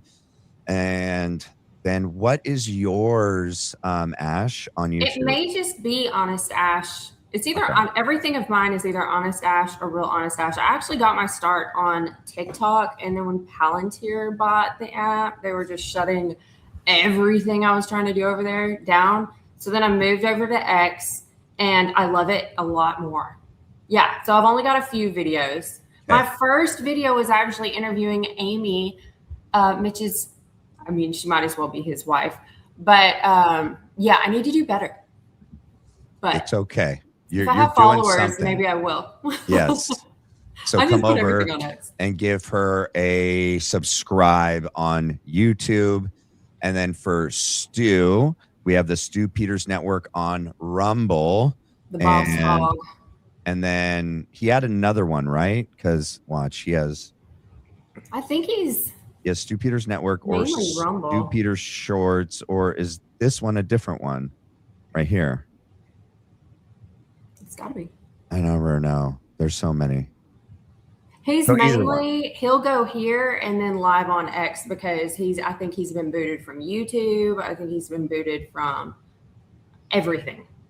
He has. He also has his shorts. He has, yeah. That's another reason why, like, he's very real. You did Stu a solid tonight too, like because he's been kicked off of YouTube, and so this helps him get back on, kind of, right? Yeah, you know, at least people on YouTube can now go over to Rumble. Go over to Rumble. Totally different. It's a totally different audience, and so like when people do Rumble, and that's the other thing, you guys. Like a lot of these people at TPUSA and Graham Allen and these other people, they'll post things on Rumble that they don't post on YouTube. Yeah, they hide things over there. Yep. Interesting. Interesting. Yeah. So it's important to have both and to follow people that are only on Rumble. Don't follow Dan Bongino. Absolutely not. I could never. All right. All right, you guys. I'm going to let you guys hop off. Thank you so much. Thank you guys so much. Okay. Thank you. It was fun. Had a lot of fun. Ash, you are funny as hell. That's all I can say. You are great. I didn't even realize, because I'm new here, that you could like watch the comments the whole time. And then when I got in here, it was like Mitch was trying to be like, we love her. And then somebody else said something else. And I was like, dude, I think I've been getting roasted in these comments the whole time. I don't care though. I'm pretty thick skinned. So, you know, whoever didn't roast me, thanks guys. Yeah, like that's the other thing as you are, I mean, you already know like on X, but like on YouTube too, like you have your base supporters and you know like who to listen to and who not to listen to. Like people that just show up and they're just like hating and I missed it all. So good for me. You just let it roll off of you. Yeah. I don't care. All right, you guys, I'm gonna let you guys go. Thank you guys so much. Okay. Bye. Have a good night, y'all. God bless you guys. Happy early birthday to you both. Goodbye. Thank you. Oh, thanks, Ash. Later, Matt. Later. All right, you guys. Okay, things went a little bit different than expected. Let me get to your super chats. I'm so far behind. Let's see. Students. Okay, I did that one. Thank you, Common Sense Collective. Thank you again for the gifts. Jules, thank you, Going Max. Thank you. See, why is Mitch here? I'm behind. Mitch Snow. Mitch Snow was supposed to be here. He's in the thumbnail. That's why Mitch Snow is here, right? Seaside. I don't know if you're still here. Sorry if you're not here. Mitch Snow was supposed to be here. It was Mitch Snow, Matthew Tuzzaroni, and Honest Ash. That was tonight's show. What's crazy is I don't believe in cremation. Correct. But what is that? Charlie wasn't Jewish, and neither is Erika. Right? Am I missing something? Were you talking about Charlie being cremated, right? Erika and Charlie weren't Jewish. All right, whimsisms. I'm stoked for Stu. I love that he's popping on to random streams. Really shows his commitment to hearing from the people. I agree. I mean, that was the coolest thing. Yeah, I like Stu a lot. He's got so much. He's similar to Charlie in that regard, that he's got like so much information in there that he can just, and like Tucker Carlson, he can just like monologue for like forever and like coherently make just amazing sense and just like hit down points. I wasn't bored at all when he was talking. That's why I didn't interrupt at all. And I was like, yep. I mean, he was just on fire. So, all right. Map, what happened to Matt friends with Matt? Did he lose his mind? No comment. I think so. The noses match. Oh, on Dan Flood. Yes, the noses did match on Dan Flood. I agree. Amber's alert or Amberl's alert became a member. Thank you for becoming a member. That looks like a crab crawling. A crab crawling. The person on the roof? The person on the roof looked like a crab crawling. What else did we play? What other videos did we play? I think it was the person on the roof. Mystic, thank you for the 10. You gave 5. And you gave 5. Thank you for the 5 gifted memberships. And then thank you, Stargazer Forever, for the 5 gifted memberships. Why hasn't TPUSA told Erika to be quiet? She sucks. Yeah, she does suck. I don't know. That's what I'm saying. Like, part of like this, like the worst psyop in history is like they want it this bad. Like, there's like things like never let a good crisis go to waste. No such thing as bad press. Like, they want us dividing. They want us fighting. They want us talking about them. I don't know. Sure is not good. They're sucking at this every day that they get up and decide to go to work. Candace said the FBI took all their clothes in boxes. Does anyone think that Kash Patel or greatest ally is keeping for blackmail if needed for anyone, if anyone talked?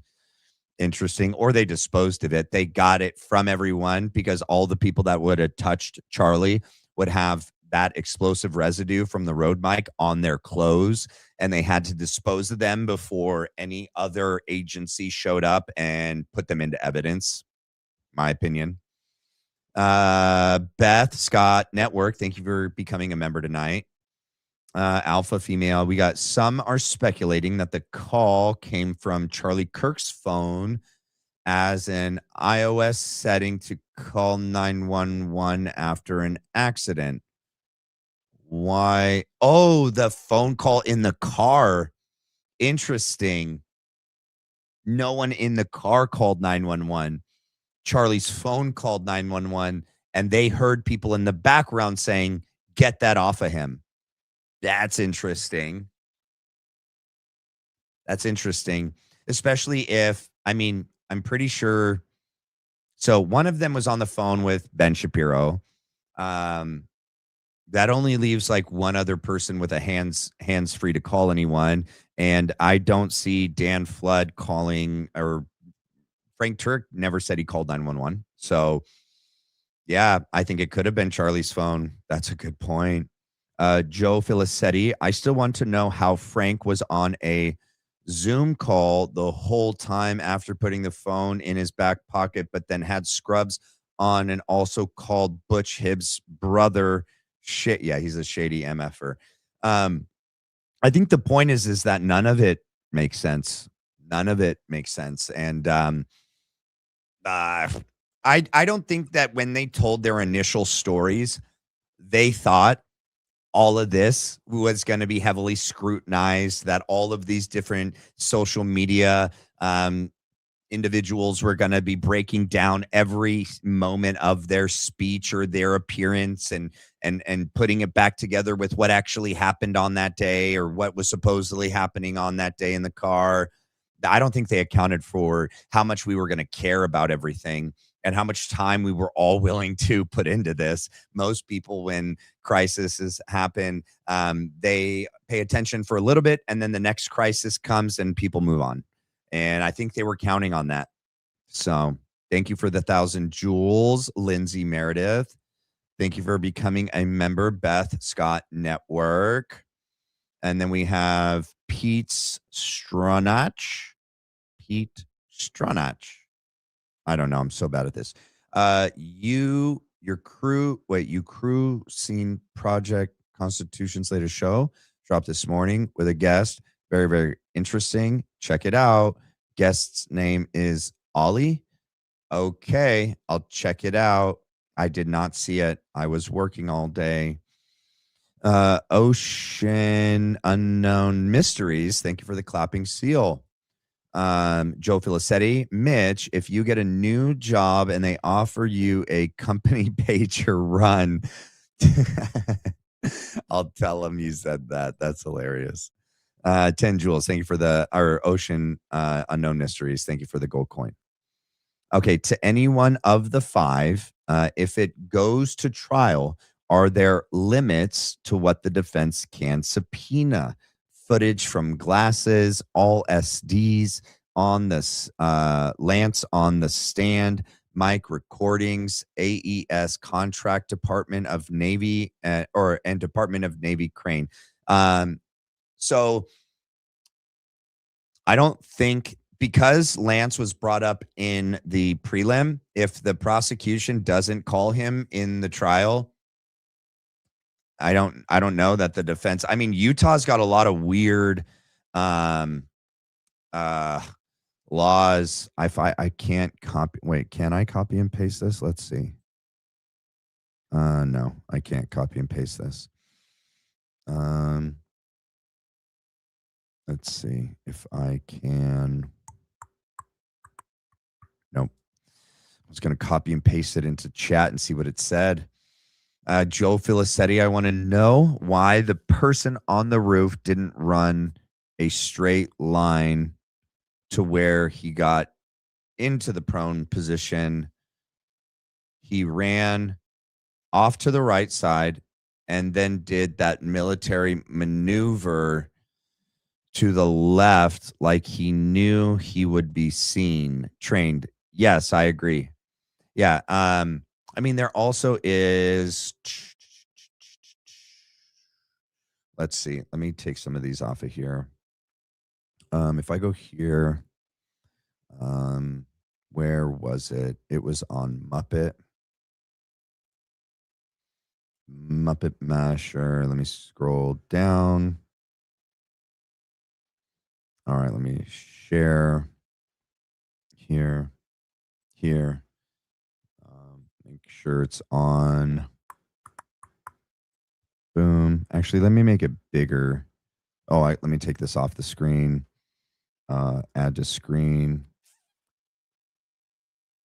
Wait, if I go, hold on one second. And then let me make this bigger. There we go. And then let me press play and we can watch what he does. Oh, no, I'll tell you why. He had to run around that thing. So this is a hole in the roof. Okay. He had to run around that to get over here. But I don't know that this is the right. I don't know. Hold on. Let me hit play.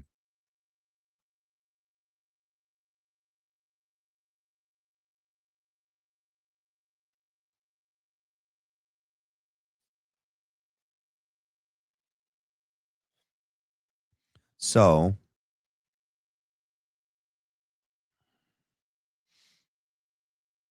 I agree. It's like it's weirdly pixelated around him.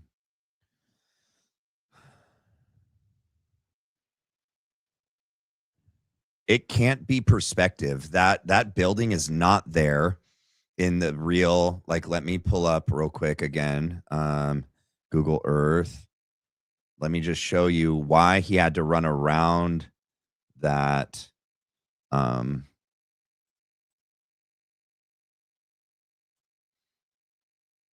Okay. Let me get this off. Let me share. All right. Watch. All right. So as it comes around.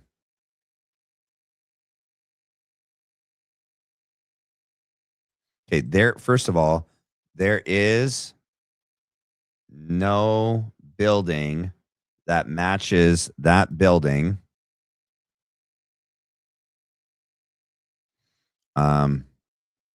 Right. So here's the stairs right here in this corner where these people are standing.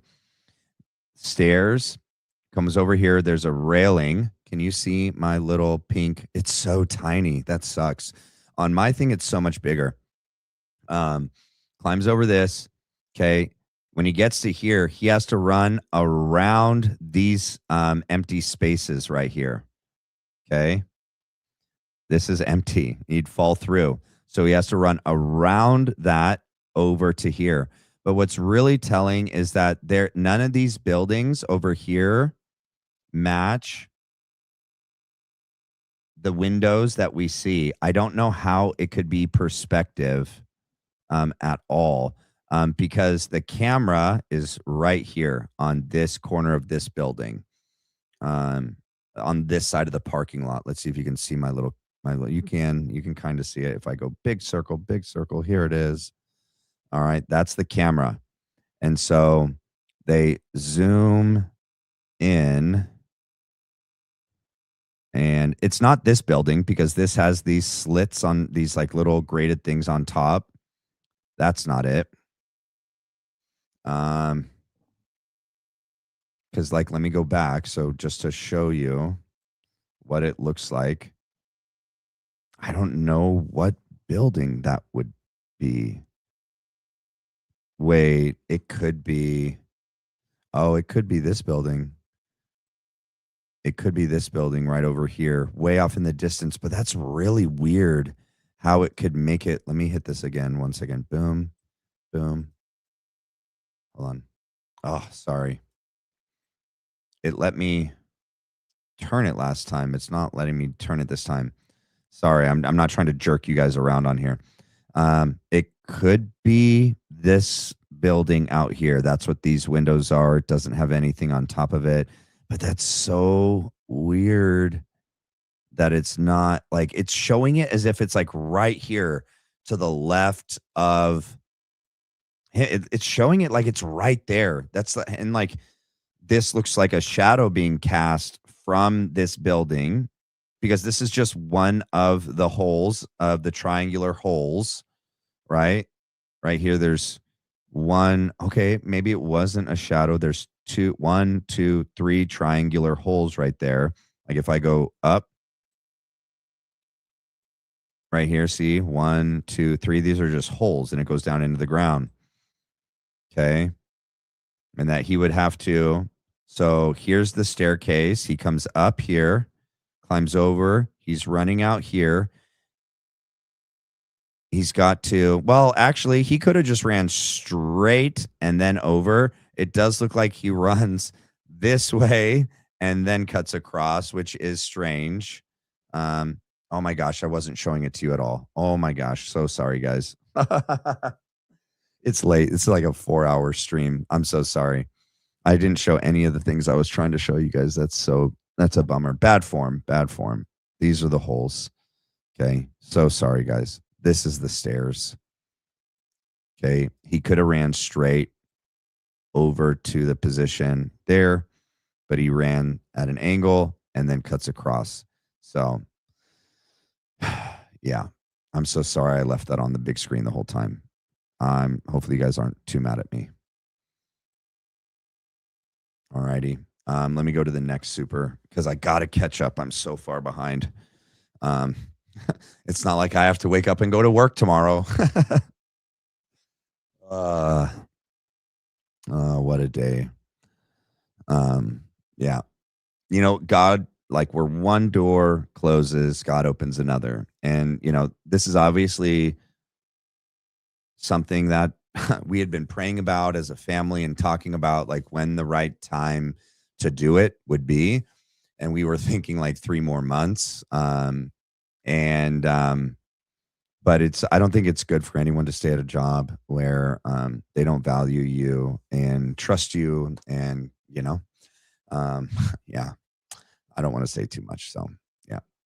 All right. Mystic Gypsy, Honest Ash, I just want to thank you and give you mad props for your takedown of Gary meltdown on X the other night. You were brilliant. Sorry, you guys, I didn't get to read these in real time. You saw the pace of the show. hopefully you understood and you're not mad at me that I wasn't able to do what I normally do, which is I read periodically as the show goes on. Tonight was a totally different flow with that many people, and then Stu coming on. So hopefully nobody's mad at me that some of these are probably written to people that aren't here right now, and that wasn't intentional. I was trying to manage everything and kind of let it flow. So hopefully you guys aren't mad at me. Stu, thanks so much for joining us tonight. It's an honor and privilege to welcome you as a BLB VIP guest. I agree. Super cool. And hopefully, he said he really enjoyed it and can have him back on. And yeah, I like Stu a lot. He's freaking awesome.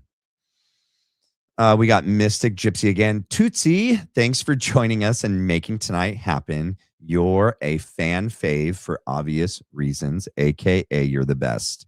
Yeah, for sure. For sure. I love Matt. Brenda Marie, great gathering tonight. It's possible Brian Harple was referencing the hospital's chief of staff. Most hospitals have a chief of staff on duty. They may have been with Brian trying to direct what, when, and how. So vice president had to intercept. Yeah. Could have been Mikey McCoy, the chief of staff of Turning Point. Doubt it, but I'm sure that's what they're going to say tomorrow. If anyone finds out that Stu on Rumbles broke this tonight, they might come out and be like, no, that was Mikey, chief of staff. I think it could have been the actual chief of staff to the vice president, or it could have been, the chief of staff to the hospital. I think that's a plausible explanation as well. A guy coming into the stairs has a umbilical hernia. The guy, Eagle Boy, because of how he's walking down the stairs. I don't know. I think that he's walking like that to make it look like he has a gun in his pants. That's what I think. This is making the hair on my neck stand up. You are all awesome. Mitch, Stu, please look at Project Constitution's guest show today. Stu, really? All right. Well, now that's the second time you said it. I'm definitely going to look at it. I'm listening from Australia, by the way. What do I care? But still shivers, right? Screw the deep state.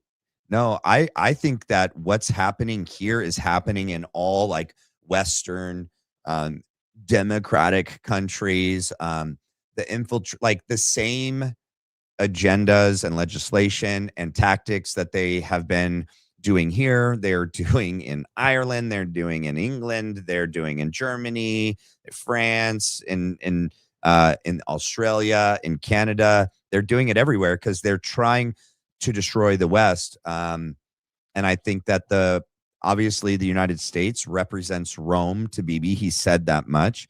I also think the West in general probably represents Rome to them, and they want to get rid of it all or control it all. So Artifacts Memoir, love all y'all. Crisis King, what up, dude? I was so far behind. Not the Fuentes impression. Yeah, he can't help it. His true nature comes out. Stu is a legend. Yeah, he is, dude. Stu is a legend. Do I need to come help y'all with your AV? It wasn't mine. Mine was good. I think Stu had some either bad internet connection, and Matt kept coming in and out. His thing kept popping in and out. I noticed too. What up, Crystal? Thank you for the happy poop. Big Kid, thank you for the jewels. Thank you for more jewels. Mic drop. We got Artifacts again. Mustache Man. Who are we talking about? Who were we talking about when we were talking about Mustache Man? Oh my gosh, who were we talking about? It's like on the tip of my brain. Mustache Man. Oh no. It'll come to me. I'm driving faster. Thank you for the laughing disco. Thank you for the eagle. Where are we? Oh, nope, that's the last one. The Roz Rodriguez, thank you for the flower. Joe Filicetti, you're appreciated here, Matt. I think that was to Matt Tuzzarone, probably, right? I agree. Project Nexus, thank you for the $3. It probably didn't let you write something. Artifacts Memoir, Matt, having felt the same things at TPUSA, I understand where you are. Cheers to trusting God. Christ is in control. Proud of you for your faithfulness. He'll appreciate that. I'll let a lot of them know to come and watch some of the things that you guys wrote, and I'll relay a lot of this to them. Okay. Let's go to the next one. Lover of pretty things. It's my birthday on the 31st. So in an hour and a half, but you need an early birthday gift. XO, stay strong. You will find a better job. Thank you. I appreciate that. Yeah. Maybe on like my members live, I can talk about it more. But it kind of, it was a real bummer. Yeah. If I talk about it at all, I'll talk about it on like a members live. Celia Roberts, trust God's plan to remove you from that work situation. 100%. I immediately called my father-in-law and my brother-in-law and spoke to them on the way home, and then sat in the car before I came in and prayed, and then came in and told my wife, and took a shower like so fast, ate like so fast, and got on the show. And like, look how amazing the show turned out. Look at the attendance, still 3,000 still here. So amazing. And then Stu showing up, and Mitch was here, and Matt and Ash. Total answer to prayer. Also, sometimes you have to take a step in faith even before, because that's what faith is. Faith isn't making the decision when you have the security and the assurance. Faith is taking the step that God will provide that. And so in the moment, in that room, I had the opportunity to stay in a very unhealthy and toxic work situation where I was unappreciated and not being treated well. And so I, knew right away that that wasn't where God wanted me. And I'd been praying about this anyway for months as to when would the right time be. And I felt that in that moment, like I offered to give 2 weeks too. Like I was like, that's the kind of employee I am. I know that you might need someone to train the next clinical supervisor, and that you guys are short-staffed, and that would hurt the families and the clients. And so maybe you should talk to scheduling and your clinical director before you make the decision. So, and they're like, no, we're good. I was like, okay, all right. Take care. Bye. Let's go to the next one. You are needed for bigger things now, Matt. Thank you, Janice. I appreciate that. That means a lot. Lena, is there any truth to the rumor that Charlie Kirk was going to buy TikTok? Amazing show. Thank you. No. It was just purchased by pretty much Israel. They're not going to let Charlie Kirk buy TikTok. Come on. No, I hadn't even heard that rumor, but just from my own thoughts, no. Was it Larry Ellison, right? He just bought it. Basically Israel. So Laura loves 1214. While you have a little time, dig into the books that were hidden from us, especially Enoch. Congrats on your new God-led adventure. Thank you. I appreciate that. And the other cool thing is that like I'm doing this with my family. So like had like our first like conference call meeting on the way home from work with I called my dad, I texted my brother-in-law, and then he called me. I'm like, Dad, I'm going to patch in Micah. Hold on. And I patch in my brother-in-law, And then I patched them in, and we're like talking, and I'm telling them everything that happened. And then, yeah, it's good to have good people in your corner and family. So it'll be what did you call it? A God-led adventure for all of us. So Brett Booth, what up, man? Remember what I told you months ago, Matt? We got our marching orders back in September. You're ready. Go Max. Thank you, Brett. Brett's an amazing person that I've never met in person. Some of the people that have actually become so like amazing parts of my like almost everyday life now through like DMs and like phone calls and messaging. People like Mystic and Brett and Matt and Mitch and Ash are people I've never met in person, but people that,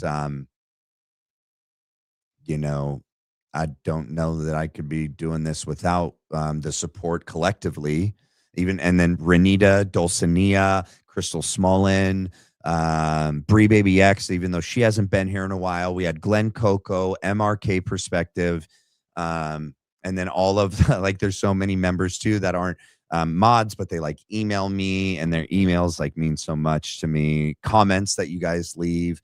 I haven't had a lot of time to, like, I used to be so on top of being able to like them all, thumbs up them all, respond to most of them that I could. But I was, I can't fall behind in my work. And so that was one of the things that I just didn't have time for at the end of the day, but now I will. So stay tuned. You'll be hearing from me in the comment section. I will be responding to all of you. And so, like I said, God opens a door. Thank you, Dog and Cat Parent, for the nap.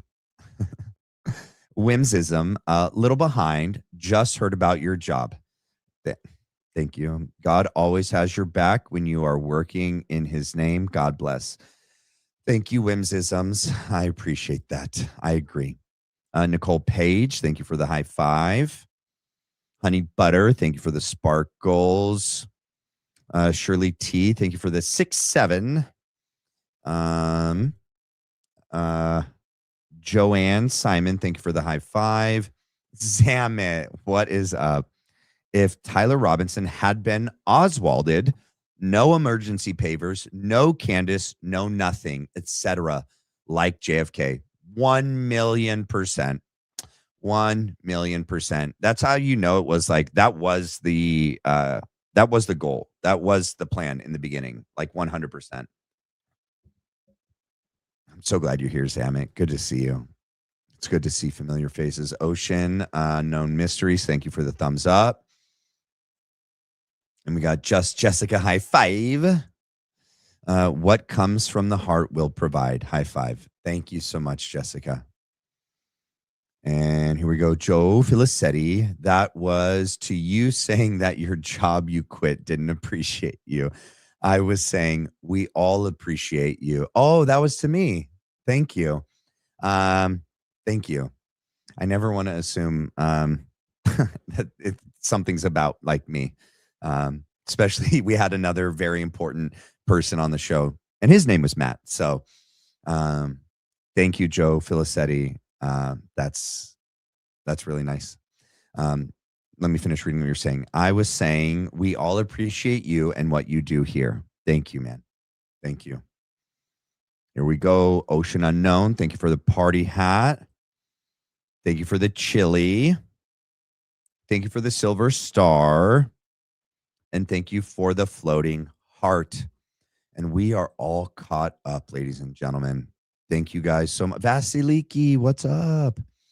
Vasiliki, thank you for the tip on, or it was Dulcinea or Vasiliki on the tip on how to post the most effective ways on X.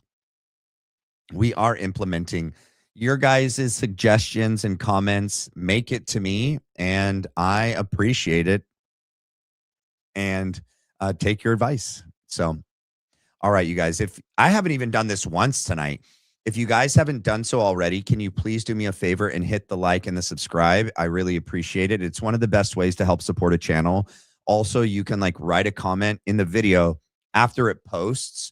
You could even just do like emojis like thumbs up or like party hands or like a party hat or, raise the roof. And then you can also hype it for free. Those are the best ways that are free to support a channel. I haven't done this in a while, but if you guys want to donate, you can support me through buymeacoffee.com/the Black Line Brief. You just scan the QR code, or you can type that in, or you can do it at donate here at the Black Line Brief Venmo account at Matthew-McKim-2, or you scan the QR code. All right. All right, you guys, let's see. Hold on. I think I have something to share from about Charlie. That's not it. This is it, I think. Please don't make me download it. Gosh, I hate it when it does this. Crystal, you sent me a video of Charlie. Can you just email me that video? It's not going to let me play it unless I download it in real time right now. You wanted to know where the footage was being taken from. Compare a few key things. The flagpole type object. Let me see. Let me click on this.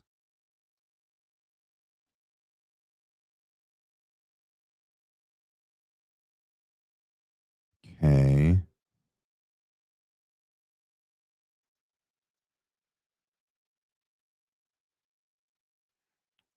So never before seen rooftop footage plus rookie. Oh, I'm not showing this because I didn't. All right. I'll look into that later. Sorry. I was trying to pull up the video. Man, let me find one because I never not do one at the end. Even though it's like 4 hours, my butt is so sore. Let's see. What's a good one? History. Let's pull down, scroll down. Let me find. This one was good. This one was really good. Let me add this to the screen real quick. Wait, Matthew Tizzaroni's still here? He didn't log off. Oh, he's not there, but I mean. I'm just gonna play like a little bit of this because I am pooped. I need to eat. All righty. You've probably seen all the news with Kanye West going on out there, which is great development. You saw the Trump's approval ratings jump from 11% to 22% amongst black males, which is absolutely amazing. So we have our communications director is a total superstar. It's a young lady named Candace Owens. Have you heard her name once or twice? Yes. She's our communications director at Turning Point USA. And one tweet by Kanye West that said, "I love the way Candace Owens thinks," totally broke the internet. And there's a real movement happening in this country, folks, because the leftist media and the schools, they've way overplayed their hands. They have attacked our values for far too long. They have tried to single out those of us that believe in free speech, that believe in the Second Amendment, that believe in the Constitution. And middle America is rising up. I'm telling you, middle Americans, like the people in this room, the 6 million members of the NRA, we're not going to take it anymore. We are not going to allow the New York and Malibu elites, as I like to call them, continue to dictate that middle part of America. And there's really something special happening. And you see it with the president. You see it with the results, which, by the way, I believe President Trump is going to go down as the most successful president of our lifetime. I really believe that. I believe that President Trump is going to go down as the most successful president. So some thoughts I wanted to leave with you here today is so really important. First of all, there is no First Amendment without a Second Amendment. Make no mistake. You can't pick and choose your freedoms. You either have freedom or you don't. The Founding Fathers knew exactly what they were doing when they wrote the Second Amendment. They needed an amendment to protect all the other amendments. They put in the Second Amendment to protect us against government tyranny. Now, that's not always a popular thing to talk about in the media, but if you look at the 20th century, it is riddled with examples of governments gaining way too much power and using that power against the citizens. There is no First Amendment without the Second Amendment. The other thing that is extremely important to remember is once you give up your rights and your freedoms, don't expect to get them back. Once you give up your freedoms, do not expect to get them back. Because to use the own quote from the March for Our Lives, one of the speakers said, "If you give us an inch, we are going to take a mile." Direct quote. if you give us an inch, we are going to take a mile. So once you give up your freedoms and liberties, do not expect to get them back, because we are up against a group of individuals that are going to use the rest of their lives and all their resources to try to take. Okay, so this is from 2018, but now when he says the left, think about who we really know is running everything, and put that in context. So when I hear him talking about who is gonna, control us, and I'm thinking about who we know now. Our freedoms and liberties away. Now, mind you, these are liberals. They say, oh yeah, we hate guns. They walk around with armed guards. We hate borders. They live in gated communities. We hate we hate school choice, but we send our kids to private schools. The liberals are the most hypocritical people you could possibly imagine. They want to tell us how to live our lives, and yet they live a completely different life for themselves. And wait, can you guys do me a favor? We have like 2,980 people here. We have 978 likes. Come on, we can do so much better than that, you guys. Can you just hit the like and subscribe before we end? I'm pooped, you guys. It's almost a 5-hour live. You guys are awesome. I thank you guys so much for, we just got another gift. Silver Star. Thank you, Ocean Unknown Mysteries, for the Silver Star. Do me a favor, you guys. Please hit the like. All right. It really is the best way to help support the channel. We can get 2,000 likes. We have 978. We have 2,999 people here. That's 2,000 people that need to just beep, beep, beep, beep. Hit that like. All right, you guys. I love you guys so much. Thank you for all the love and support. Here's the other thing. Stay tuned for. I will be doing 3 shows a day. Maybe starting tomorrow. They're not going to be long like my evening shows. My morning shows will be like an hour and a half. I'll take a break. I'll do like an afternoon show for like an hour and a half. And then I'll prep for the evening show, which will be like the normal time, like a 7 to 10, like 3-hour show. All right. So there'll be more of me. And I know that a lot of this community is at different time zones around the world. And not everyone can always catch the live at this time of the day or the night. This will allow for more members of this community to view and participate in the live chat and get to watch me live. So you get more of me. Hopefully that's something you want. You're going to get it either way. But all right, you guys. Love you guys so much. God bless you guys. Thank you for all the love and support. Thank you for your prayers. I'll see you guys tomorrow. Bye.